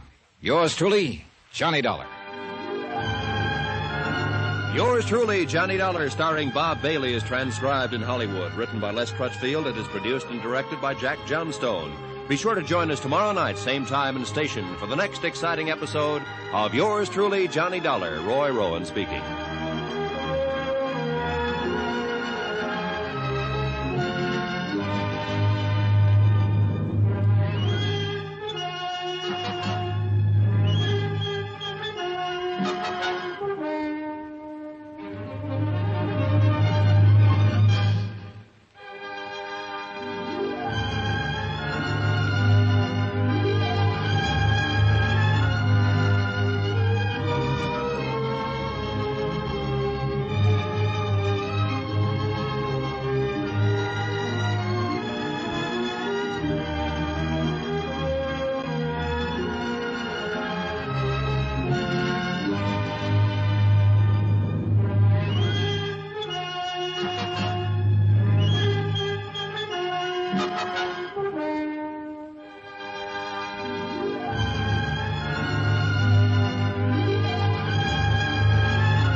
From Hollywood, it's time now for...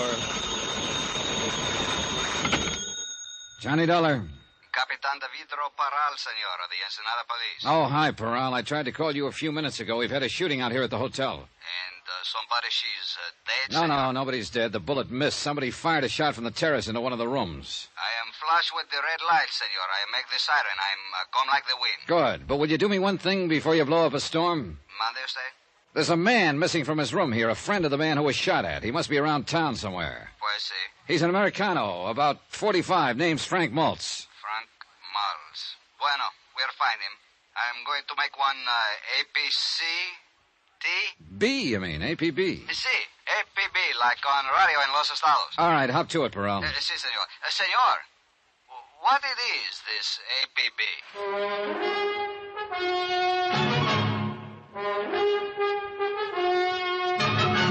Tonight and every weekday night, Bob Bailey in the transcribed adventures of the man with the action-packed expense account, America's fabulous freelance insurance investigator. Yours truly, Johnny Dollar.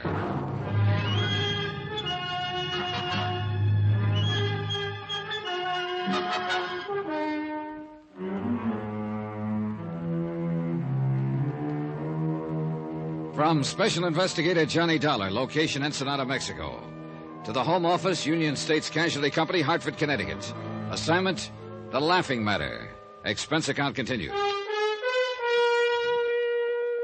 Item 6, $1, a pot of coffee from the hotel kitchen, special. It was 1 a.m. I'd been half asleep when the shot was fired, and I hoped the coffee would help get me at least half awake. I hadn't expected it to happen that way, and neither had good old lovable Charlie Burton, America's favorite TV comic, according to his press agents. Charlie had called it a joke, but he wasn't laughing now, and neither was I. Charlie's life was insured for $500,000, payable to his sponsor. Where he is, senor, this man who was get shot? He didn't get shot, Parral. He got shot at. Pues sí, it's what I wish to say, but the tongue is no make English too good. Well, you're doing fine.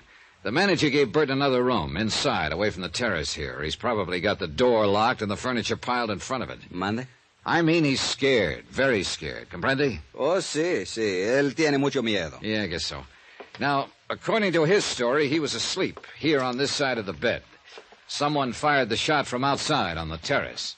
It broke the window there. And the bullet lodged here in the bed, about 6 inches above Burton's head, where he was lying on the pillow. Sí, yo puedo verlo. And then he is wake up quick. He is no see nobody, senor? Is no hears nobody? No, he was too scared to know. He jumped out of bed, ran down the inside corridor, and banged on my door. I searched the terrace right away and didn't find a thing. And these other people which are work for him to make the television, they are also having room which are close to this?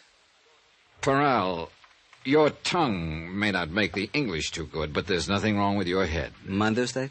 I mean, you're okay, amigo. You're a good cop. Gracias, senor. Yes, any one of them could have fired that shot. And they are big which ones, these people? Well, there's Frank Maltz. He's the producer of the Charlie Burton show. He's the one who was missing from his room, the one I asked you to locate. See, you say. Then there's Gloria Dale. She's the feminine star of the show. She's in the third room down. She is in the room of her when the shoot was fired? Yeah, she'd gone to bed. I had to beat on the door to wake her. She hadn't even heard the shot. She'd been pretty upset. She'd been drinking earlier. See? It's always the same. These Americanas ladies which have come to Ensenada, always they are drink too much. You may be right. Anyway, the third member of the group is Al Schreiber, second room down. He's an actor, too. And where he is when these things happen? In bed, so he says. The shot woke him up, and he came out into the corridor while Burton was banging on my door. And these are all, senor? Yep, that's the bunch. Which one you think is not like this Charlie? Every single one of them hates him. Then there's another possibility, too. That girl I asked you to check on earlier, the maid who works here at the hotel. You see, la señora Evelina Morales. Pues we have looking, but we are not find her yet. Oh? Ella no está en casa. She are no at her house, señor. Oh, I see. Ni el marido tampoco es. Also, the, how you say, her husband is gone. Oh, then she is married. Pues sí, señor. You're still looking for her, aren't you? Pues sí, señor. No tenga cuidado. It's no big town, Ensenada. We are find her too soon now. I think es por mí, yo creo. I am tell the manager I was here. La policía acá. Sí, capitán de vidro Paral. ¿Dónde? Bien, sí. Muy bien. Bien, adiós. This man you are say have disappeared, señor. Frank Maltz? He was now be found. Where is he? Es un cantina, a nightclub. It's called the 21. 21. Where is it? In town somewhere? You see, it is a, how you say, senor, it's one big hot spot.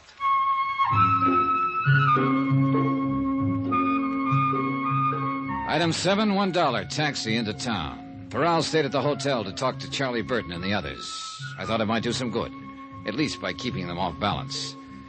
Regardless of his knowledge of English, Paral was a smart lad, and his eyes never missed a thing. The 21 may have been a hot spot earlier, but at this time of night it was almost deserted. There were a few weary B-girls drowsing at the bar, a scant handful of last-ditch patrons, and Frank Maltz, alone at a table, glowing with mellow geniality and bottled health. Well, now, another night out with insomnia and a taste for dives.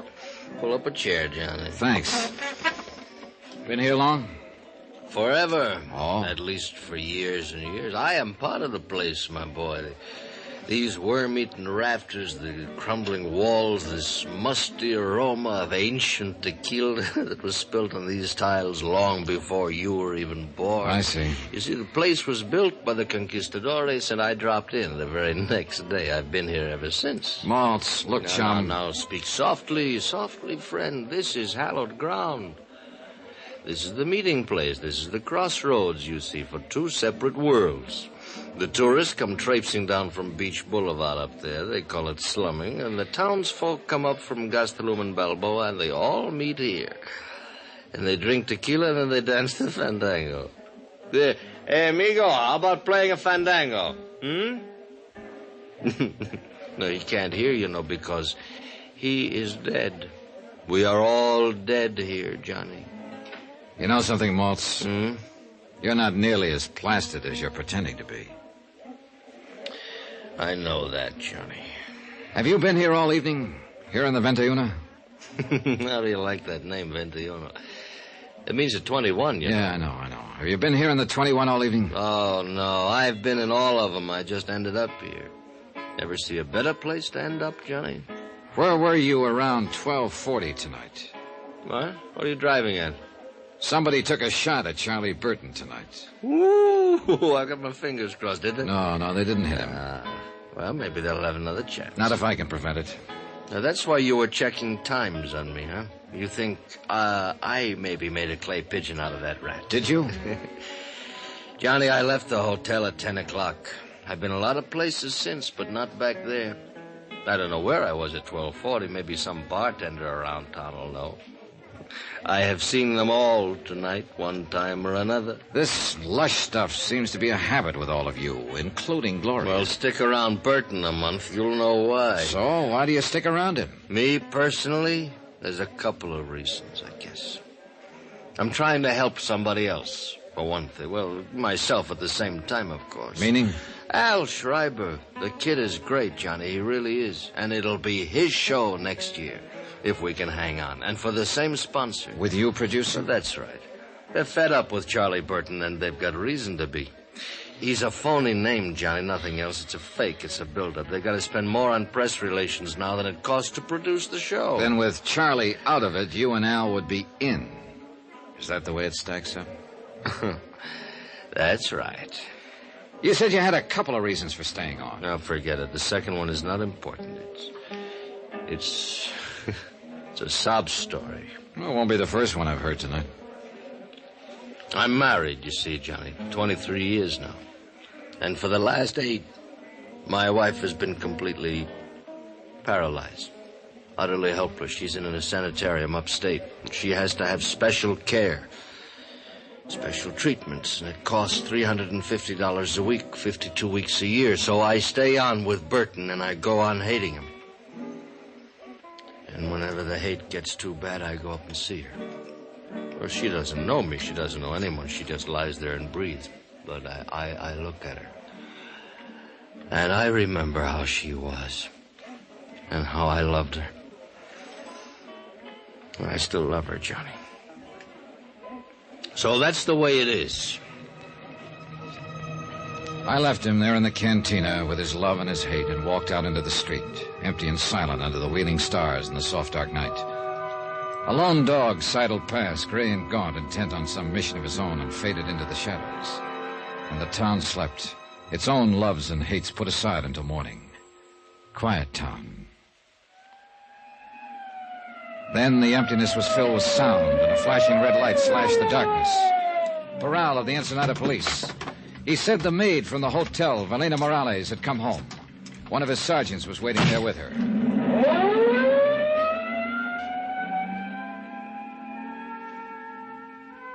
Buenas noches, senora. Buenas noches. The tiny room was lit by a flickering oil lamp, and a candle burned beneath a crucifix on the wall above the bed. Cement floor and adobe walls, bare and clean, like the cell of a nun in a convent. ¿Y su hombre? ¿En dónde está él? Ya no sé. She was young, ¿Qué le pretty, importa? and at the moment very ¿Dónde estabas tú frightened. más temprano? En la casa de una amiga. ¿Por qué me preguntas? Espérate, señora. Hace poco un trato a matarle a un señor. Allá en el Hotel Balboa. ¿Qué dices? ¿Cuál señor? Un americano. El señor Carlos Burton. Ay, de mí. ¿Qué tengo yo que hacer? She talked, Ya no hay half remedio. crying, and ¿Quién sabe Parral qué vamos a translated. hacer ahorita? Charlie Burton, Y ahora old no hay lovable remedio. Charlie, had been bothering her, annoying her at the hotel. Que él nomás hablaba She tried to avoid him, porque creía que but had él made the podía mistake of hacer telling her lo que husband. tan duro. He'd been furious and had come to the hotel earlier in the evening. That's when I'd seen the two of them arguing on the terrace. She hadn't seen him since. So, Senor Dollar, what is it you think? I think you'd better find a husband, and find him quick.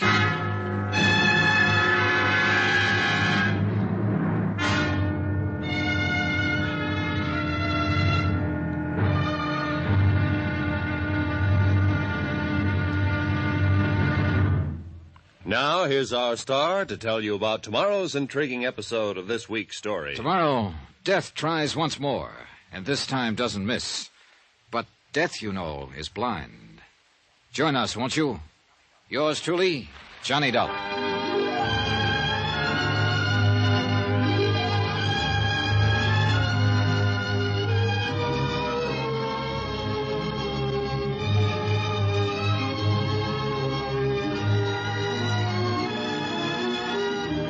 Yours truly, Johnny Dollar, starring Bob Bailey, is transcribed in Hollywood. Written by Les Crutchfield, it is produced and directed by Jack Johnstone. Be sure to join us tomorrow night, same time and station, for the next exciting episode of Yours truly, Johnny Dollar. Roy Rowan speaking.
From Hollywood, it's time now for...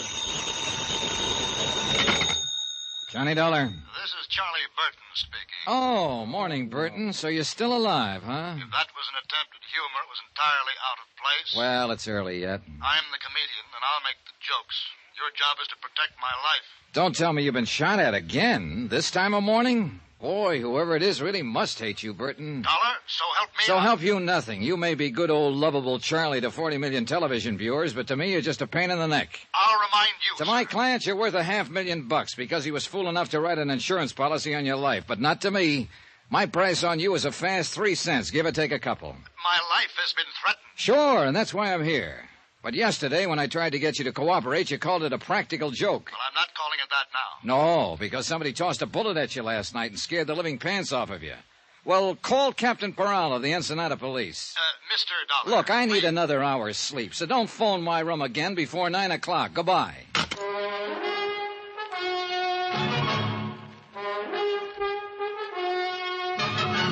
Tonight and every weekday night, Bob Bailey in the transcribed adventures of the man with the action-packed expense account, America's fabulous freelance insurance investigator. Yours truly, Johnny Dollar.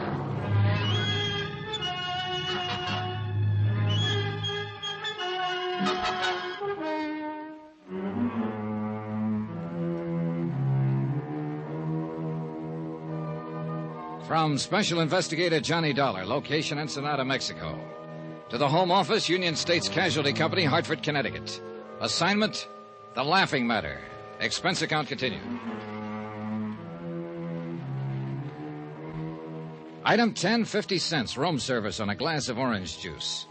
Another hour's sleep was out of the question. Just hearing his voice on the phone left me too mad to relax. One of America's most popular comedians, a living legend. And yet his whole cast, the people down here with him on location, hated the ground he walked on. Personally, I was on their side. But my job was to protect his life from some unknown enemy who'd sent him a threatening note. And last night, the threat had become action in the form of a shot fired from the darkness. It was my job to see that the killer didn't get a second chance. And that's what I was being paid for, and the fact that Charlie Burton was a Class A stinker was irrelevant. Frank Maltz, executive producer of the Charlie Burton Show, and practically the only early patron of the hotel breakfast room, was sitting at a table alone. Good morning, Johnny. I left him sitting in almost the same position at 2 o'clock in the morning. Only the table then was in a backstreet cantina in town. He was apparently remembering it, and he avoided my eyes until the waiter had brought my coffee and gone away. I guess I made quite a fool of myself last night, huh? Oh, when was that? Nice of you to ask, Johnny. This is good coffee. Oh, you'd been making the rounds last night, for whatever reasons, and you felt like talking. But I wouldn't call that making a fool of yourself. All right. Thanks. You were sober enough when I left you. Oh, sure. You just sat there and let me talk it out. Where'd you go, anyway? I came out of the cantina a few minutes later. You disappeared. Captain Peral, Ensenada Police, picked me up in a prowl car. He'd located that maid from the hotel here. We went to her home and talked to her. So? Well, for the moment at least, you and Al and Gloria Dale are apparently off the hook. Oh? The maid says Burton was always annoying her whenever she was on duty here. He was. I told him to lay off. Well, her husband found out and came out here to the hotel yesterday evening. I saw him and his wife arguing out there on the terrace just after dusk. But I didn't know what it was all about at that time. Anyway, that's the last she saw him. He didn't come home last night, and he's still missing. I just talked to Peral on the phone. They've got half the police force looking for him. And you figure he's the one who took a shot at Charlie last night? Kind of adds up, doesn't it? Well, I guess so. I hope they find him, Johnny, before he finds Charlie again. I'd hate to see a poor devil take a rap for killing a louse who isn't worth it. Yeah, I know what you mean. Well, the chances are they will. Didn't either one of you fellas ever get to bed last night? Not for long. Morning, Al. Oh, my goodness, Frank. You look awful, man. You must have slept on your face. I look the same as I look every morning. You want some breakfast, Al? No, thanks. I'm skipping it. I'm going to try to get in a dip in that pool before old Blubber Tummy oozes out of his feather bed. Oh, I don't think he'll be using the pool this morning. Not if he remembers what we're shooting today. It's that castaway sequence, isn't it? Yeah, we'll get that first. But later this afternoon, if the light on the water is okay, I want to get those shots of him swimming ashore. Good. Keep him on retakes till he gets waterlogged. It's kind of a slapstick desert island thing, Johnny. Oh? Yeah. You see, Charlie and I are supposed to have been on this yacht, and it sank. And I just disappear. But there's some stock shots of Charlie swimming like crazy and a stock shot of a deserted South Sea island. And finally, Charlie comes crawling up onto the beach. That's the sequence we're going to shoot this morning. I see. He's pooped. He's dying, you know. Then I step out from behind a bush, and I'm wearing a full-dress suit, white tie and tails. He thinks he's crazy or something. It starts building from there, then, Johnny. Yeah, I get the idea. He's thirsty, see? So I reach under my coat and bring out a soft drink, an ice-cold bottle. And I open it and give it to him. It says Cott Quality Beverages on the bottle, C-O-T-T. Yeah. So Charlie asks, is it any good? And I say, it's Cott, man. And he says, so what? And I say, so it's Cott to be good. See, Johnny, it's out-and-out slapstick, but it works pretty well on camera. Yeah, it keeps building, you see. I keep producing things out of the bushes. A table and chair, tablecloth, dishes and silver, caviar, bottle of wine, roast turkey, then a string quartet, and finally a line of dancing girls. And the payoff's a shaggy dog. He says, look, we were shipwrecked together. How you doing all of this? And I say, it's easy. I got a cousin in Congress. It's a lot better on film, Johnny. A lot better than it sounds, stripped down this way. Yeah, well, I'm not exactly a fan of Burton's. Oh, he's got some good stuff in this one, Mr. Dollar. In fact, he's got all the good stuff. Only thing I'm in there for is to feed him the lines. As usual, of course. If I ever get a decent role in his show, I'll drop dead. Oh, really? Attention! That's not funny, Al. At ease. I said it's not funny. You thought it was when you did it on the show last month. May I remind you that your services can be easily dispensed with? Good.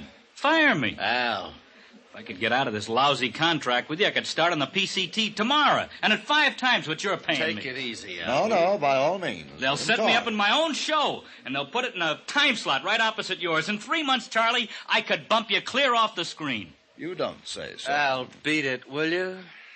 Okay, Frank. Sorry you had to get caught in the crossfire, Mr. Dollar. Nothing personal. Forget it. See you later, gentlemen. You'll be on that set in a half hour, not a minute later. Yes, sir.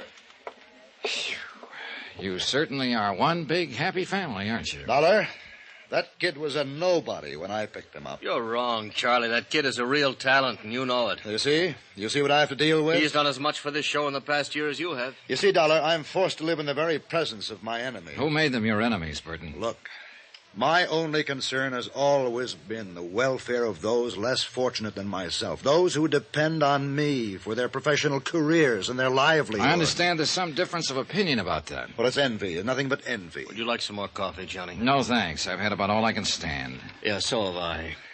May I ask what you're doing to protect my life, Mr. Dollar, if anything at all? Oh, I've taken the usual routine precautions. Routine? I demand more than routine. Not from me. You don't demand anything. I'm working for the insurance company. Then I'll complain to them. Good. Why don't you cancel your policy at the same time? Then I can get off this assignment. Couldn't cancel it if I wanted to. My sponsors wouldn't allow it. It's for their protection, not mine. I know that. I think you'd like to see me murdered. Oh, no, you're wrong there. That would mean I'd loused up an assignment, and I take pride in my work. But you wouldn't care personally. No comments. I'll demand protection from the local police. You've already got it. Captain Peral had 2 men on duty there last night after that shot was fired, watching your room. I didn't see them. They didn't intend for you to see them. Relax, Burton. If the worst does happen, ballistics can probably identify the killer after we get the slug out of your body. Dollar, this is no laughing matter. Then why did you treat it like one? Why did you tear up that threatening letter? Why didn't you call the police in right then? Why didn't you cooperate with me yesterday when I got here? And why the devil did you make a pass at an 18-year-old girl in the first place and get her husband out gunning for you? You mean you know who's trying to kill me? If it's any satisfaction to you, Burton, just in case he gets past us, you probably have been killed by a man named Nacho Morales. His wife is a maid here at the hotel, as you no doubt know. That little native girl? Yeah. That little native girl. Oh, now, look, both of you. No, I was wrong. I admit it. I just lost my head, I guess. When a man's under pressure all this time, as I am, he doesn't always think straight. Now, I didn't mean any harm toward her. Maybe you'll be able to convince Nacho of that, if he waits long enough to listen. No, don't, please. Now, I know you hate me. All of you do, but I'm not as bad as you think. You just don't know the load a star has to carry. Then why don't you tell us about it? You, Frank. You don't think I'm being fair with Al. You think I'm holding him back, not giving him a chance. Well, you're wrong. I'm actually carrying him, teaching him things I've learned over the years. Oh, he knows quite a bit now, Charlie. So you don't believe me? You don't think I know what I'm talking about? Well, let's... All right. All right, I'll show you. Al said he was written down in today's sequence. He said that I had the great role. You heard him say it. Well, yes, Then Charlie, let him have it. I'll What? trade with him. You mean that? Yes, I mean it. Let him change any line he wants. To fit his style, he can play it any way he likes. I'll take that role he says is so bad, and I'll still come out the star. All right. Charlie, we'll have a go at it. Fine. I'll see you on the set, unless somebody manages to kill me first. Good morning, gentlemen. Oh, I never thought I'd live to see the day. Yeah, that shot last night must have really shaken him up. Oh, that kid will make him look sick, Johnny. He doesn't know what he's in for. Well, there's one way to find out. Oh, wait a minute, Johnny. I've been thinking about something you said. Oh? That maid, Morales' wife, does she speak English? Nope, just Spanish. Well, what about her husband? Same deal, only Spanish. Well, but the note, Johnny, the murder threat Charlie got, that was written in English. Yeah, I know. The South Sea Island set was built on the beach at the far end of the bay. The technicians and the rest of the cast were already there when Maltz and I arrived, and they started shooting 15 minutes later. Gloria Dale wasn't in the sequence, so she slept in at the hotel. Some of Captain Peral's men were on hand, on the lookout for Nacho Morales, but he didn't show. By 3 in the afternoon, they were nearly finished. They'd shot the last scene once, but Maltz decided on a retake. So Hal sat down again at the fully laid table on the beach, and they started to roll. He poured himself another glass of colored water from the prop wine bottle and began to carve the roast turkey while he exchanged lines with Burton. Then suddenly Al missed a cue, faltered on a line, and Maltz cut the cameras. Al pushed back from the table, stood up slowly, then staggered and fell. I rushed toward him, pushed through the crowd that was gathering, and kneeled down beside him. But he was already dead.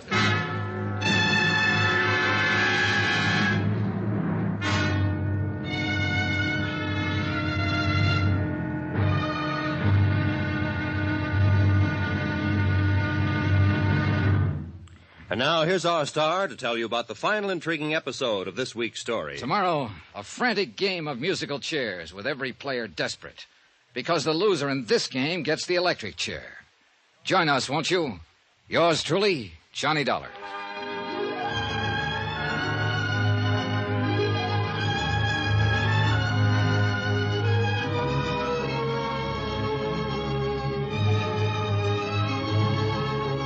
Yours truly, Johnny Dollar, starring Bob Bailey, is transcribed in Hollywood. Written by Les Crutchfield, it is produced and directed by Jack Johnstone.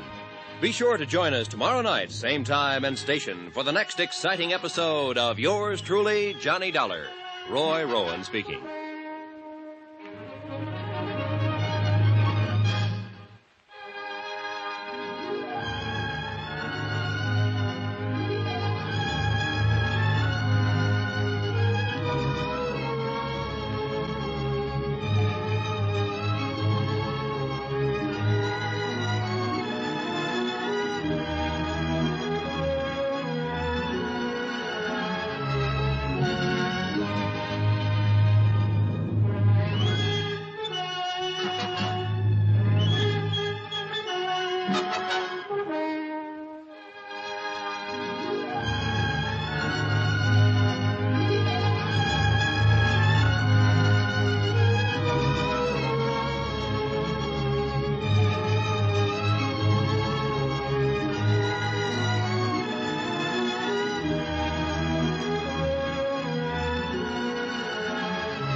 From Hollywood, it's time now for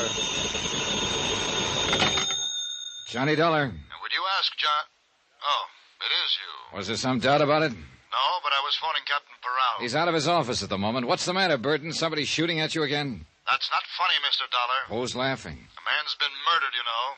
And I think that's anything but a laughing matter. I said, who's laughing? And except for the whims of fate, it might well be me lying dead at this moment. And that's really why you're upset, isn't it, Burton? Because it might have been you. You're not really concerned about Al's death. I was extremely fond of the boy. You were no fonder of him than he was of you, so save that good old lovable Charlie business for your television audience. I never did buy it myself. Dollar, may I remind you that your position... I know my position in it. I'm an Ensenada to protect your life because some company was crazy enough to write a $500,000 policy on you. All right, you're still alive, aren't you? Goodbye, Burton.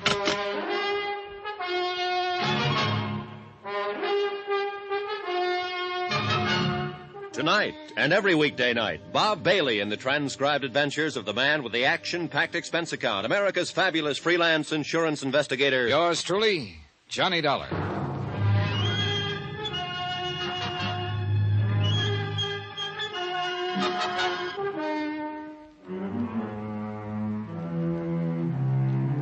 From Special Investigator Johnny Dollar, location Ensenada, Mexico, to the Home Office, Union States Casualty Company, Hartford, Connecticut.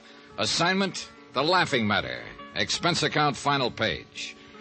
Item 12, 50 cents, 2 bottles of beer, one for myself and one for Capitan Peral. We sat in his office in the Comandancia de Police and drank them slowly and watched the sun sink behind the headlands across the bay. And we waited. The daytime heat reluctantly loosened its grip, and the town, pushing off the lethargy of afternoon, stirred to the quickened pace of evening. A sprinkling truck passed slowly, sweeping the dusty, rutted street with a spurting broom of water. Gleeful kids ran out behind it and splashed in the puddles, squealing happily. Spanish squeals they were. The Comandancia off the tourist beat, and all the while, somewhere back inside the building, an autopsy surgeon worked on a corpse.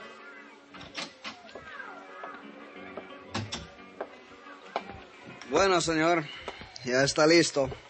The medical is all finished now. Well, what's the verdict, Peral? It's what we are thinking. Él se mató por veneno. He was, how you say, poison. What kind of poison? Él dice cianura. How you call it? Cyanide? Si, senor, cyanide. And here say also are very much cyanide in this bottle which you has give to me. Yeah, I thought it smelled like it. Al drank a glass and a half out of it and then dropped dead right in front of the camera. And you are said the wrong man has drunk it, the wrong one is get killed, no? That's right. Charlie Burton was supposed to play that role himself. But this morning at breakfast, he agreed to let Al have the part. I was there, I heard it. So if he was not do that, he is one who will be dead now. Sure, Charlie Burton himself. And it figures, Peral. He's been the target all along. That threatening note that was slipped under his door, somebody firing a shot at him last night. Si, seguro. Then when they finally got their punch in, they tagged the wrong guy. I don't understand what has happened to this Nacho Morales. Velena's husband, the maid at the hotel that Charlie kept annoying. Ensenada, no, is one big place. It's very small, this town. And we are look every place, senor, but we are no find this man. I don't know, Peral. And yet I got a hunch he's the key to this whole thing. We find him, senor. There's no way for escape this town. We find him muy pronto now. You bet your life. Item 13, $1.40. Taxi back to the hotel. Lights were coming on. A cool breeze was starting to blow in off the Pacific, and the whole town was brightening up to the challenge of the night. But not me. Technically, of course, the job I'd been sent here to do was still under control. Big-time comedian Charlie Burton, a great big lovable scream to his public, had been insured by his television sponsor for $500,000. Then Burton had received the anonymous note threatening his life, so I was here to protect the insurance company's investment. I didn't care personally what happened to Burton. It was just a job. But I did care about Al. Johnny? Oh, hello, Gloria. What is it, Johnny? What happened? No one seems to know anything definite about it. Al Schreiber's dead. Poisoned. That's all I know about it. Come on in the lounge. I'll buy you a drink. All right, Johnny. Have they found that man who was missing? What's his name? Nacho Morales. No, he's still missing. This table all right? Sure, anywhere. Waiter. Si, senor. 2 margaritas, please. Muy bien. Frank Maltz said something about Charlie and Al changing parts. Yeah. Maltz got Charlie mad, and he made the switch to prove a point. What point? That Al wasn't ready for a starring role. Oh, that's right. You didn't come down for breakfast this morning. No, I wasn't in today's scenes, so I just slept in. It's just as well. It wasn't a very pretty sight. Oh, it's a rotten shame. Al was a real swell guy. Con permiso, señora. Oh, here you are. Gracias, senor. Boy, the irony in this world, Johnny. What do you mean? Charlie Burton, who's been a rat all his life, makes his usual crude play for the maid here in the hotel, and what happens? Her husband hits back at the wrong man. Al gets killed. A kid who'd never harm anybody in his life, and Charlie gets off scot-free. I was with Captain Peral last night when he talked to the Morales girl, Nacho's wife.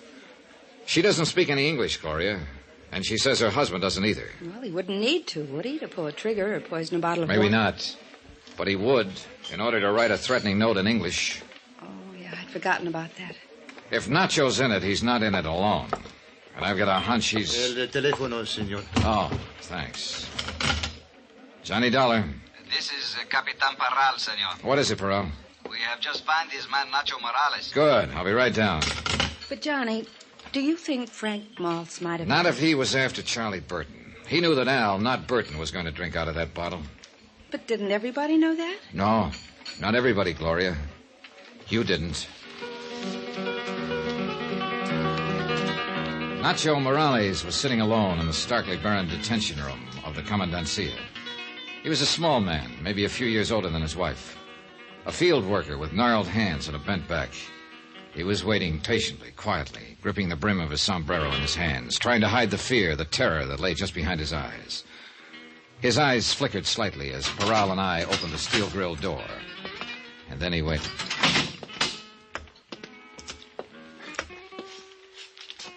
Buenos días, hombre. Buenos días, capitán. Tú eres Nacho Morales, ¿es verdad? Sí, señor. ¿Y eres tu esposa de Evelina Morales? Sí, señor. ¿Cómo pasó la noche, hombre?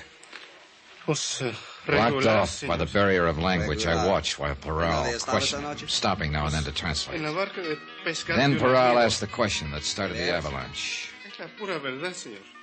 Dígame una cosa. ¿Por qué tú trataste de matar al señor anoche? Why did you try to kill that man last night? No, capitán, es mentira decirlo. Yo no traté de matar a nadie. No es In answer to cierto. Peral's accusation, Nacho's story poured out in a flood of Spanish. And as I stood there listening to it translated, I began to feel sick inside. I'd been blind. All the facts were there, all the evidence, and I'd still failed to spot the play. Nacho's story was the key, it fit, and I knew he was telling the truth.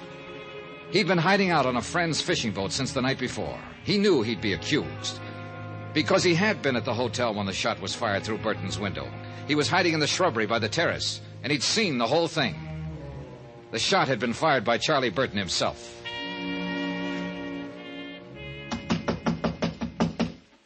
Who is it? Johnny Dollar. I want to talk to you, Burton. All right. Just a minute.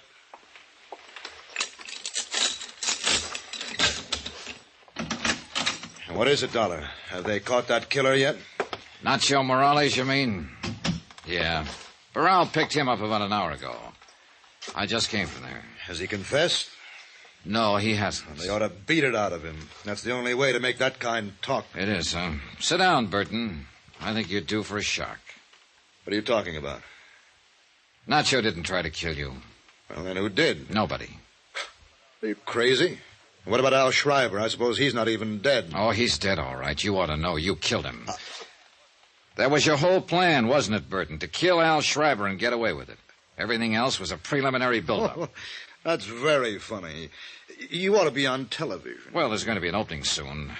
You wrote that threatening letter yourself. What? And then tore it up after Maltz had seen it so it couldn't be traced back to you. Well, you get better all the time. You fired that shot through your window from the terrace there. More build-up. Then you made your play, that phony argument this morning. Oh, really? Switching Dollar. parts with Al, putting him on the spot, making it look as though somebody had tried to poison you and missed. It was fairly clever, Burton, but you're still going to be tagged for it. Does Peral know all this? Why don't you ask him? I'll be glad to step... All right, Dollar. Don't move. Get your hands up now. Real slow. Is that the same gun you used last night? You're wrong, you know. I'm not going to be tagged. Relax, Burton. There's no capital punishment in Mexico. You can star in all the prison shows. You're too smart, Dollar. You're like Al.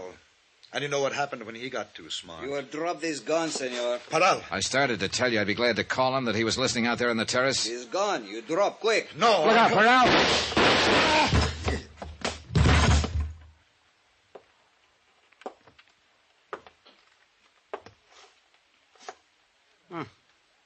Mira, senor.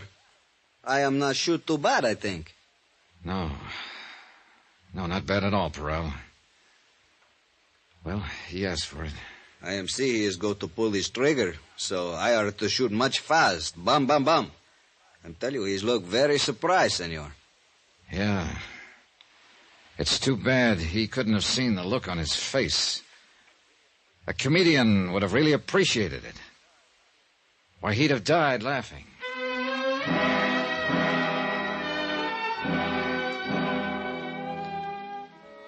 Item 14, $462.30. Hotel and miscellaneous in Ensenada and transportation back to Hartford.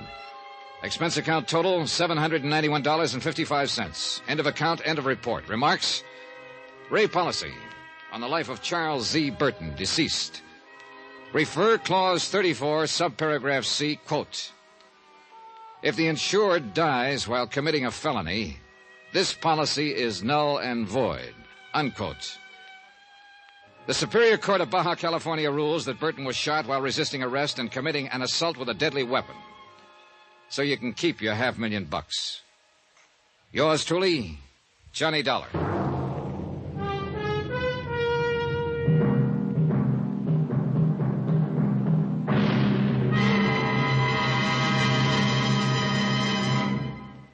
Now, here's our star to tell you about next week's intriguing story. Next week, a frantic chase across the country after a girl who couldn't possibly exist. Then suddenly turned up. Join us, won't you? Yours truly, Johnny Dollar.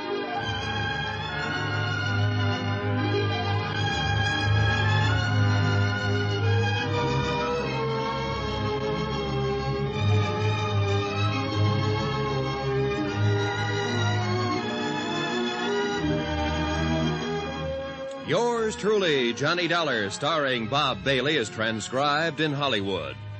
Written by Les Crutchfield, it is produced and directed by Jack Johnstone. Heard in this week's cast were Virginia Gregg, John Daner, Lucille Meredith, Lawrence Dobkin, Gil Stratton, Harry Bartell, and Don Diamond. Musical supervision by Amerigo Marino and Carl Fortina. Be sure to join us on Monday night, same time and station, for another exciting story of yours truly, Johnny Dollar. This is Roy Rowan speaking.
From Hollywood, it's time now for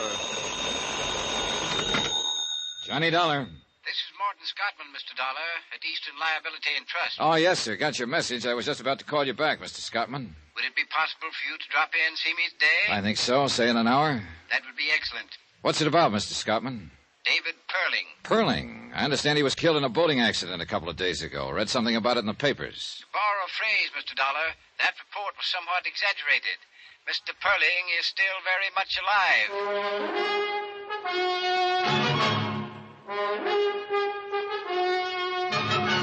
Tonight and every weekday night, Bob Bailey in the transcribed adventures of the man with the action-packed expense account, America's fabulous freelance insurance investigator. Yours truly, Johnny Dollar.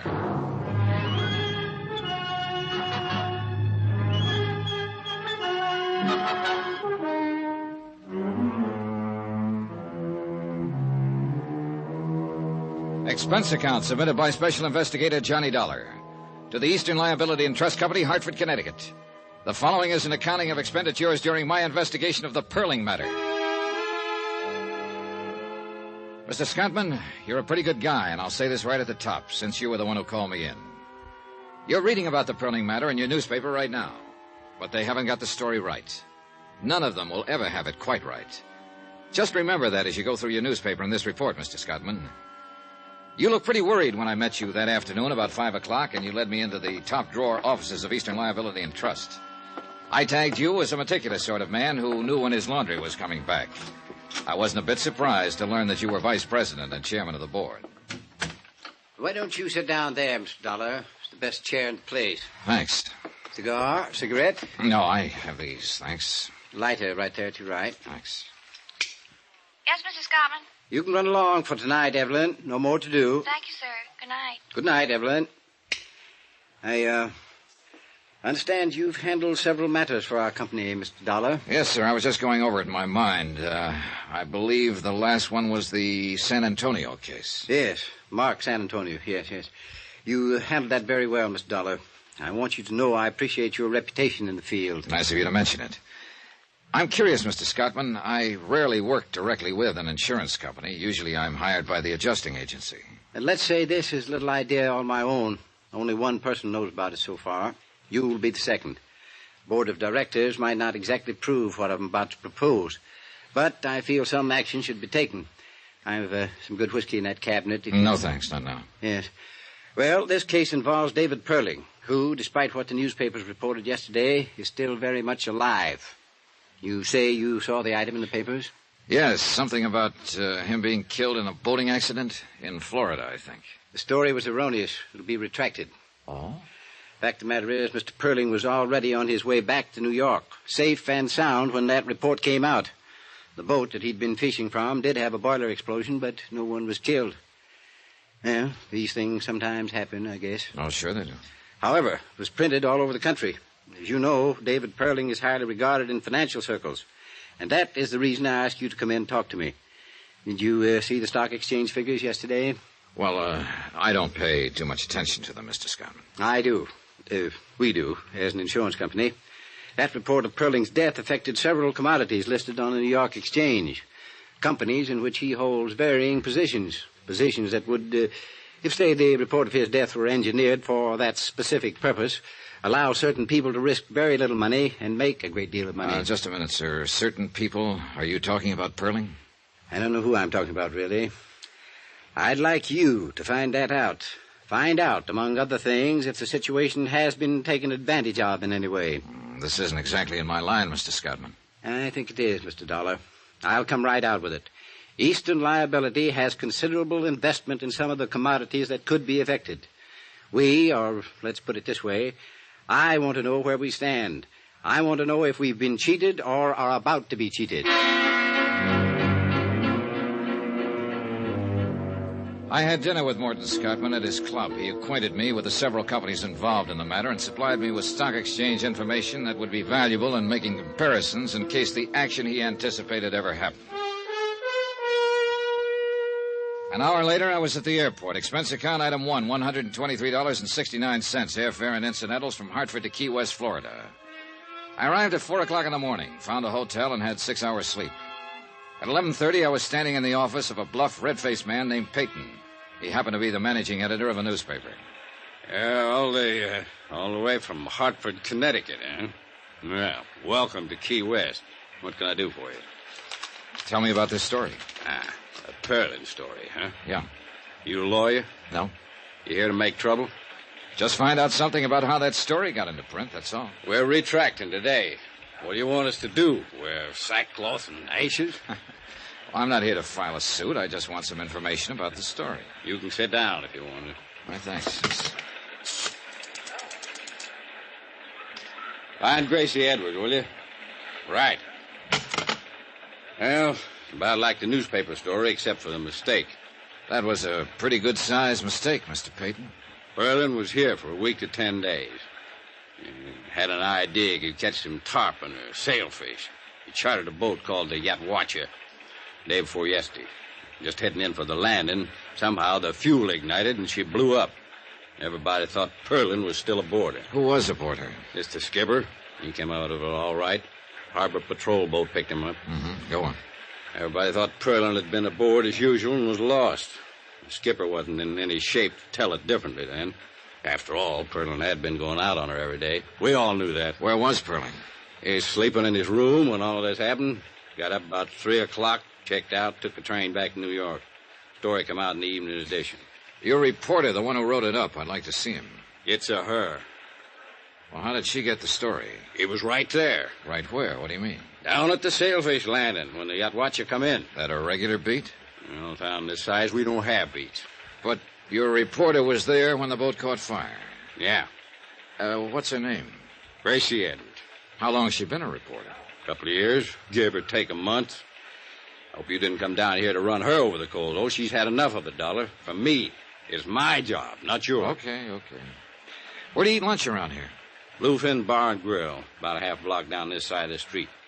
Dipped beef and apple pie, if you like that kind of thing. Oh, hi, Gracie. This is Johnny Dollar. Gracie Edwards. Hello, Mr. Dollar. Hi. Mr. Dollar's come all the way from Hartford to ask you some question about the Perlin story, Gracie. You want to talk to him? Do I have to? Up to you, honey. Who are you? What do you want to know? I'm an insurance investigator. I want to know how the story got into print without being verified. Well, that's a straight enough answer. Who do you investigate your insurance for? Eastern Liability and Trust Company at the moment. Yeah, he's got business cards and everything. Yeah, he looks like he might do that kind of work. Well, if you're going to talk to him, find someplace else. I've got work to do. How about some lunch, Miss Edwards? How about that? Oh, get out. Expense account item 2, $2, 2 lunches for Gracie Edwards and myself at the Bluefin Bar and Grill. She was a short, stocky woman in her early 30s. She had a fresh-looking face and fiery red hair. She didn't strike me as the kind of reporter who'd make a bad mistake. I did it the way any cub would have, only worse. I had a 3 o'clock deadline. I wanted to make it. I could have waited till the skipper came to, said Perling wasn't aboard. I could have contacted Perling's hotel, found out he was safely there. I didn't do any of that.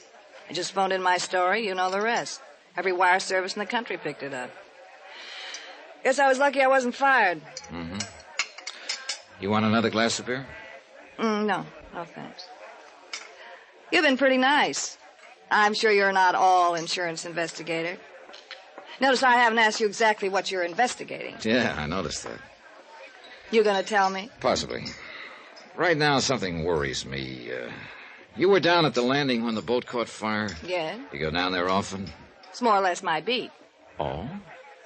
What? I didn't think a reporter'd have a beat in a town this size. I said more or less. I like to go down there in mid-afternoon when the boats are coming back. The water's blue and fresh. Usually a good offshore breeze blowing. And if they caught any big fish, the flags are up. It's a place to go. I'm romantic. Good. Suppose we go there. 2:30 now. Ought to see some of those boats come in.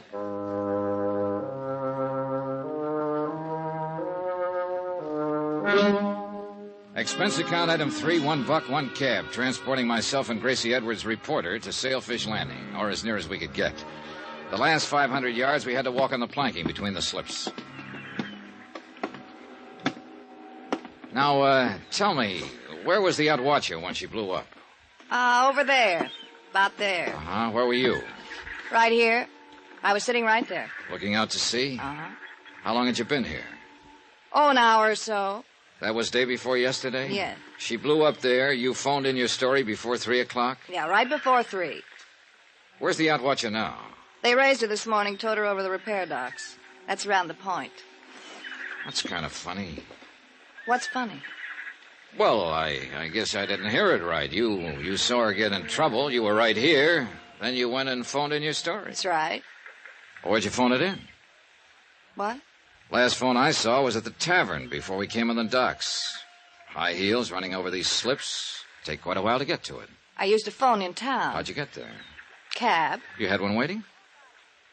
Look, suppose I did. Suppose you didn't, Miss Edwards. Suppose you weren't even here. If you were, where's the sunburn? Every redhead on earth burns up in an hour when the sun's like this, unless you're an exception. I don't think I like this. I don't like it much myself. But I have to find out something. I'd like to find out from you. I hope I can. If I can't, I'll have to find out from someone else. Maybe the man who owned the boat, the man who ran it, someone around here. I'm going. Wait a minute. I'm not just throwing words around. The boat was probably insured, and it'll probably have a claim on it, and I'll probably know the adjuster who was sent to work the claim. I'll talk to him and tell him what I'm thinking. I'll find out about this one way or another, Miss Edwards.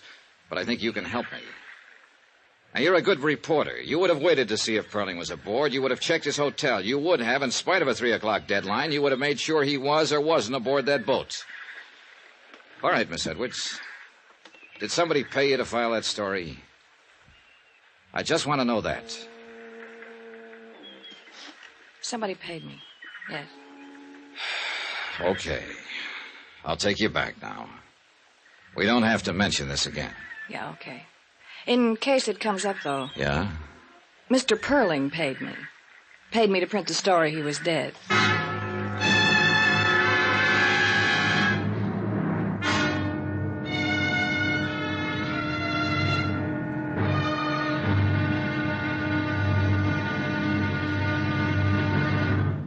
Now, here's our star to tell you about tomorrow's intriguing episode of this week's story. Tomorrow, the affairs of Wall Street follow the current trend in cheating and mayhem. Join us, won't you? Yours truly, Johnny Dollar.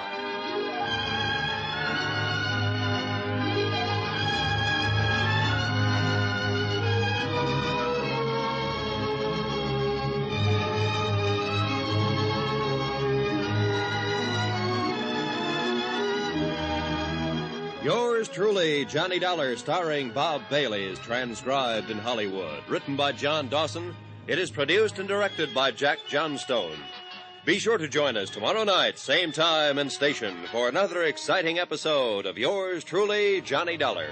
Roy Rowan speaking.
From Hollywood, it's time now for...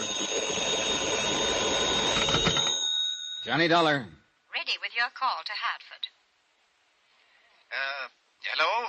Hello, Mr. Scottman, Johnny Dollar. Hope I didn't get you up. No. I've been very anxious to hear from you. Well, I thought I'd better call, Mr. Scottman.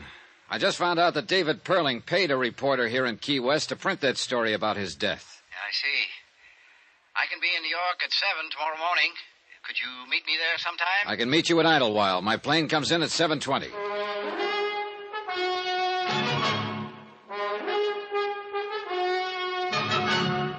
Tonight and every weekday night, Bob Bailey in the transcribed adventures of the man with the action-packed expense account, America's fabulous freelance insurance investigator. Yours truly, Johnny Dollar.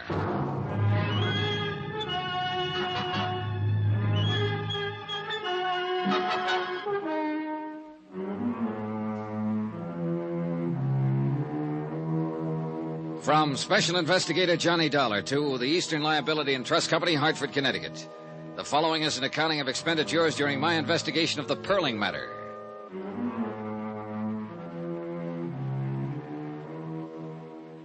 Expense account continued. Item 3, $98.09. Airfare and incidentals, including board and room, Key West to New York City.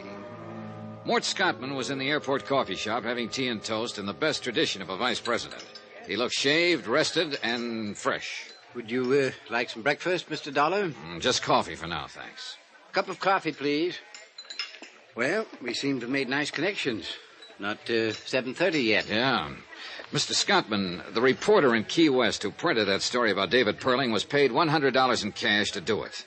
Perling paid her to file an erroneous story that he had been killed in a boating accident. You said cash? Yeah, that's right, cash. No check. No way to prove it one way or another. Just the reporter's word. And she said she'd deny it if anybody else asked her. Disclaim the whole thing. Well, where does that put us? Well, look, Perling had to pay somebody to fire that boat. Probably the skipper, I don't know. But it's an angle if you're thinking about legal lines. It's very good. Of course, the boat would demand explanation. Oh, let's let it go for the moment. I noticed a retraction disclaiming the story of Perling's death is in every paper this morning. It was in all of last night's papers, too. Now, if the story could affect the stock market, when would it show up? Today, at the latest. There was no action yesterday? Not on the exchange, no. How do you feel about this whole thing now? In view of the fact you've ascertained that Perling himself arranged for his own death report to be published, I can only assume that he did it for one reason. To take advantage of some brisk trading that would occur because of such a report. But there's been nothing of that so far. Tell me, Mr. Scottman, in the event this does happen, what would you do? I don't know exactly. Possibly report the matter to the exchange and see if Perling could be prosecuted for manipulation. Well, let's go over there and see what's what. Item 4, $5. Cab fare for myself and Morton Scottman to Wall Street and the New York Stock Exchange. Since I didn't understand too much about the board, I simply sat and kept an eye on Scottman. The pinstripe suit, the Homburg, the tie, the shirt, the glasses. Somehow he tickled me. I was beginning to like the guy. About 15 minutes before the place closed, he cleared his throat and touched my arm. I suspicioned wrong, Mr. Dollar. There's been no manipulation on the exchange. I thought certainly if there had been any, it would appear in that Alabama company. I was wrong, and I apologize for taking up your time. You're paying for it. Besides, I'm glad you did. Shall we go? Yeah. Where? Well, we know he didn't have the story printed to cheat on the market, but we still have the same old question. What's that? Why did Perling pay that reporter to say he was dead? The reporter lied to you. You've been lied to before, I'm sure. Oh, sure, and by experts. But she wasn't a good one, not even halfway good. So I still believe her story. You believe that board up there? I believe that, too. Well, then? Perling had a reason for getting such a story printed. I want to find out about it.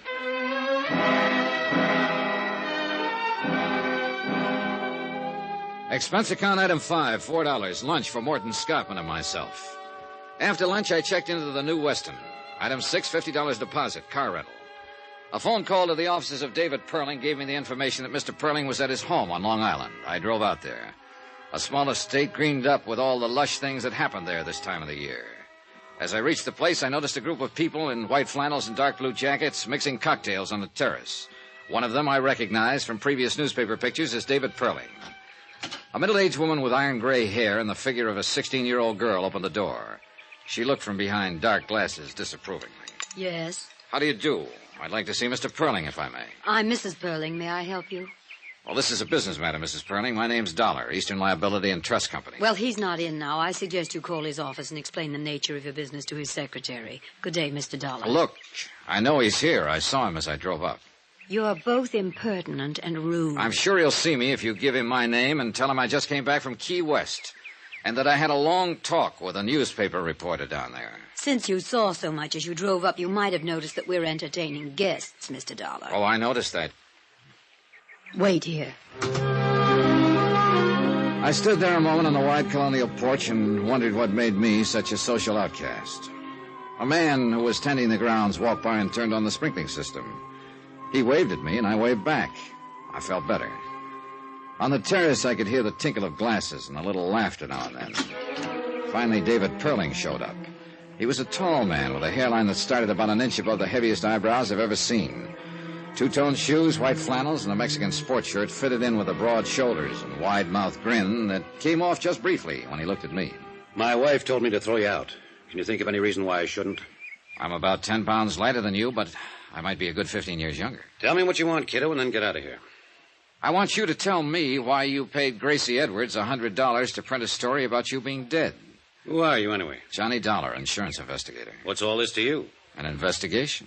There's no way you can prove I paid that girl to print that story. I know that. I was telling a friend of mine today that something probably could be proved about the boat, if it had to be. Then the reporter thing had come out. I don't know. You see, Eastern Liability had an idea that you might have had that story printed to cause a little action on the stock market. Who at Eastern Liability? I'll keep that to myself. Well, doesn't make any difference anyhow. They're way off base. Or can't you figure that part? That's why I'm here. I figured that part. Suppose I told you I don't know what you're talking about. I'd ask you all over again. Tell you about a reporter and a boat. Dollar, you've gone this far, and it's probably as far as you're going. I'm not going to tell you anything. At least anything specific. I will tell you this much. I paid the reporter in cash. I paid the boatman the same way. Whatever reason I had, it was a good one. Meant to harm no one. You're sure about that, Mr. Perling? As sure as I'm going inside right now and mix another batch of martinis. For the second time in a matter of minutes, I was standing on a porch feeling like Typhoid Mary. Somehow I halfway believed David Perling. I also halfway believed that whatever reason he had meant something to me. All halfway thinking. If you want to be left alone, you don't slam a door once or even twice. You invite the asker of the question in, give him a drink, introduce him to your friends, slap him on the back, and lie through your teeth. You don't tell a man to leave, because that's the best way in the world to make him keep coming. So I waved at the friendly gardener once more, climbed into my rented car, drove back to the New Weston, and sat down with a magazine. Johnny Dollar. This is Celia Perling, Mr. Dollar. Hello, Mrs. Perling. I think I should like to talk to you, Mr. Dollar. David told me why you were at the house. Mm-hmm. I'm downstairs in the lobby. I'll be right down, Mrs. Perling. I had to drive some friends in tonight, and I thought I'd stop and have this chat with you. I'm glad you did. Somewhat embarrassing, after the way I acted at the house. Oh, well, suppose we forget that part, Mrs. Perling. Does Mr. Perling know that you're here? No, I'll tell him when I get home. There's something I must know. What's that? You aren't just a sensation seeker or something like that, are you? Mrs. Perling, let me answer you this way. You came to me. How you found me, I don't know, but you did. You also found out I'm a legitimate investigator interested in facts, am I right? David called a friend of his with the Allied Bureau, and they told him you were an insurance investigator. And they also told you that when I work a case in New York, I generally stay at the New Weston. Is that about it? I'd like to ask you a question. Are you going to continue with this matter, the one you discussed with my husband this afternoon? I suppose I am. You mean you believe there was something ulterior in David having that story printed? Well, let's say I believe his answers about it were unsatisfactory. I'm the fellow who's supposed to find out why. Why? It's my job.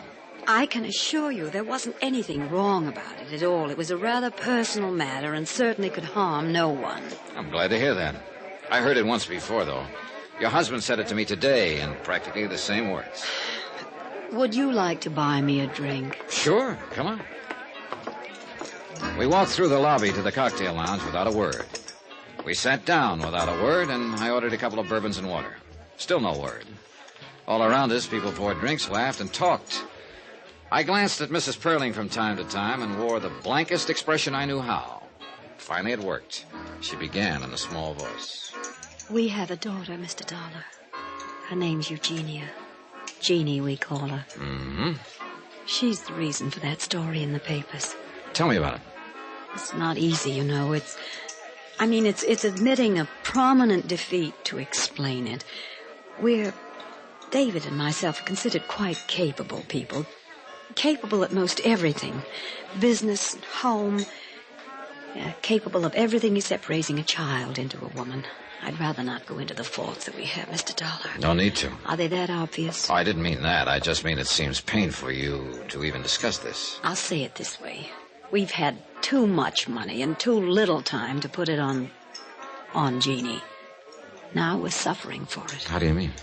Jeannie got sick and tired of being alone and unattended and not understood. She left home a year ago, and we haven't seen her or heard from her since. She left a note saying that we never would.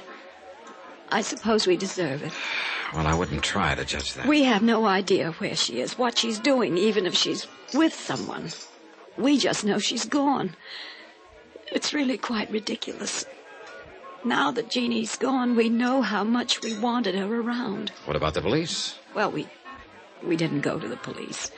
I think you can understand why. I mean the publicity. Who did you go to? The Aimwell agency. They've been working on it. Oh, yeah, I've heard of them. Any luck?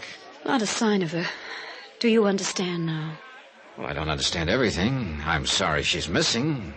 But about the story in the paper... Well, Davy arranged that. I mean that his death would be reported. It was a crazy thing to do, I suppose, but we've tried everything else. He thought that if he were reported dead, Jeannie, wherever she was, would see the story and possibly contact me. You see, it's unbearable knowing she's alive somewhere, hating us this way. We wanted another chance. No luck? No luck. Not a word. Not a word.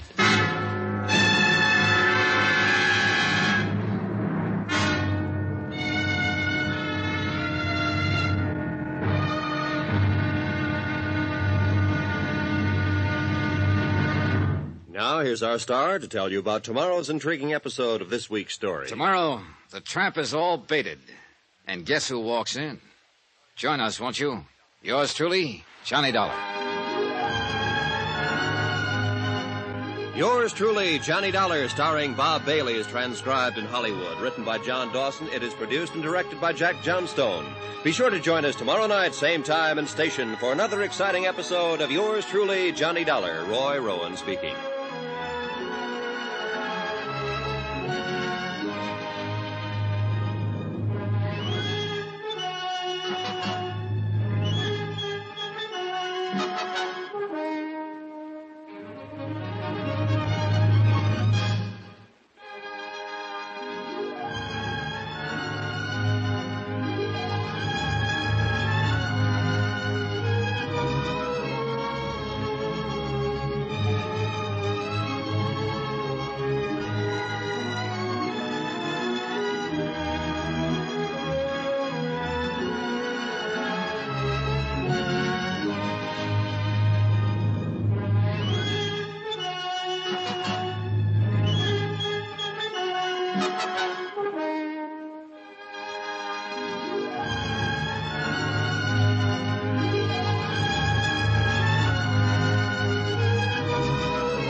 From Hollywood, it's time now for...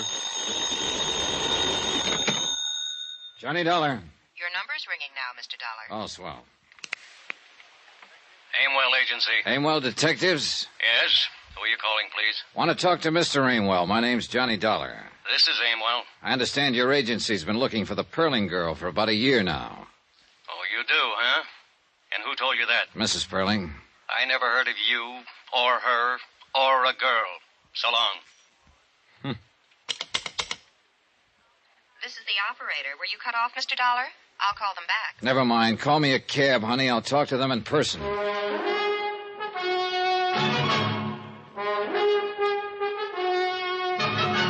Tonight and every weekday night, Bob Bailey in the transcribed adventures of the man with the action-packed expense account, America's fabulous freelance insurance investigator. Yours truly, Johnny Dollar.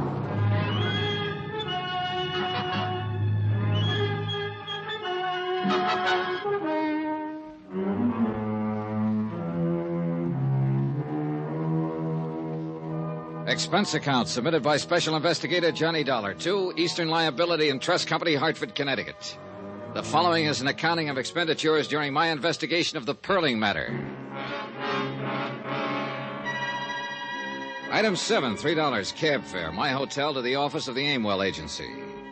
A red-headed girl at the switchboard looked me over like I was a car she didn't want to buy.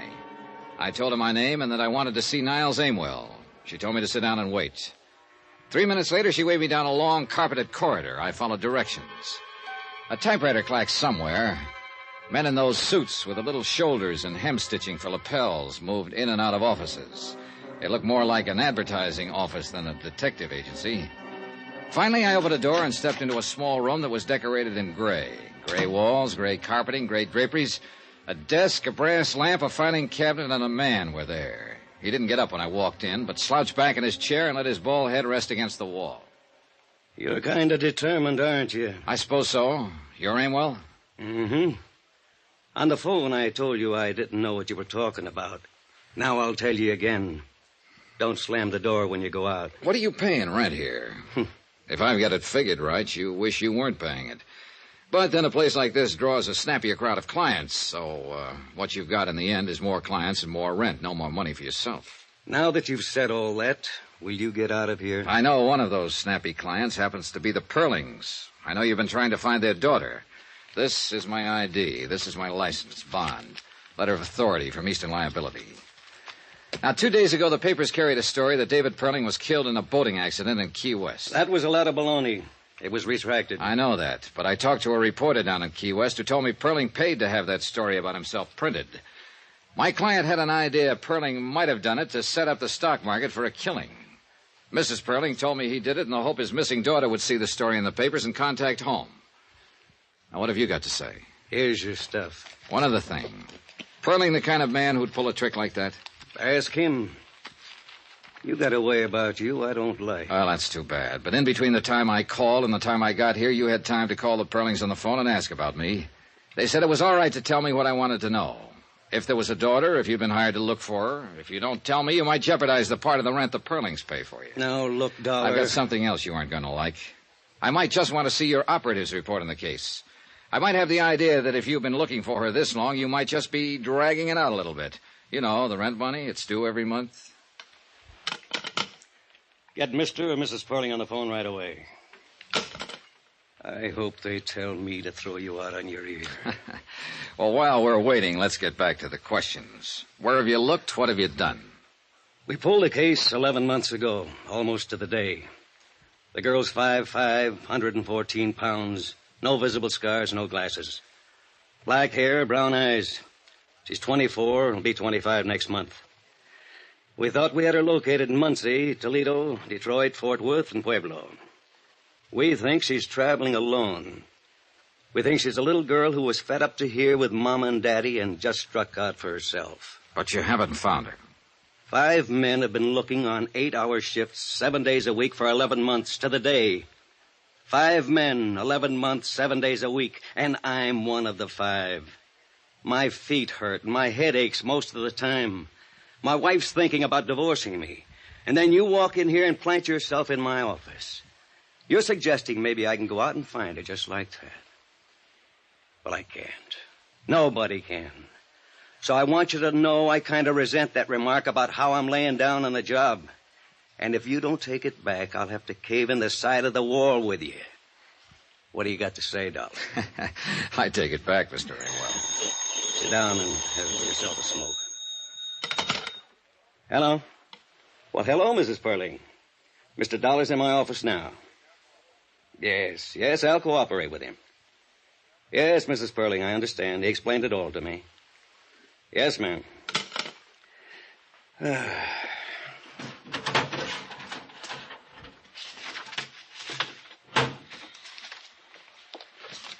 whole file, everything.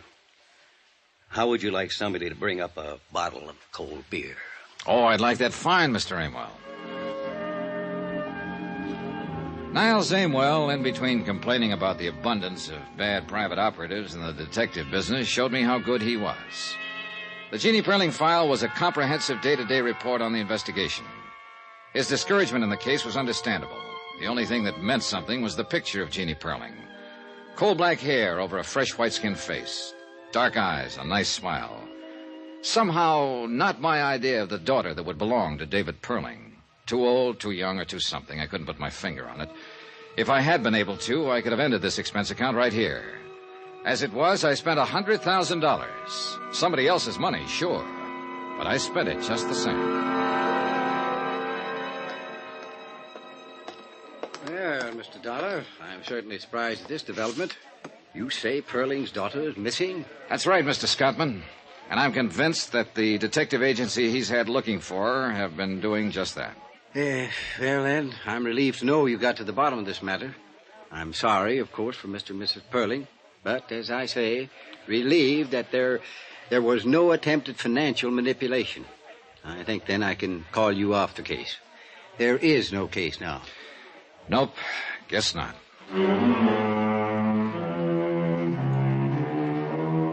And that's the way it stood at 4 o'clock in the afternoon. I told Mr. Scottman I'd send him a bill. We shook hands, and he wandered off to see if he could get a night flight back to Hartford.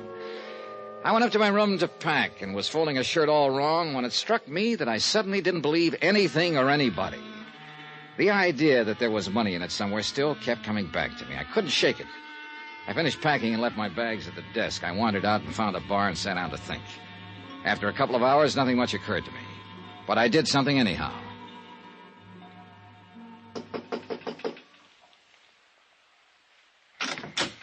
Oh, hello, Dollar. Why? My plane doesn't leave till 11 o'clock. I haven't had dinner yet. I didn't come about dinner, Mr. Scottman. Well, what is it? Well, how does this case strike you? Eh? A phony death report, a missing girl, a stock market manipulation that didn't come off. How does it strike you? Well, very neat, if that's a phrase I can use, Mr. Dollar. We had a question with serious implications to it. We have an answer now. That's what we wanted. But it's too neat. I'm not sure I know quite what you mean. Look, you first called me in because it was halfway in your mind that Perling's alleged death was for the purpose of making money on the market. Now, why did you think that? It was a possibility. But what else? What about Perling? What do you mean? Do you know him? Ever met him? Do you think he was capable of a thing like that? Not now. No. I have proof from you that wasn't his reason at all. But you thought so before you had that proof. You suspected it. Suppose I did, yes. Well, I didn't know him from a load of coal, but I always figured there's money in it somewhere. And I've met David Perling. He doesn't seem like the kind of man who'd worry about a grown daughter who didn't like him and ran away. Just didn't seem that way. Oh, here now. A detective agency working on the case, a story in the paper. But no police, Mr. Scottman. No bulletins. No 100% effort to find her. Why? I suppose you have a good point. I'm sure I have a good point, Mr. Scottman. Money's always a good point. But what money, how, why, I don't know. I can't answer those questions. I wish I could. If I could, I'd know that a man like Dave Perling was lying through his teeth if he told me he wanted his daughter back safe at home. I'd know why he was lying. I know I'm just talking and getting nowhere right now, but... Well, I thought I'd better tell you what was on my mind. Yes, well, you've certainly done that. Now what? That's up to you. Oh. Well, if you feel so strongly about this, I think then you should continue. I thought it was ended, but in view of the circumstances, continue. By all means, continue.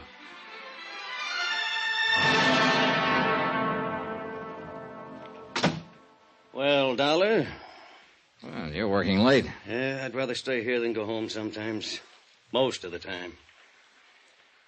Hey, well, we might be seeing quite a bit of each other. How did you know? Perling told me to contact you. You're pretty cute, Dollar. Tell me why. You hardly ever run across a picture of a girl you'd like to look at as much as this Perling dame. Oh, I might have. You know, you kid me most of the time, and I'm an old slob who stands around with hardly any fast answers. But you aren't kidding me this time, Pally. You show it all over. If I walked in a place and I seen a girl as nice looking as this, and I had any business with her, I'd be the luckiest guy in the world. You know, there are women and there are women.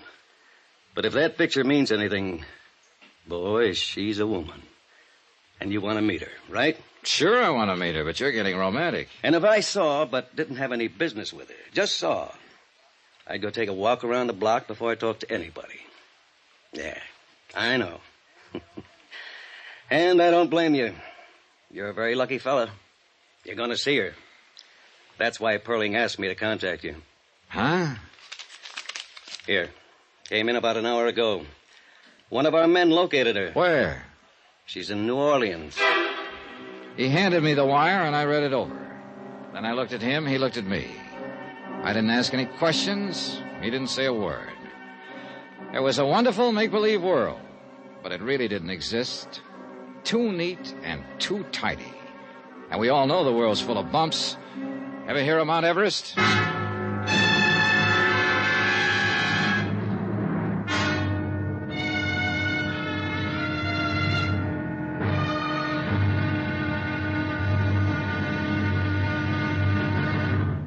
Now, here's our star to tell you about tomorrow's intriguing episode of this week's story. Tomorrow? Well, once you get in on a joke, you do what they tell you. You go along with a gag. Join us, won't you? Yours truly, Johnny Dollar.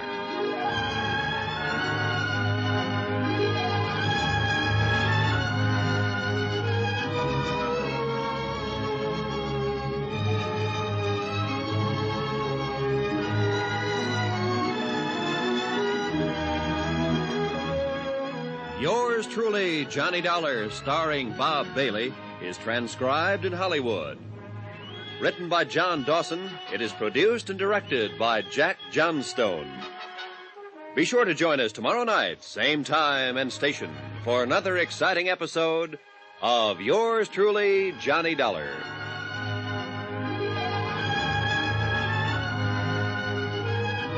This is Roy Rowan speaking.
From Hollywood, it's time now for... Johnny Dollar. Dave Perling, Mr. Dollar. I want to talk to you. Hello, Mr. Perling. Mr. Amwell tells me you're in his office looking into my private affairs. If investigating the matter I came here for involves your private affairs, I guess I did that. I should be irritated, I suppose. And I guess I'm not. When can I see you? Most any time. How about today? I'll be at my house all day long.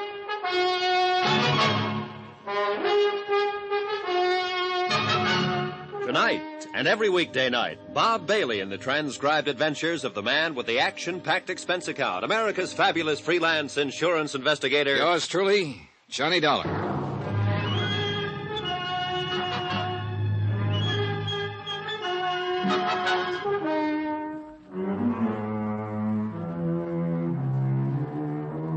Expense account submitted by Special Investigator Johnny Dollar to Eastern Liability and Trust Company, Hartford, Connecticut.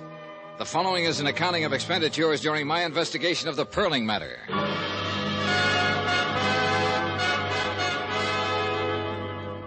Item 9, 10 cents, one phone call to Morton Scottman advising him that Jeannie Perling had been located in New Orleans by one of Aimwell's operatives.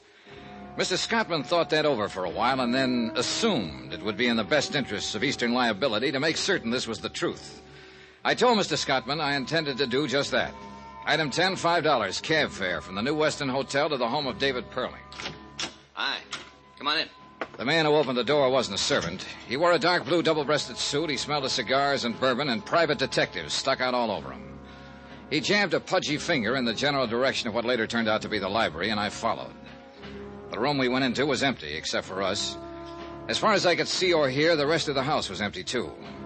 The man in the blue suit sat down on a leather sofa and pointed to a quart of bourbon that had just come out of a sack. You must be this Dollar guy, huh? Yeah. Mr. Perling will be along in a minute. He asked me to say hello to you. By the way, my name's Brad Copeland. I'm one of Niles' men. Niles Aimwell? That's great. Where is Niles? He's with Mr. Perling. They'll be along. Sit down, relax. They said they thought it was about time for a little conference. What for? The girl's been found, hasn't she? Oh, sure. Now they got to figure some other things out. I'll bet. You don't believe much of this, do you? Nope. Well, then I'll put it this way. I'm the guy who found Jeannie Perling. How about it now? Okay. Look, I got put on this thing because an insurance company executive thought Perling might have had a false death report made on him to juggle some things in the stock market. Oh, that story in the papers about Perling dying, huh? Yeah, Perling paid to have that story printed, all right, but not for any stock market angles. He did it to try and scare up this daughter of his who scrammed away from home a year ago.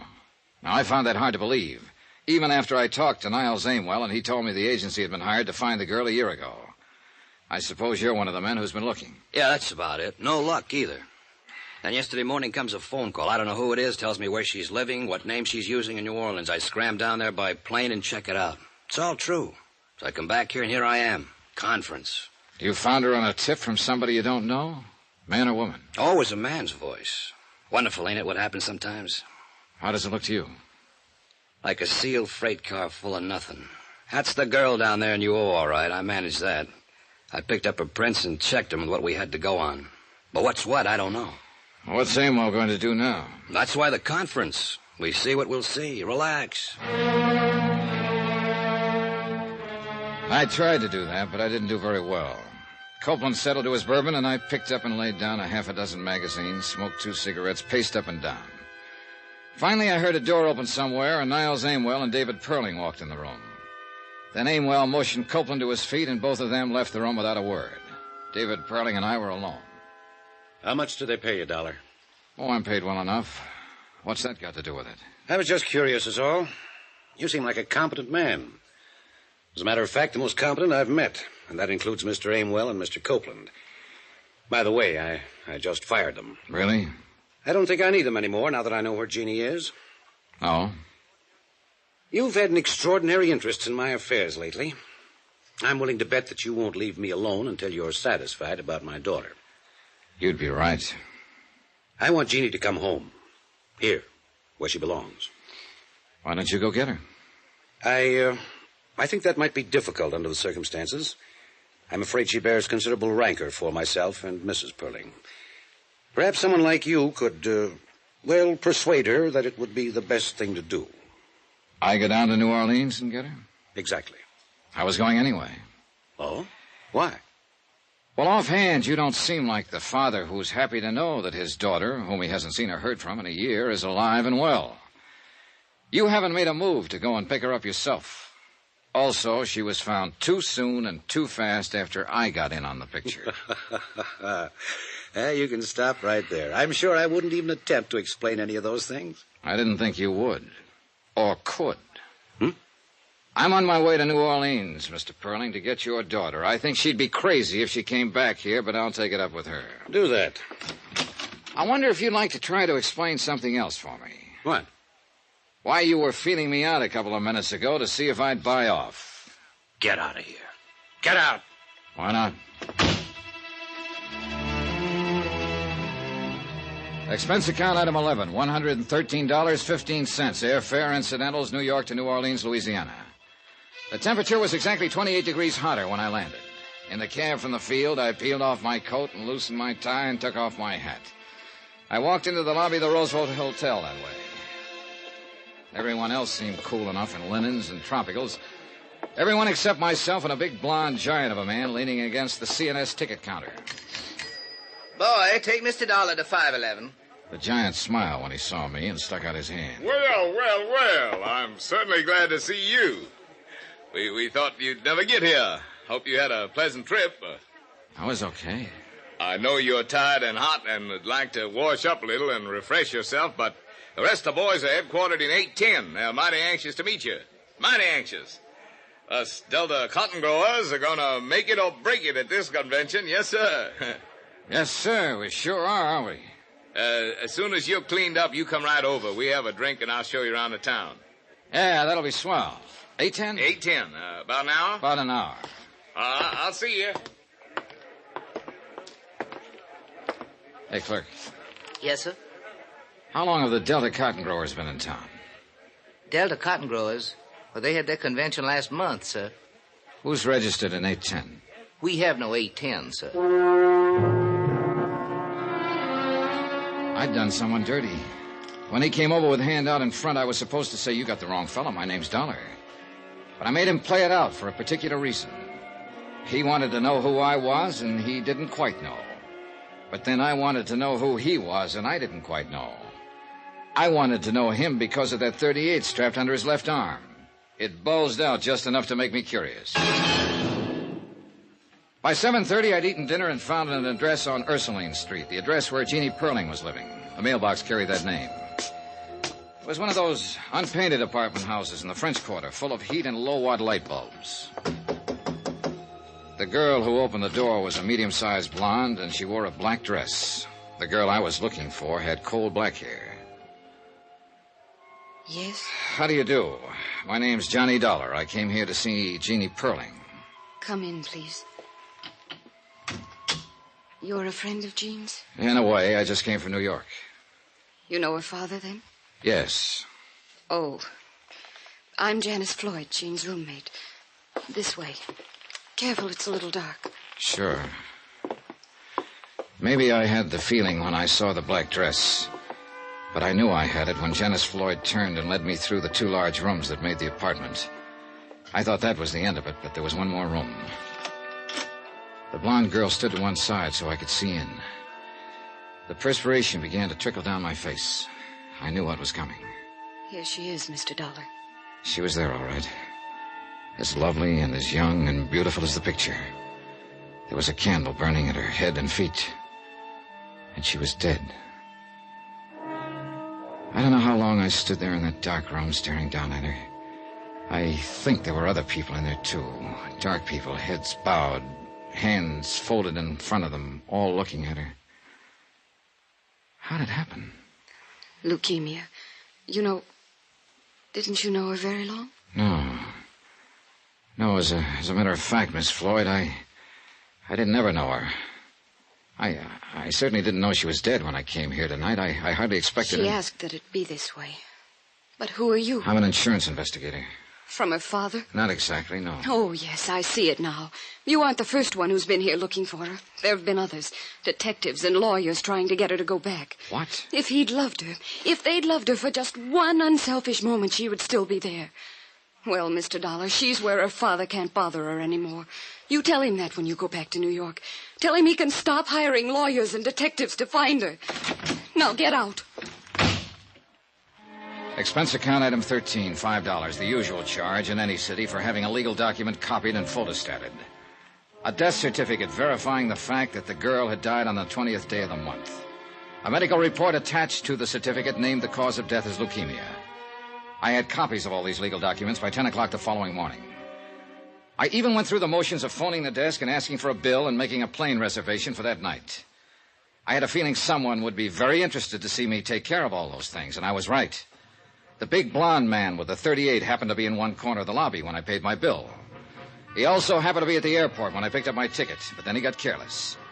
I walked through the gate, waited 2 minutes, and slipped back to grab a cab in front, just in time to see him wheel a battered convertible out of the parking lot and head back for town. I followed in my cab. He went to the Ursuline Street address. 2 minutes later, he came out. Expense account, item 14, $8. I let my cab go and strolled up to him just as he was getting in his car. Hiya. What? Look, we've been playing games long enough, don't you think? Well? Why don't you go back to New York and do what you have to do? Deliver this death certificate? I don't believe it. You saw her dead, didn't you? Still don't believe it. That's too bad, because that's the way it is. He got in his car, started it up, drove away. I stood there and watched him go. Money, I kept saying to myself. Money. There's money in it somewhere. Plain old money.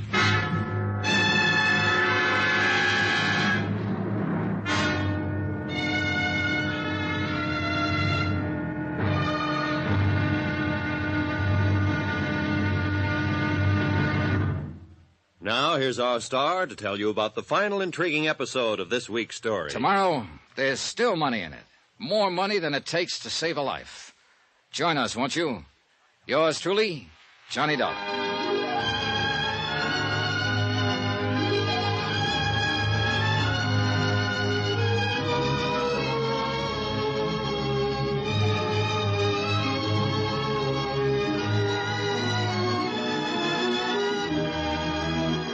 Yours truly, Johnny Dollar, starring Bob Bailey, is transcribed in Hollywood. Written by John Dawson. It is produced and directed by Jack Johnstone.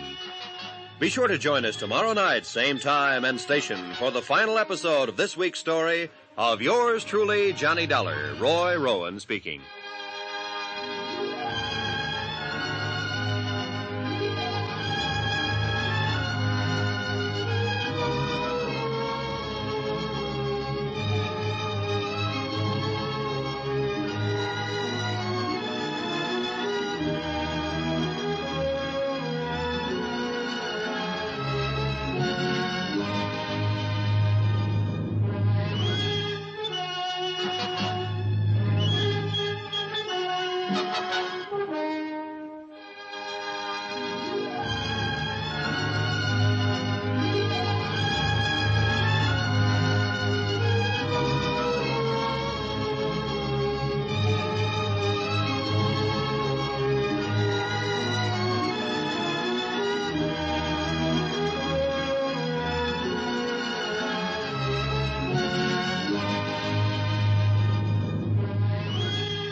From Hollywood, it's time now for... Johnny Dollar. This is Janice Floyd, Mr. Dollar. Hello. I understand you don't quite believe that Jeannie Perling is dead. That's about right. I'm really not concerned one way or the other what you believe or disbelieve. I do know that I've been through quite an ordeal lately, and if you have any plans for interfering or bothering me in any way, I'll call the police. All right. I hope you understand that. I do.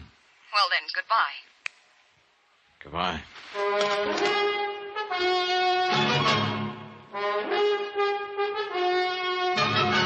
Tonight and every weekday night, Bob Bailey in the transcribed adventures of the man with the action-packed expense account, America's fabulous freelance insurance investigator. Yours truly, Johnny Dollar.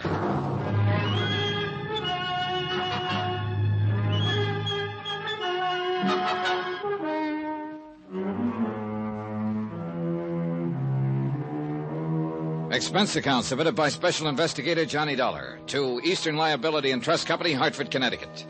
The following is an accounting of expenditures during my investigation of the Perling matter.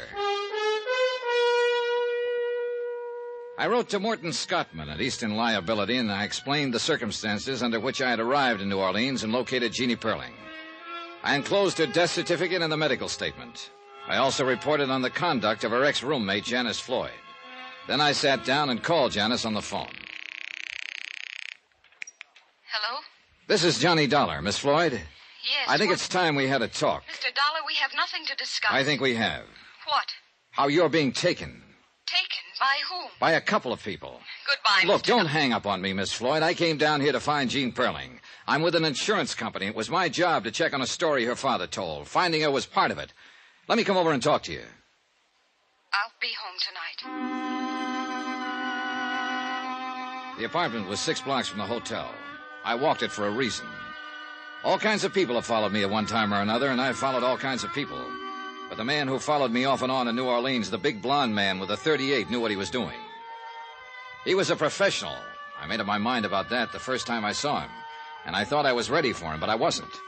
He waited until the streetlights got dim and no one was in sight. Oh! I vaguely remember that he caught me under the arms and laid me gently down on the street. That was all.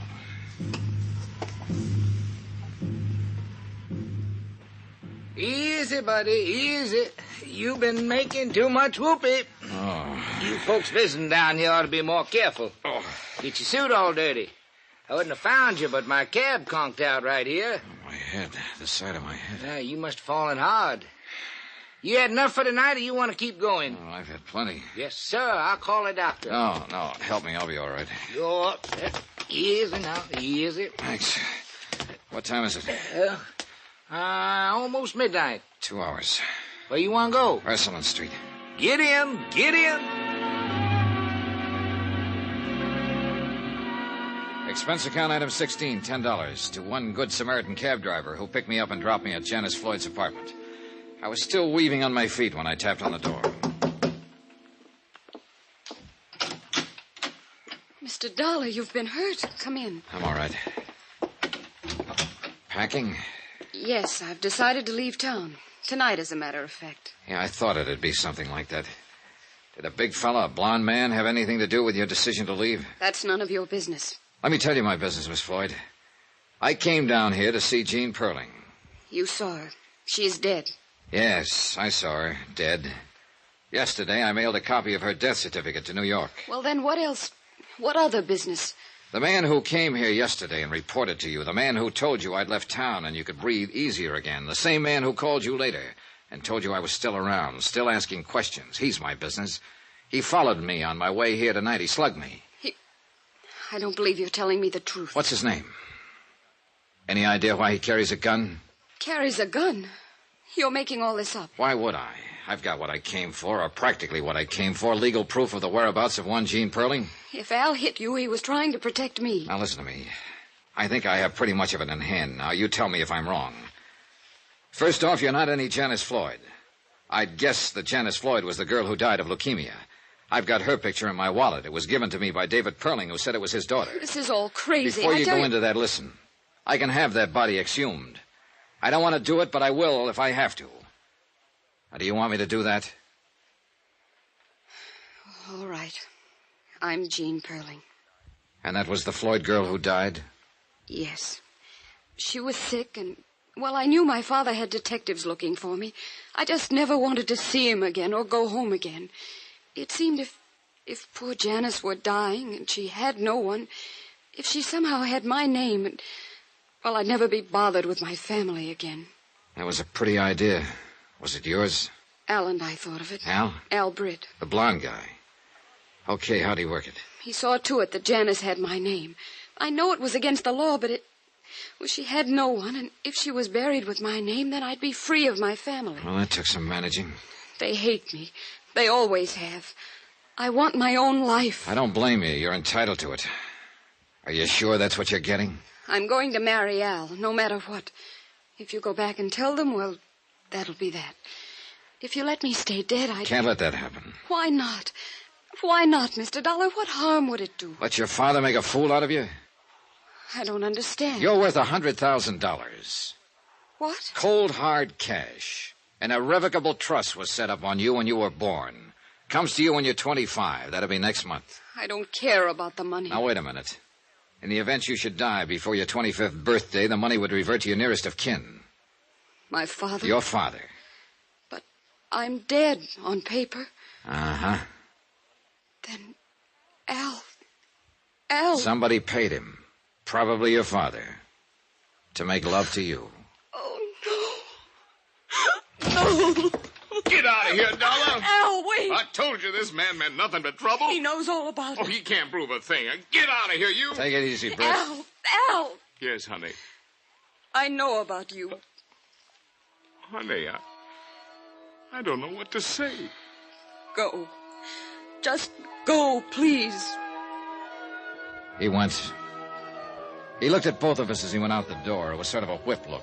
The way a puppy stares at you when you've caught him chewing on a slipper. I sat a while with Jean Perling. She didn't say much. There wasn't much she could say. I told her I didn't think there was any reason for her to go back to New York unless she wanted to. She said she didn't want to go, didn't know what to do at the moment, and, well, we left it at that. I went back to my hotel and tried to get some sleep. About 6 o'clock in the morning, I got up, bathed, shaved, and packed. By 7:30, I had breakfast and was just about to check out. Hello? Hello, Britt. Leaving? That's right. I'd like to talk first. Sure. Okay. You messed it up fine for her and me. I tried to call her this morning, and she hung up on me. Went over there, she wouldn't let me in. I don't blame her, do you? I guess I don't. I decided to leave town. Yeah, maybe that's better. I don't know whether it is or not. You make it hard for a guy to talk. All right, now look at it my way. This whole thing's been rotten. I met her father, and I know what kind he is. I know what he's done to her, what he'll do to her if she goes back. And then there's you, Britt, the hired man. You went in and made love to her for a salary. I didn't like it having to tell her that, and it must hurt. It must hurt pretty bad. So you see, I'm not too interested in what you might have to say or what you're going to do. Wait. You're right reading me out this way. I deserve it. The old man found out where she was 4 months ago. I found out for him. I knew the girl she was living with had leukemia. I planned the whole switch. I put it to her the way she explained it, about being dead to keep away from her old man. Of course, you didn't mention that $100,000 he could get his hands on once she was dead. Oh, I didn't. But something funny happened to me, Dollar. I mean, I've done my share of dirty jobs. I've seen a lot of the human race. Taking a salary to make a sucker out of her didn't bother me at all. Not at first. And then I found out when she touched my face, I lived for that touch. And when I held her, she lived for me. I never thought it had happened to me, but it did. If you see her again, Dollar, tell her I was trying to stop it. I mean, all this part. But it was too late. Funny how things turn out, huh? Yeah. Funny. Expense account item 17, $42.13, hotel and board bill. Item 18, $101 even, airplane ticket back to Hartford. Item 19, $1 cab fare. I stopped by her apartment on my way to the airport. Oh, I thought you'd left, Mr. Dollar. Well, came to say goodbye. How's it going today? All right. I have some brandy. No, thanks. Jean. Yes? You going to New York? No, I'll stay here a while. I don't want to see my father or mother. How about Al Britt? He wants to see you. Let's not talk about him, shall we? Do you think I'm a nice girl? Do you think my $100,000 will attract a lot of nice, eligible young men to me? Do you think Oh, stop it. You'll burn your brakes. Johnny. Oh, no. Here. I know what he did. I know why he did it. But I love him. He did his job too well. Yeah. He could tell you what he started out to do and what happened to him with you. He could tell you if you let him. He told you? Yeah. What kind of a trick is it? No trick. Couldn't be. The guy's too mixed up. Tell you what, he'll try again. When he calls up next time, talk to him. Why should I? Because you may not have a mother and father or anyone else, but you do have him. And you will have him as long as he lives, if you want him. And that's what you've been looking for all your life. Someone to have. I'd take him if I were you.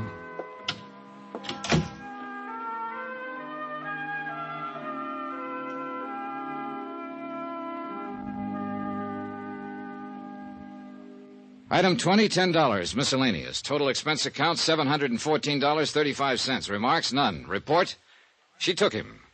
They were married in Tampa this morning. Yours truly, Johnny Dollar.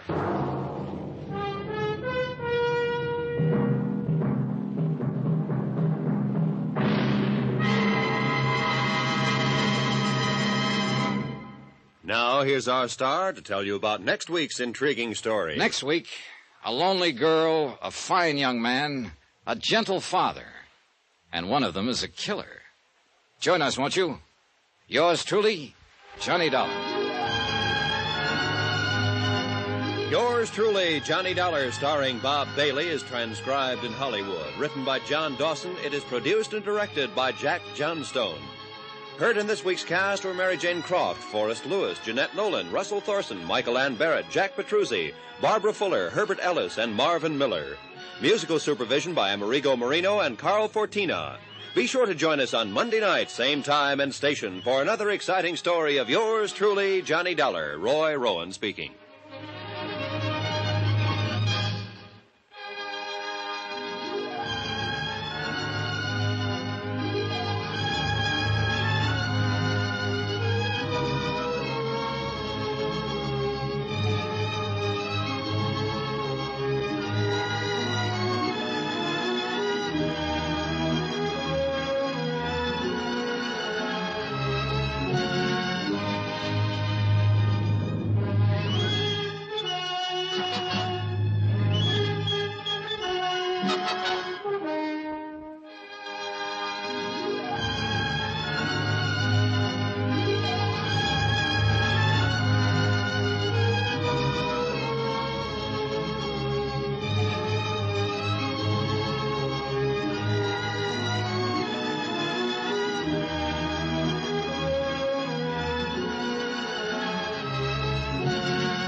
From Hollywood, it's time now for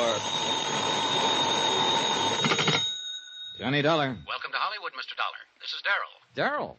Jim Darrell and Clark Insurance. We wrote up the Palmquist policy. Oh, that Darrell. For a minute, I thought maybe... Yeah, everyone does. About the policy, understand you're worried about it. National Underwriters is. They asked me to take a look. Come on over and help yourself. It's a simple enough policy. $100,000 coverage on both Dr. Carl Palmquist and his wife. It's that double indemnity clause I'm interested in. Becomes effective the end of this week, doesn't it? That's right. Why? What's wrong? An anonymous letter sent to underwriters. Kind of hints that somebody's going to try to collect.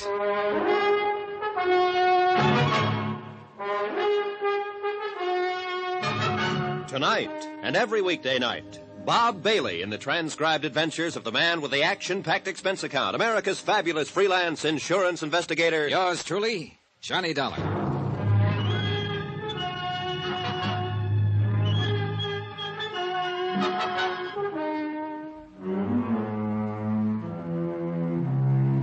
From Special Investigator Johnny Dollar to National Underwriters Association, 1180 River Road, Hartford, Connecticut. The following is an accounting of expenditures during my investigation of the long shot matter. Expense account item 1, $174.90, airfare and incidentals to Hollywood, California. A good night's sleep at the Beverly Hilton Hotel, and in the morning sunshine, Hartford's slush was only a clammy memory. Nobody walks in California, so when in Rome, item 2, $2 even, cab fare to Darrell and Clark Insurance Brokers. Beverly Hills, where else? Come on in, Dollar. Won't be a minute. Grab a chair. One look at the furnishings, and you knew a lot of insurance was sold here. It takes a flock of premiums to pay for the really good modern, the long, clean, functional stuff. Impressive. Jim Darrell was even more so, and I'd have bet that 90% of his policyholders were women. He seemed to be doing two things at once, shaving and keeping track of passers-by in the street outside. I watched him glance quickly out the window for the fifth time, smile happily, then make a check mark on a desk pad. I give up. What is it? Electric shaver. I mean the bit outside the window. Oh, it's this year's version of counting license plates. You playing alone? With Clark, my partner. You see, he takes charcoal gray suits and I take Bermuda shorts. Based on strictly how many pass the window. The other side of the street doesn't count. Loser buys lunch. Where's Clark? Seeing prospect. We play on the honor system. Yeah. Mr. Darrell. There, that's better. Yeah, palm quiz policy, huh? You want to know about it? Well, you sound reluctant. It's delicate. So is this letter.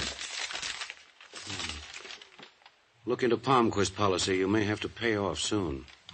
Nice corny touch there. Letters from a magazine pasted on to form the message. Well, the style's a little old hat, but the meaning's clear enough. You want to fill me in? The palm quiz, Mr. Dollar? The last of one of our oldest families out here. Name, social position, money. They've got it all. That's why I'm not too impressed with this little, communique. You were telling me about the family. Palmquist's a doctor, an important one. Six-dish, to the manner born. Complete with iron gray hair and distinguished bearing. A, knows what he wants type of man. Has a tremendous practice and still finds time to go hunting about 2 months out of every year. And his wife? Invalid, confined to the house. A huge house, by the way, out near the beach.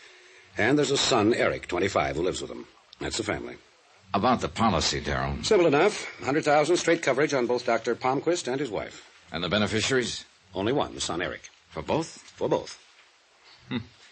That's a pretty pointed grunt. Why not? I was thinking of the double indemnity clause that'll be effective in a few days. That's what I thought you were thinking. Well, let me have a couple of addresses, will you? The house at the beach and Palmquist's office. Sure. The office is only a few blocks from here. And, Dollar, please be tactful, will you? Those premiums, they're so lovely. Well, the way to make sure they keep coming is to keep people healthy. Yeah, I guess you have some. Hey, what do you know? Another one. What?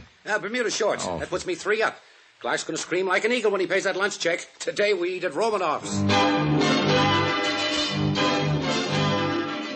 I walked the 4 or 5 blocks to Dr. Carl Palmquist's office. It was easy to find. You just look for the most expensive building in the most expensive part of Beverly Hills, or as the natives sometimes call it, Lootville. As I turned into the entrance, a young executive type brushed past me on the street. Suit? Charcoal gray. I hoped he wouldn't pass Darrell's window. Dr. Palmquist's office was all it should be. Tasteful, quietly lush, the kind of place that made you wonder why he didn't live right there. The nurse who came forward did nothing to destroy the thought. Blonde, complete with doe eyes, retroussé nose, and a figure that floated. Great medicine for the sick. May I help you? I'd like to see the doctor. Do you have an appointment, Mr. Dollar, Johnny Dollar. No, I haven't. Dr. Palmquist isn't in right now. Oh, what time will he be back? Well, he has a 4:30 appointment. Suppose I show at 5, then, Miss... Lund. Steffi Lund. Miss Lund. 5? I can't promise anything, but you might try. Oh, I will. I'll try like mad.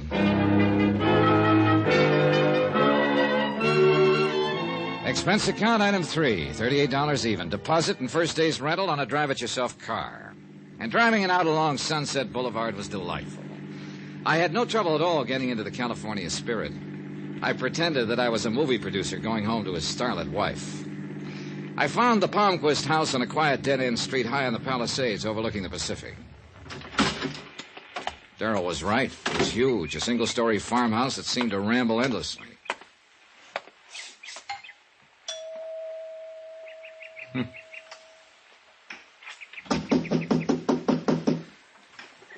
Well, it was a long way to come for nothing. I walked around the side of the house, and nobody tried to stop me. I moved through an open breezeway and wished that somebody had, because suddenly I felt like an intruder. Because of the woman sitting in the wheelchair, staring vacantly down at the swimming pool that sparkled in the sunlight. Because of the way she poured a drink from the bottle beside her without ever looking at it. Because of the way she held the glass, as though she wanted you to believe it was sarsaparilla tea, not whiskey. It isn't really medicine, you know. I only pretend that it is. Yeah, sure. Look, I didn't mean to barge in like this. Mrs. Palmquist? Victor says it's disgusting. Calls it a sign of weakness. Do you feel that way, young man? Well, nobody does anything without a reason. My name is Dollar, Mrs. Palmquist, and, well, I'd like to talk to you for a little while, if if you feel up to it. Weakness. Oh, I'm sorry. Well, it's... Very sorry. Victor wouldn't like that either. Would you mind wheeling me into the house, young man? I'm very tired. Oh, yeah, sure thing. You just relax. She leaned back in the chair and closed her eyes. She wasn't sleeping, just somewhere off in thoughts of her own.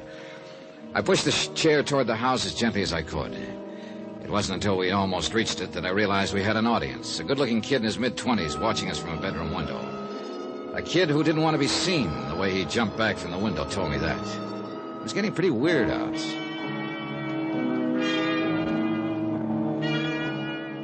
Inside the house, I wheeled Mrs. Palmquist into a large living room. Gently, patiently, I tried to get her to answer a few questions, but I got nowhere. She wasn't rude, just secretive, smiling, and very far away. I was wondering how to get out gracefully when... I'm so very sorry. I'm afraid I haven't been very attentive, have I, Mr. Dollar? Suddenly, just as clear and lucid as that, I looked around to see what had made this almost magical change, and he was standing just inside the room, the kid I'd seen watching from the window. Eric, come here, dear. This is my son, Eric. I'm afraid I've forgotten where you told me you were from, Mr. Dollar. My mother's been ill, Mr. Dollar. She's not supposed to be disturbed. Oh, now, Eric. Oh, I am sorry. I was just leaving. Good. I'll show you the way out. Oh. Maybe that would be best. You'll come back again, Mr. Dollar, when I'm feeling better. Yeah, sure, of course. Please make it soon. I don't seem to keep very good track of time. Another sign of weakness, I suppose. Well, When you show Mr. Dollar out, please come back, Paul. Oh, yes, Mother. You're a good son, Paul. This way, Mr. Dollar.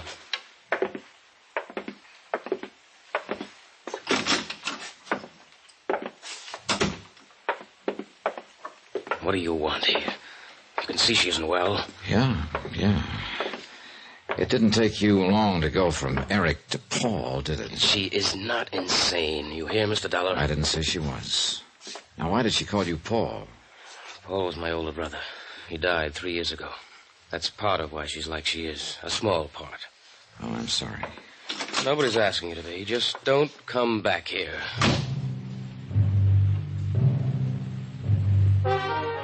I had plenty of time to kill before 5 o'clock, and a lot of things would have been pleasant. Sopping up the Malibu sun, watching the kids on the beach, you name it. But instead, I settled for a visit with an old friend, Lieutenant Berry, homicide. I wasn't just being social. Pretty sneaky, as a matter of fact. The anonymous note which underwriters had received intrigued Berry, and he promised to have it gone over by the police lab. At 5 on the dot, I was back in Dr. Palmquist's office. Hi. You're a punctual sort of patient, Mr. Dollar. Yeah, I used to get gold stars for it at school. Well, I'm afraid Dr. Palmquist doesn't get one. He called just a little while after you left this morning. Oh? He said to cancel all appointments for today, that he wouldn't be in. I'm so sorry. Yeah, so am I. I would have called you, but I didn't know where to reach you. Oh, sure, that's okay. What about tomorrow? I can give you an appointment at 10. How's that? I'll be here.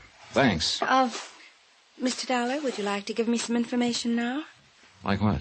Medical history, previous illnesses, complaints, the usual thing. Saves time in the morning.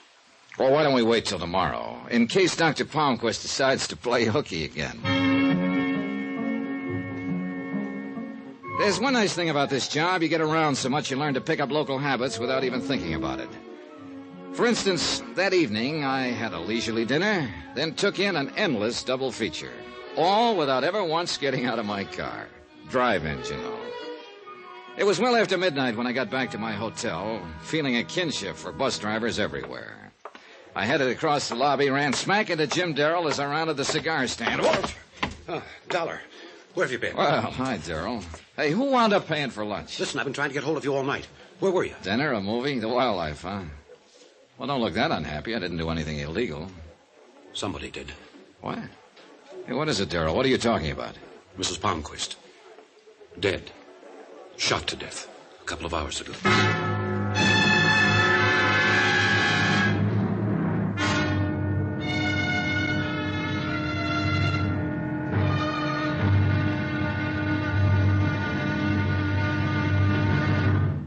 Now, here's our star to tell you about tomorrow's intriguing episode of this week's story. Tomorrow, variations on an old theme. You pays your money and you takes your choice. But no matter how you pick it, it comes out murder. Join us, won't you? Yours truly, Johnny Dollar.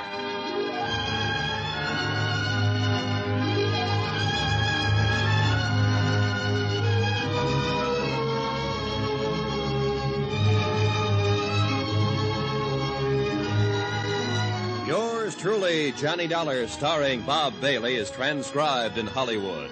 Written by Tony Barrett. It is produced and directed by Jack Johnstone. Be sure to join us tomorrow night, same time and station, for the next exciting episode of Yours truly, Johnny Dollar. Roy Rowan speaking.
From Hollywood, it's time now for...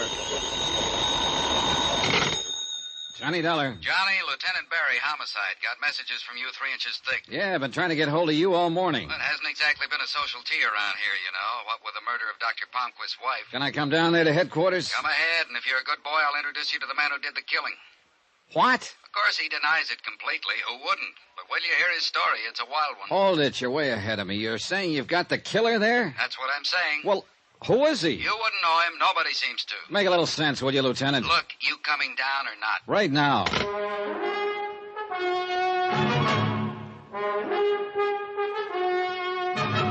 Tonight and every weekday night, Bob Bailey in the transcribed adventures of the man with the action-packed expense account, America's fabulous freelance insurance investigator. Yours truly, Johnny Dollar.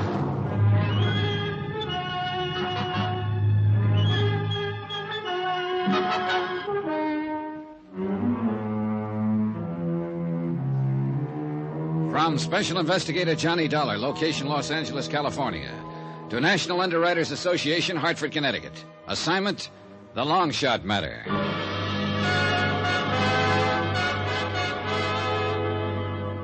Los Angeles traffic being what it is, there was plenty of time to think on the way to Barry's office. But think about what?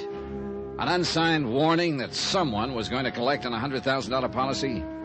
A frail, defeated woman who wasn't going to have to worry about weakness anymore. There was an awful lot to find out before this whole thing could begin to make sense. That was pretty obvious.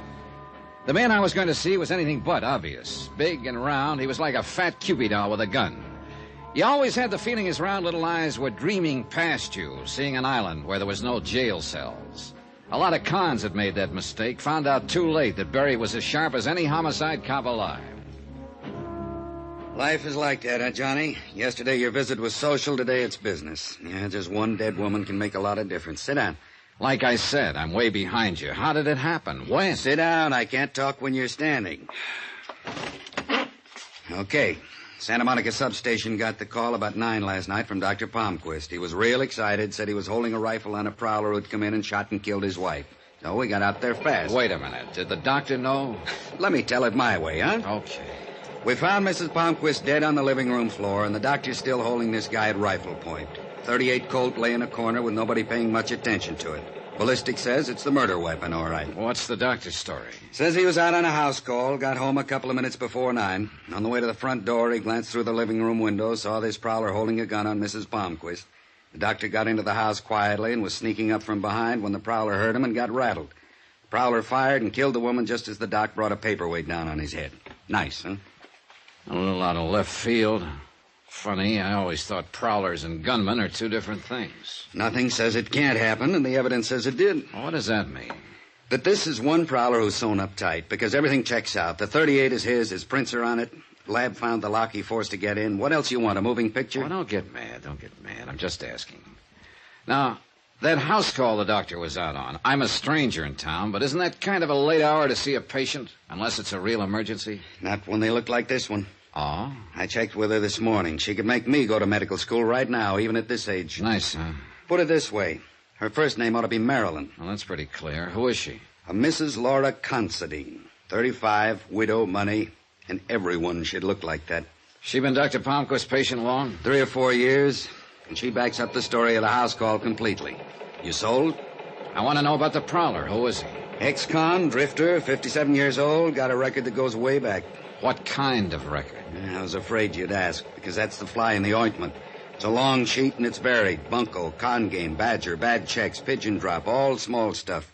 But not an ounce of violence anywhere. A killing's way out of pattern, isn't it? Yeah. This prowler, what does he claim? It's so wild I'm embarrassed to repeat it.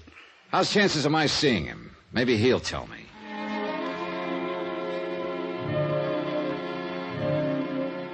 Barry took me upstairs to what they call the hotshot section. A very exclusive floor, this one, because the cells hold only prisoners suspected of the big rap, murder.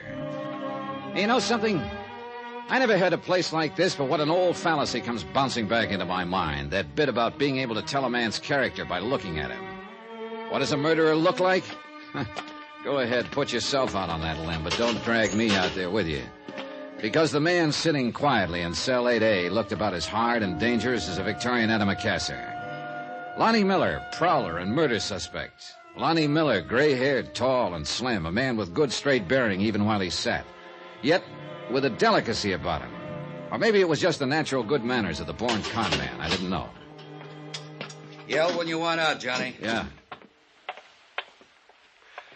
I'm not going to change the story. I'll tell it again, but it'll be the same. Is that what you want, officer? I'm not the police, Miller. My name is Dollar. I'm an insurance investigator. It's a little late for me to buy insurance, isn't it? Miller, you don't have to talk to me if you don't want to, but you'd be helping yourself if you told me the truth. They didn't believe me, not one word. Why would you? Our jobs are different. My interest is in the insurance angle. Did you kill Mrs. Palmquist? I'm nearly 60, mister, and I've done everything in the book, almost everything. But I never killed. Never.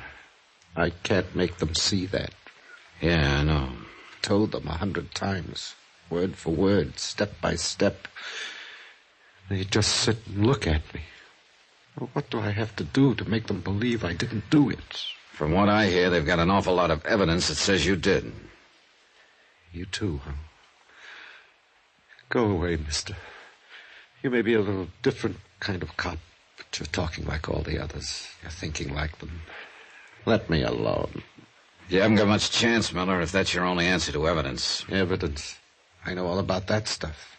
You can buy it and sell it, manufacture it, make it stand up and do tricks. The cops... Miller, you're talking through your hat. You've been the route. Do you know one case where the police ever manufactured evidence? And I don't mean con talk. I mean one you actually know of. Oh, what's the difference? Look, why don't you tell me about it? Think you could listen without sneering? Nobody else can. Try me, huh? Now, how did you get into this? I just finished doing time in San Diego. Been hitchhiking my way up from there. 4 nights ago, a truck let me off on the Pacific Coast Highway, about 15 miles south of L.A. A few minutes later, a man in a big cab gave me a lift. Nice enough fella. A little nosy about where I was from, where I was going, things like that. But nice. Yeah, go on. After about 5 minutes, he decided we needed coffee. So we stopped at a little tacos joint. 10 minutes later, we were back on the road. After about 2 miles, he said it felt like we had a flat, so he stopped. It was a flat, all right, left rear. So? Well, he had given me the lift. The least I could do was to change his tire, so I did it. He was real friendly the rest of the way. Told me to stick around town and he'd see I got a job. He gave me a 20. Told me where to get a room and said to wait for him to phone. He said his name was Carter. You do what he said? Last night he called me. Said to be at his house at 9 sharp to meet a man who had a job for me, an address in the Palisades. Well, go on. The house was dark when I got there, so I rang the bell. Someone opened the door. I took 1 step inside and got hit on the head. Next thing I know, I'm coming to on the living room floor. There's a dead woman a few feet away, and my friend Carter is holding a rifle at my head, threatening to blow it off if I move. Only when the cops got there, they didn't call him Carter, but Dr. Palmquist. Palmquist? Miller, do you realize what you're saying? I know. And every word of it's the truth. Now tell me this, mister. How do I get anyone to believe it?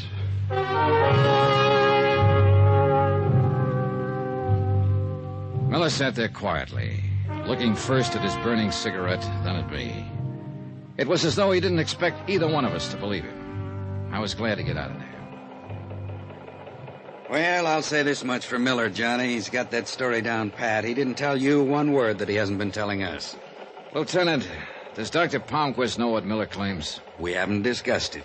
Didn't I tell you the doctor's resting at Blair Hospital for a day or so, shock of his wife's death? Do you intend to tell him? Look, I know you're a fellow who automatically roots for the underdog, but face it, boy, what have I got? An ex-con with a wild story against a respected citizen with a perfect alibi. I'd look kind of silly questioning Palmquist at the moment. At the moment? Does that mean you've got doubts about Palmquist? I doubt everybody till the last page, boy. That's how I got to be lieutenant. And that's where we left it. I had a long, thoughtful lunch, which included 2 very dry martinis aimed at helping solve a new problem. To wit, how best to arrange a few words with a hospitalized Dr. Palmquist at such a delicate time. In the end, I did the only thing I could, walked into room 913 at Blair Hospital and introduced myself. Dr. Palmquist didn't seem at all surprised by the visit. He seemed annoyed, if anything, but the annoyance was with himself. I'm not a very good advertisement for my own profession at the moment, am I, Mr. Dollar? I'm sorry to intrude, Doctor. I probably could have picked a better time for a visit. You've been doing your best. What? Which do you prefer, Mr. Dollar, my office or my home? Would you like the names of a few friends? Perhaps they can tell you whatever it is you're trying to find out about me. It's my job, Doctor. And just what is your job, Mr. Dollar? Insurance investigator. For the company that holds the policy on Mrs. Palmquist and yourself. I see. Then you can stop running around now, can't you? You can simply go to the police and they'll tell you anything you want to know. Doctor, may I... Mr. Dollar, I don't usually prescribe without a thorough examination, but... Please do. Very well. I don't think California is your cup of tea. I suggest another climate entirely.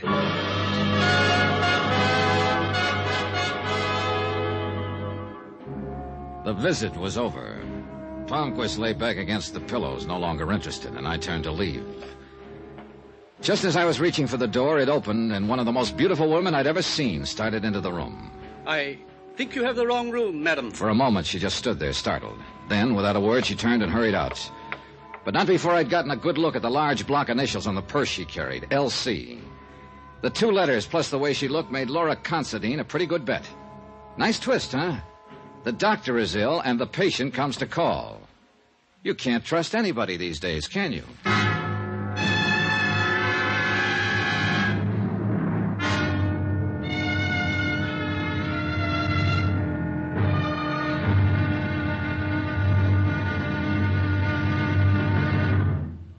Now, here's our star to tell you about tomorrow's intriguing episode of this week's story. Tomorrow, beauty may be skin deep, but fear goes a lot further down than that.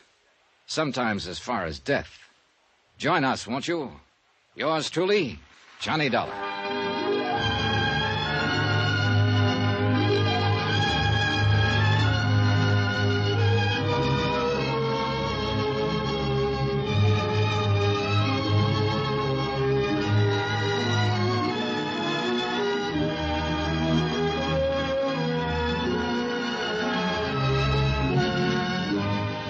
Yours truly, Johnny Dollar, starring Bob Bailey, is transcribed in Hollywood. Written by Tony Barrett, it is produced and directed by Jack Johnstone. Be sure to join us tomorrow night, same time and station, for the next exciting episode of Yours truly, Johnny Dollar. Roy Rowan speaking.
From Hollywood, it's time now for...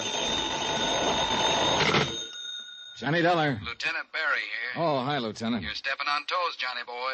Who's now? Dr. Victor Palmquist. Here you had a chat with him. Just how do you chat with a clam? Whatever it was, he was very unhappy about it. He called you? Yeah, very snide, too. Said if we had any more questions, to leave him alone and call his lawyers, and to keep unauthorized people away from him. Meaning me? Meaning you. Well, what's he worried about? You've already got his wife's killer in jail, haven't you? Everybody buys that but you, Johnny. You said it before. I'm a hard sale. Meet me for lunch. I'll try to sell you.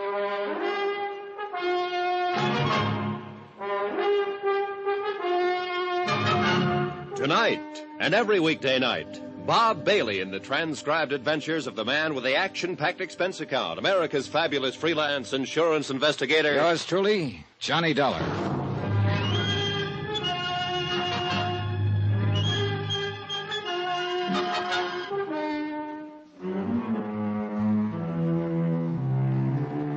From Special Investigator Johnny Dollar, location Los Angeles, California, to National Underwriters Association, 1180 River Road, Hartford, Connecticut. Assignment, the long shot matter. Expense account continued. Item 3, $1 even. Taxi to the Barclay for lunch with Lieutenant Berry. But let me backtrack for a minute. Coming down in the hotel elevator, I kept thinking over what the lieutenant had said, and I disagreed completely. I wasn't a hard sale. It's just that I wasn't an early sale. There were too many angles to the death of Mrs. Palmquist, too many things I didn't know yet. I got proof of that the minute I stepped outside the hotel. The white-cad sedan parked directly across the street contained a real interesting combination of people. Eric Palmquist, the doctor's son, and Steffi Lund, the doctor's nurse. The moment they saw me, they did what every amateur sleuth does. They drove away as fast as possible, thereby becoming just as conspicuous as a second nose. By the time I reached the Barclay, Lieutenant Berry had ordered for both of us. You don't like it, order something else, but it's the best they got. Matter of fact, it looks pretty good. Now, as I was saying... Yeah. So, Palmquist nurse and his kid are an item. You waiting for me to look impressed? You get up out of the wrong side this morning, Lieutenant. Look, I don't like the smell of this deal any more than you do, but what does it all add up to? You're sent out here to look into a possible killing. Which happens. Victim, Mrs. Palmquist. So, an ex-convict sits in a cell accused of the murder. The accuser and witness, the dead woman's husband. The con insists he's been framed, that the husband is the killer. But the husband is well alibied, bringing it down to the setup known as ex-con versus respected citizen. You know there's more to it than that. Don't give me lessons, Johnny. Do you think you've come up with one thing we don't already know about? I got checkouts going on the doctor, his nurse, his son, everybody within shooting distance of this thing. Don't get any ideas we're asleep down at the hall. All right. Give me a little fill, huh? Who? Palmquist's nurse, Steffi Lund. Nice kid, never been in trouble. At least we couldn't find any. What about the boy, Eric Palmquist? Typical rich doctor's son. Kind of wild, sensitive, gambles, but Papa can afford it. Also hits the booze too much for a kid that young. What about the doctor's alibi, Laura Considine? Yeah, knew I should have skipped that one. Your eyes look like they're whistling. Isn't that awful? At my age, too. All right, Johnny, she's clean. By the way, where does she live? Has a big house in Long Beach. Why? No doctors there? It's still a free country. I know people whose doctors live in Patterson, New Jersey. Point. Oh, almost forgot. I got the lab report on that anonymous note that started this thing. Anything? Untraceable. No prints, cheap paper that can be bought anywhere. And the letters were cut from a dozen different magazines. Didn't tell us a thing. What do you mean it didn't? What? It told us someone was going to try to collect on a policy.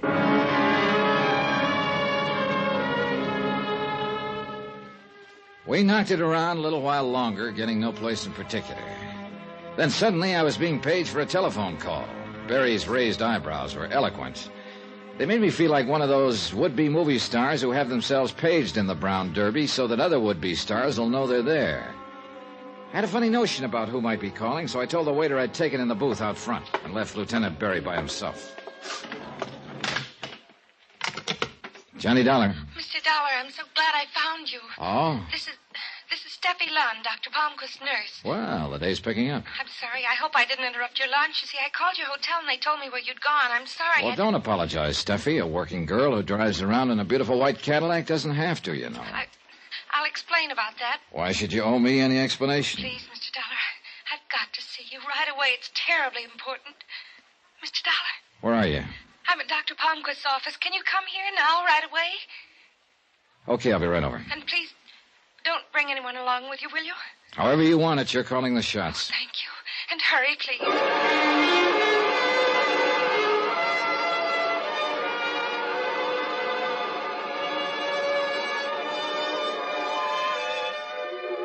Expense account item 4, citation for speeding, $25.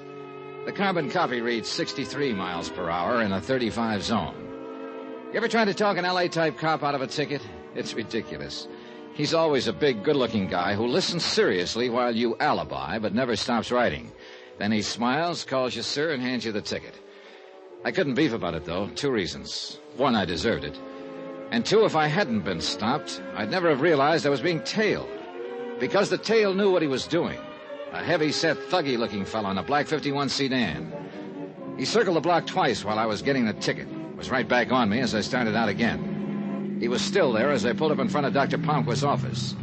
But he was smart enough to ride on by without even looking at me. I waited to see if he'd come around the block again. He didn't.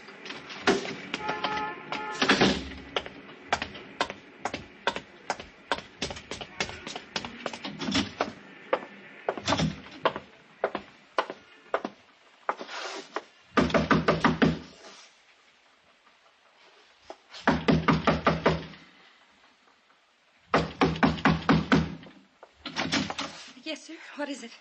What? What do you want? Well, now, that's a switch. When you called me a few minutes ago, you said... No, you're mistaken. I didn't call now, you. Wait just a minute. I didn't call you. Don't Her you words were understand? deliberate, emphatic, but her eyes were suddenly doing the real talking, signaling desperately into the room behind her, trying to tell me that she wasn't alone. But I wasn't the only one who caught the signal. Get away from the door, Steffi. Come in, you. Did you hear me? I said come in. Eric, please. Hello, Eric. What seems to be the trouble around here? That's far enough. Oh, now, come on. Why don't you put that thing down? Your family's had enough misery with 38s. Darling, do what he says. Why did you call him, Steffi? Why? Because somebody's got to help you because of what you're going through and what it's doing to you. Eric, I can't stand any more of it. You're half out of your mind with fear. Now listen to him, Eric. Maybe he can help. You think he can help? You think anybody can? One thing's sure. That gun's not going to help you any. Come on now, kid, put it down. No, because nobody tells me what to do. Not when I've got a gun. They're afraid to. That's right. They're afraid to. You're both afraid, aren't you? It's nice. It's nice for somebody else to be afraid. I like that. I really like that. He wasn't even looking at us anymore, just somewhere off into space. Somehow, Steffi sensed that I was waiting for a chance to grab his gun and motioned for me not to. And suddenly I remembered where I'd seen that lost, empty look before. Mrs. Palmquist, Eric's mother. She'd had her share of that look the day she died. Mr. Dollar, help me with him, please. I picked him up, put him on the couch. He had that terrible whiteness that a deep faint brings, and Steffi didn't waste any time. She loosened his collar, shoved his head forward. In a few minutes, he shuddered once, came to, took a deep breath. We made him comfortable on the couch, but you could see that it had been a rough trip for him. He was conscious, but he didn't have the strength to open his eyes. Steffi just stared at him. He'll be all right now. What's wrong with him, Steffi? Why that thing that just happened? You want the technical name? Circulatory lability. Sound impressive? Talk layman, huh? A form of extreme hypertension, nerves. Enough to make him faint like that from anger, from fear.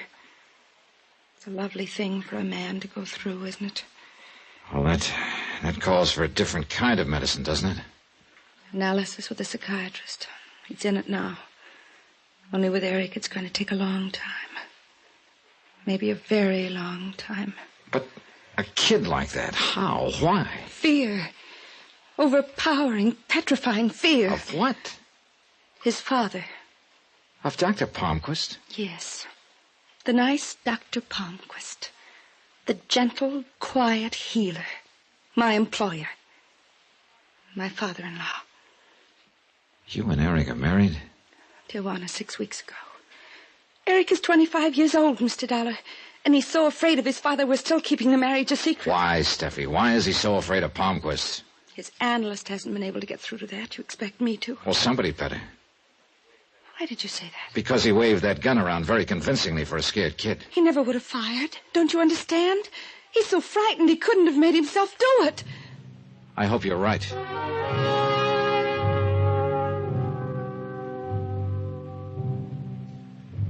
I didn't think it was quite the time to mention one small fact. That if Eric Palmquist was incapable of pulling a trigger, it might turn out to be a very good thing for him. As the sole beneficiary of his mother's will, he would soon have $100,000 in a nice, tidy lump. And if he really was afraid of his father, a piece of money like that could take him a long, long way from the parental fold. In fact, no matter which way you turned, you couldn't get away from the logic that Eric Palmquist might be regarded by some parties as a first-class suspect in the death of his mother.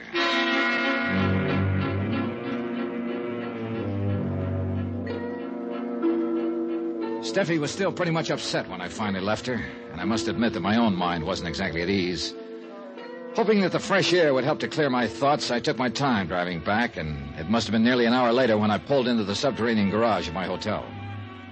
I guess I was thinking too hard about what had just happened. In any case, I wasn't quick enough. Just as I passed one of the garage's big concrete pillars, a figure stepped out from behind it, brought the business end of a Colt banging down on my head. The ground climbed up and got me. But not before I had a look at him. My heavy-set, thuggy-looking friend who tailed me earlier in the day. He could talk, too. You're in the wrong town, punk. Take the hint. I took the hint. I passed out.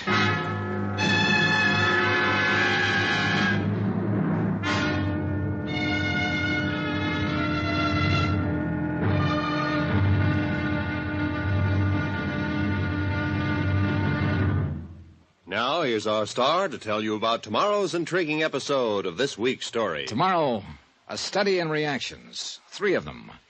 One by a man who should know, one by a man who doesn't, and another by a bullet. Join us, won't you? Yours truly, Johnny Dollar.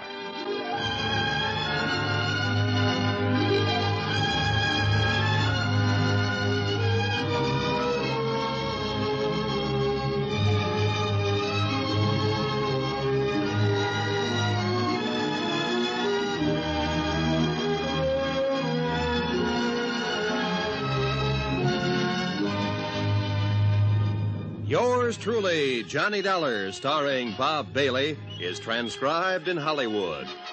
Written by Tony Barrett, it is produced and directed by Jack Johnstone.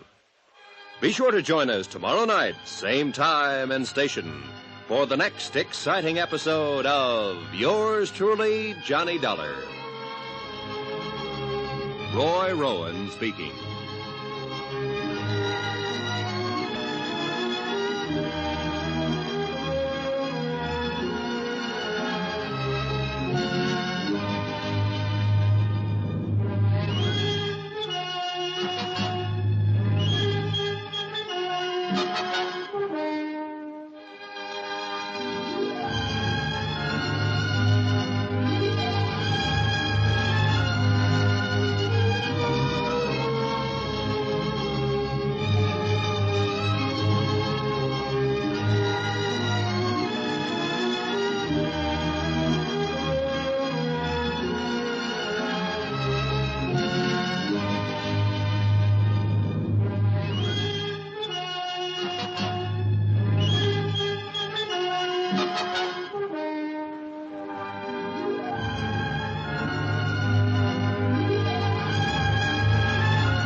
From Hollywood, it's time now for...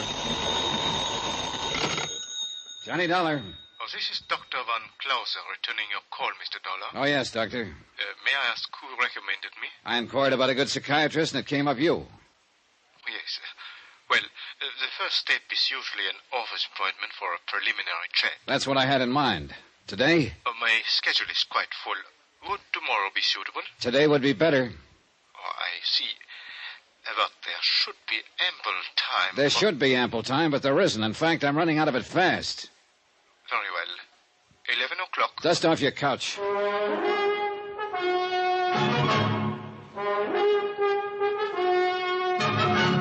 Tonight, and every weekday night, Bob Bailey in the transcribed adventures of the man with the action-packed expense account, America's fabulous freelance insurance investigator. Yours truly, Johnny Dollar.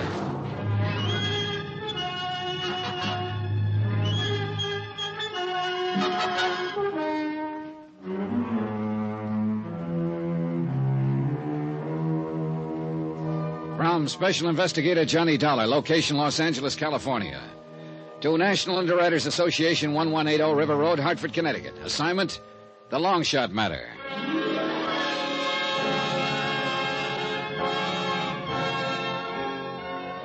Johnny Dollar, hypochondriac, complete with assorted medical advisors. I needed one of them before I even got down to the lobby of my hotel. It was the house medic, that's item 5, $5, who'd patched me up yesterday after a thug had worked me over in the hotel garage. Now came checkup time, and the doctor was a fusser, and he disapproved of me. Hold still now, hold still. Yeah, but that's my head you're digging into. I wouldn't have to if somebody else hadn't split it open. There. Hey. Well, looks a little better. Yeah, well, don't sound so enthusiastic. Walking into a wall. It's the best I could think of at the moment. Likely story. Hold still now. I want to redress that wound on the other side. Hold still. Temper.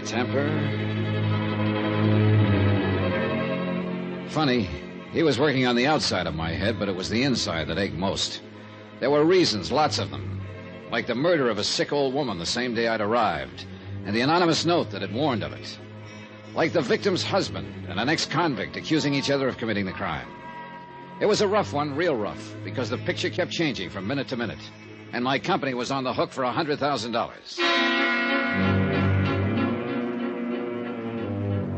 At 11 o'clock, I sat across the desk from Dr. Hans Van Clauser, psychiatrist, in his Beverly Hills office. He was small, spectacled, and charmingly Viennese. More important, he was the analyst who was treating Eric Palmquist, the murdered woman's son. Now, Mr. Dollar. Afraid I owe you an apology, Doctor. I deceived you a little bit. I'm not exactly here as a patient. Oh, everyone finds it difficult to begin, Mr. Dollar. Suppose we hear some of the medical history first. I tell you, we're off on the wrong foot, Doctor, and it's my fault.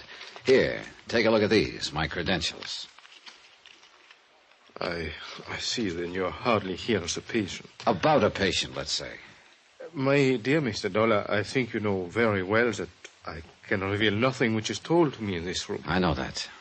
Then the purpose of this visit? I just want answers from a competent authority about a certain illness. I won't bring personalities into it. It's important, Doctor. And the particular illness? Something called circulatory lability. You know that it's a form of extremely provoked hypertension? Yeah, that much I do. Hypertension is the result of anxieties. The anxieties may be real or fancied, but the hypertension is very genuine indeed, and very dangerous. Dangerous to the extent that a man could turn to violence, maybe kill? If sufficiently aroused, yes, it has happened. I see. Thank you. Thank you very much. Item 7, 10 cents, recklessly squandered on a phone call to my hotel to check for messages. There was one. Lieutenant Berry of the L.A. Police Department would like to see me at my convenience. Would I? I would. You get practically nowhere ignoring police lieutenants. He stared at the bandage on my head and my assorted cuts and bruises, and his opening line was quite inspired. Oh, what happened to you? Somebody was pretty fast with a gun barrel last night. Where'd it happen? Garage under my hotel. It seems he didn't like my being in town. You got a look at him? Enough. Want to go through the mug book? No, I'll catch up with him someday. Besides, whoever was paying him is the interesting one. Have it your own way. Well, now, you didn't call me all the way down here for laughs, Lieutenant. Anything special on your mind? Lonnie Miller, the guy we got sitting in cell number 8A, the prowler who shot Mrs. Palmquist. So Dr. Palmquist insists. He isn't the only one, Johnny, not anymore. What? Yeah. We finally traced the murder weapon. It was bought at a pawn shop in Burbank. The pawnbroker positively identified a mugshot of the buyer, Lonnie Miller.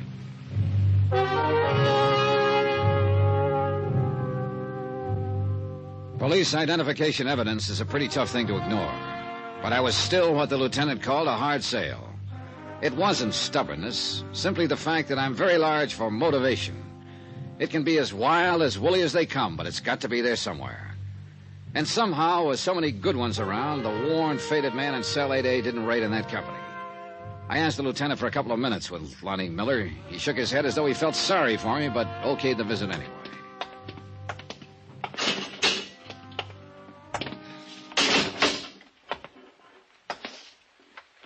Miller? You're angry about something, Mr. Dollar. I can tell. It's in your face. Yeah. About a story you told me the other day. About Dr. Palmquist giving you a lift, keeping you around town, then using you as a patsy so he could kill his wife. You want to change any of it? You asking if I lied, mister? Is that it? That's it. It's figured to be like this sooner or later. Goodbye, mister. Come on, Miller, talk to me. Lie? Think I'd lie to the only man who even looked like he believed me? You still haven't answered. Mister, don't you think I know I haven't got a chance? That I'm dead? I don't even care anymore. But I didn't lie. Not one word. A Burbank pawnbroker says you did. Says you bought the murder gun from him. I've never even been in Burbank, I swear to you. How could I have bought the gun? He identified a picture of you. Says you showed your driver's license as identification. Where is your license, Miller? In my wallet, downstairs. They took everything when they booked me. Mr. Dollar? Tell it to me all over again, Miller, from the minute Dr. Palmquist gave you the lift, step by step, every single detail. Tell it to me.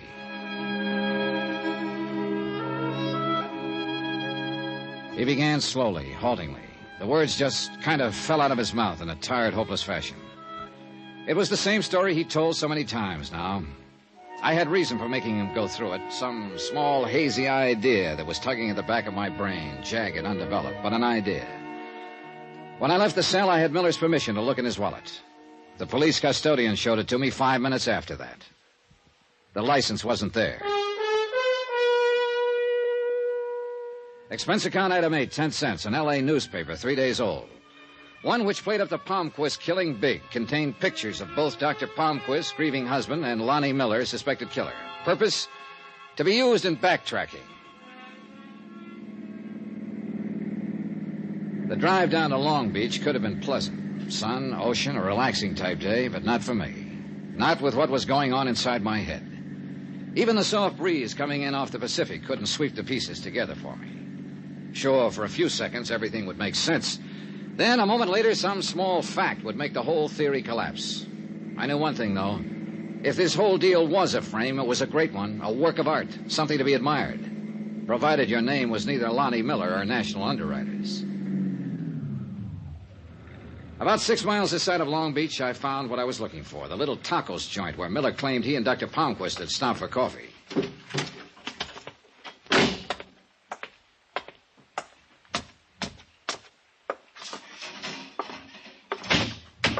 Hola, amigo. You like some tacos? Sure. Sit down. It won't be a minute.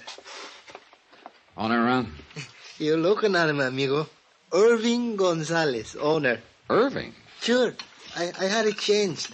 Nobody could pronounce Plutarco Gonzalez. I see your point. It doesn't pay to make problems for your customers in business. Yeah. When are you going to work up to asking the questions, amigo? What? I can make tacos blindfolded, and I can tell a cop the same way. Well, you're not too far wrong. Want to take a look at this newspaper? Either of these men ever been in here?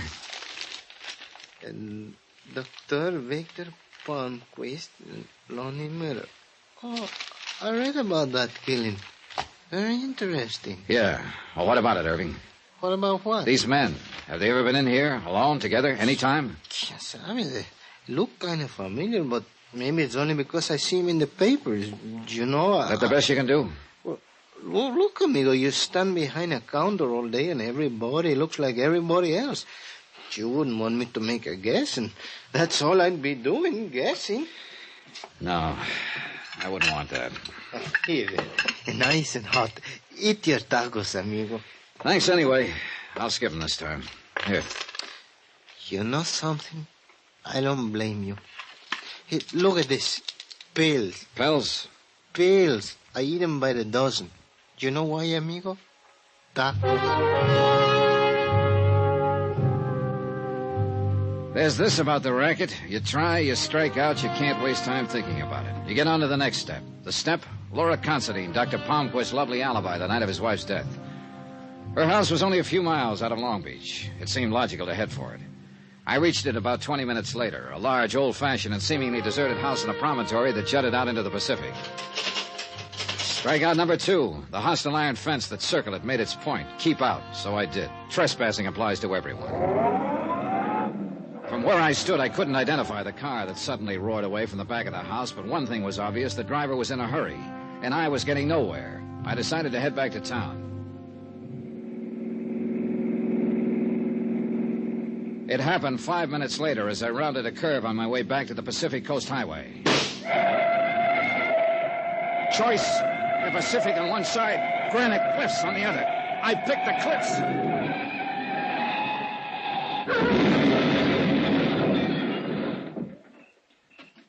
Funny what your mind does at moments like that. I remember looking at the mashed inside of the car and wondering which company carried the insurance policy. Then I thought of how good a marksman a man must be to pick off a tire from any of those cliffs. And then I remembered still another thing. Hadn't I been told about someone who was a great shot, who made it a rule to hunt 2 months out of the year no matter how busy he was? Sure. A highly respected citizen named Dr. Victor Palmquist.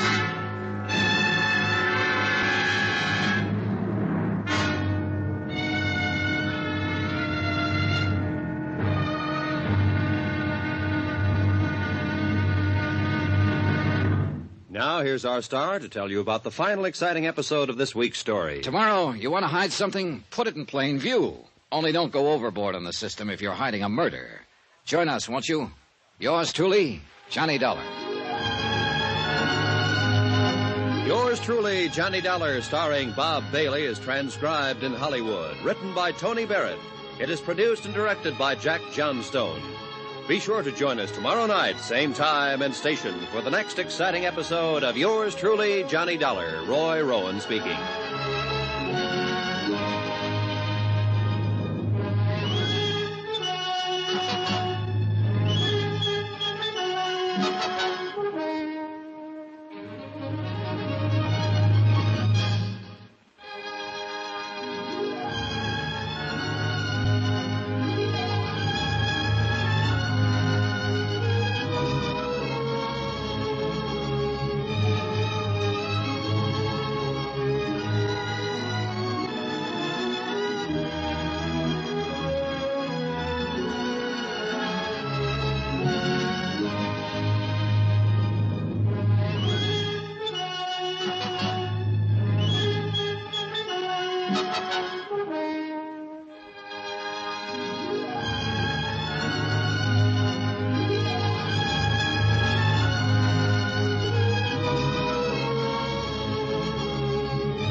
From Hollywood, it's time now for Johnny Dollar. This is Laura Considine, Mr. Dollar. You don't know me, but... Oh, but I do, Mrs. Considine. You're the best friend a doctor ever had. Dr. Palmquist, that is. Mr. Dollar... He paid you a professional call the night his wife was murdered. That was lucky. Alibis don't grow on trees. Just a minute, Mr. Look, Dollar. lady, I've been slugged, shot at. Matter of fact, someone tried to pick me off with a rifle a couple of hours ago, right near your house. Maybe Dr. Palmquist will alibi you this time. Return the courtesy. Will you please listen? I've got to see you. I've got to talk to you. All right, when? An hour. The bar at your hotel. The martinis will be waiting.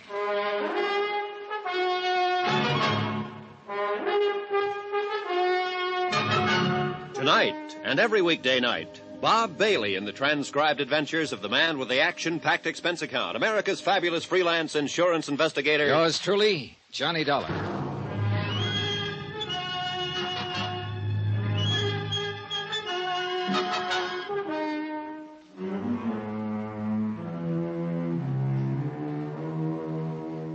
From Special Investigator Johnny Dollar to National Underwriters Association, 1180 River Road, Hartford, Connecticut. Assignment, the long shot matter.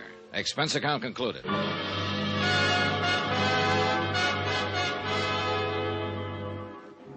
There was still a lot of questions, like where I was getting, trying to find out who really had killed Mrs. Palmquist.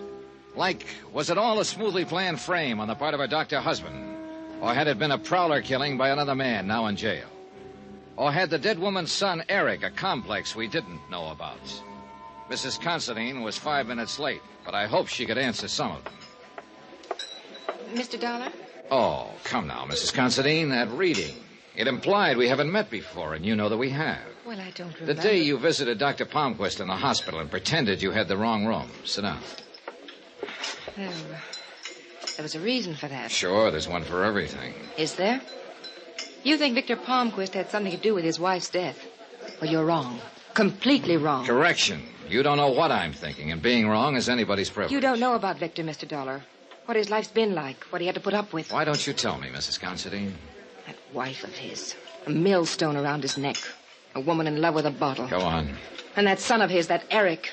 Insane. Completely insane. He hates his father. He always has. He gains a fortune by that woman's death.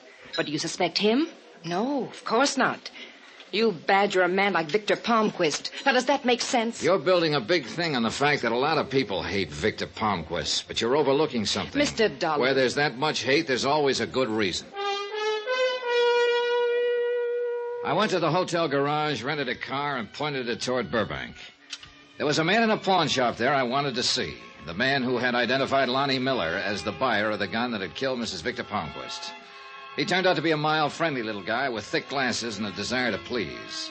He barely glanced at my identification, pushed it back over the counter to me, and smiled. What do you want to know? Everything you can remember about the man who bought the gun, Mr. Lerner. What's to remember? A kind of skinny, gray-haired fella come in, said he wanted to buy a gun. I showed him one. He bought. He showed you a driver's license for identification, didn't he? I copied the information right here in the book. Right here. Lonnie Miller, 173, Fuller, San Diego, height 6 feet, weight 152, color white. Here, look yourself. Yeah. Look at this paper, Mr. Lerner. One of these the fella? Let me see. Lerner adjusted his glasses and leaned forward to peer at the newspaper I'd put on the counter. It was the way I was leaning on the paper that really started the whole thing. The two pictures were side by side, Dr. Palmquist in a business suit and Lonnie Miller in a cap, leather jacket, and work pants. My arm was covering everything but the faces. Lerner moved my arm before pointing out Miller as the buyer of the gun. Then he nodded emphatically. Sure. That's the fellow who bought the gun, that Miller. You had to move my arm before you'd say so, Mr. Lerner. You were covering up half the picture. What am I, a mind reader? No, but I think you might have made the most normal mistake in the world. Wait. You trying to tell me this Miller didn't come in here and buy a gun from me? That's about it. So how come a fellow who wasn't here gave me a driver's license and said he was? That's a good question, Mr. Lerner. There were two people I wanted to see now real bad. Lieutenant Berry at Homicide and Lonnie Miller, Cell 8A, City Jail. I streaked down to headquarters, and guess what? The lieutenant was out on police business. Should be back in a while. I knew Lonnie Miller wasn't out, so I settled for him. There were only 2 or 3 questions I wanted to ask him, but they were important. I spent about 15 minutes in the cell with Miller, got my answers, and they made sense now. Then I spent an hour waiting for the lieutenant. He finally showed. This time he was the hard sale, even after I discussed what I'd figured out at the pawn shop. Johnny, I'm tired. Oh, sure, me too. Now, look, Lieutenant, you know what I'm pushing is possible. Dr. Palmquist and Lonnie Miller are approximately the same size, age, coloring. Even the bone structure is fairly similar. But they don't look alike. They don't have to, because it's the impression that counted here. Johnny. That's exactly what Palmquist was counting on. Now, look, Lieutenant, you've been around. You know what people go by when they're asked to identify someone.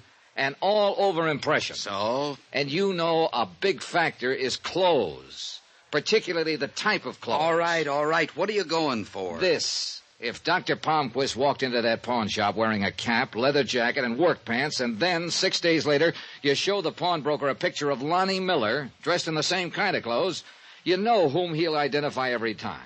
Especially when he'd already seen a driver's license made out to Lonnie Miller. 1,000 ways to make a living. What did I pick? Lieutenant. This? Look, suppose I buy that. Where are you? Dr. Palmquist, for some reason or other, wants his wife dead. He needs a patsy. So he picks up Lonnie Miller, a hitchhiker on the Pacific Coast Highway. If you say so. At a coffee stop, the doctor remembers something he left in the car. He goes out for a minute, sticks a match or a toothpick in a tire valve, guaranteeing a flat a few miles further on. So when they stop, it's the doctor who looks at the flat, gets rid of the toothpick. Grateful for the lift, Miller changes the tire. You ever change a tire on a hot summer night? Well, sure. You took off your jacket, didn't you? How else? That's what Doc was counting on. He had a couple of minutes alone with Miller's jacket and lifted his driver's license. Then he keeps Miller in town on the promise of a job. He buys the gun at the Burbank pawn shop wearing work clothes and giving Miller's license as identification. Monday night, he killed his wife, called Miller to the house with a phony story about a job, struck him from behind, and staged the scene the police found. Smooth, huh? Johnny, can you see me going to the DA with all that theory and no proof? Palmquist would laugh me out of town. Barry, look. Knock it off. You're no kid. You know I'm right. Well, don't go away mad. Sure, I know he was right. That's what was driving me crazy. Proof. One little piece of it, but where? Old Palmquist had used his head all right. But the smartest ones alive always leave one little hole somewhere along the line. But 3 hours later in my hotel room, I hadn't found it. Steffi, what are you doing here? Johnny, Eric's been drinking all day, brooding, working himself into a rage, saying terrible things about Mrs. Considine and his father, and about his father being a murderer. I don't know what he'll do. Help me, Johnny, please. He give you any idea of where he was headed? He mentioned going home to get a gun and then going to Mrs. Considine's house. Johnny, I'm afraid. All right, come on. The drive to the Palmquist house on the Palisades was a long one, but educational. Because Steffi had nothing to hide now. She was just a kid worried to death about her husband, and her bitterness toward Dr. Palmquist came rolling out. He's an easy man to hate, my father-in-law. All charm on the outside. Petty little dictator inside. Man who's trying to prove something, who can't abide weakness. Tries to make everyone over into his own image. A horrible man. Tell me about Eric's brother. Paul? He was the favorite, the doctor's pride and joy. They hunted together all the time. Only one day, Paul had a cold, tried to get out of a hunting trip. This offended the doctor's weakness fetish. It made the boy feel like a coward, so Paul went hunting and died of pneumonia. Mrs. Palmquist never got over it, as you saw before she was killed. Nice, Johnny? You like the family I married into? The house was dark when we got there.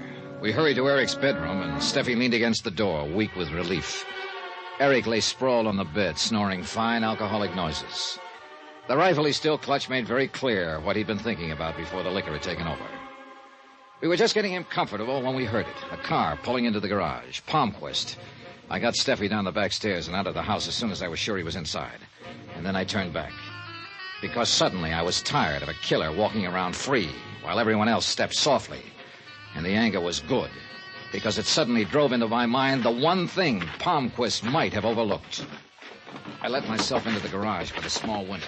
Move to the doctor's big car. You ever try to force open a car trunk with a claw hammer? Don't. A, it's rough, and B, it takes your eyes off the door leading to the kitchen. Why don't you ask me for the key, Dollar? A gun, Doctor? No instrument of healing? Oh, that's nice. And it tells me something about the trunk. That there's a spare tire in there that's flat, but doesn't have a puncture. A service station might remember a thing like that, huh, Doctor? Right, Mr. Dollar. Goodbye. He couldn't pick me off because of the car, but the car was working against me, too.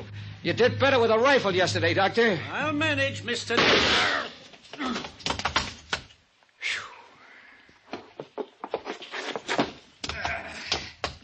A man my age through windows, no less. He had it? Nah, he'll look good in court. Small question, Lieutenant. Not that I'm ungrateful. Ask. Aren't you a long way from home? I didn't like the look in your eye when you stomped out. You know something, Johnny? You're easier to tail than a trolley car. Expense account, item 12, $71. L.A. hotel bill. Item 13, $174.90. Return airfare to Hartford. Expense account total, $490.80. Details? Eric Palmquist admitted sending us the original warning note out of fear of his father. He never knew till the death of his mother that he himself was the beneficiary. Remarks about Hollywood. Let's call it the Easterner's Revenge. Quote, it's a nice place to visit, but I wouldn't want to live there. Unquote. Yours truly, Johnny Dollar.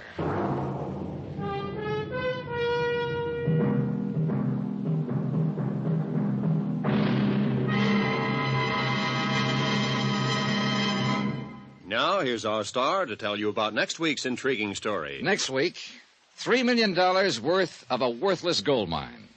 And there's blood on the desert sand. Join us, won't you? Yours truly, Johnny Dollar.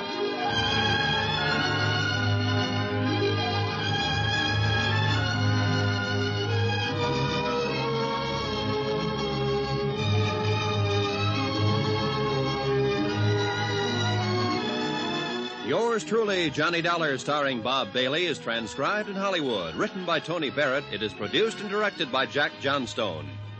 Heard in this week's cast were Virginia Gregg, Victor Perrin, Lillian Baeff, Russell Thorson, James McCallion, Edgar Barrier, Don Diamond, and Herb Butterfield.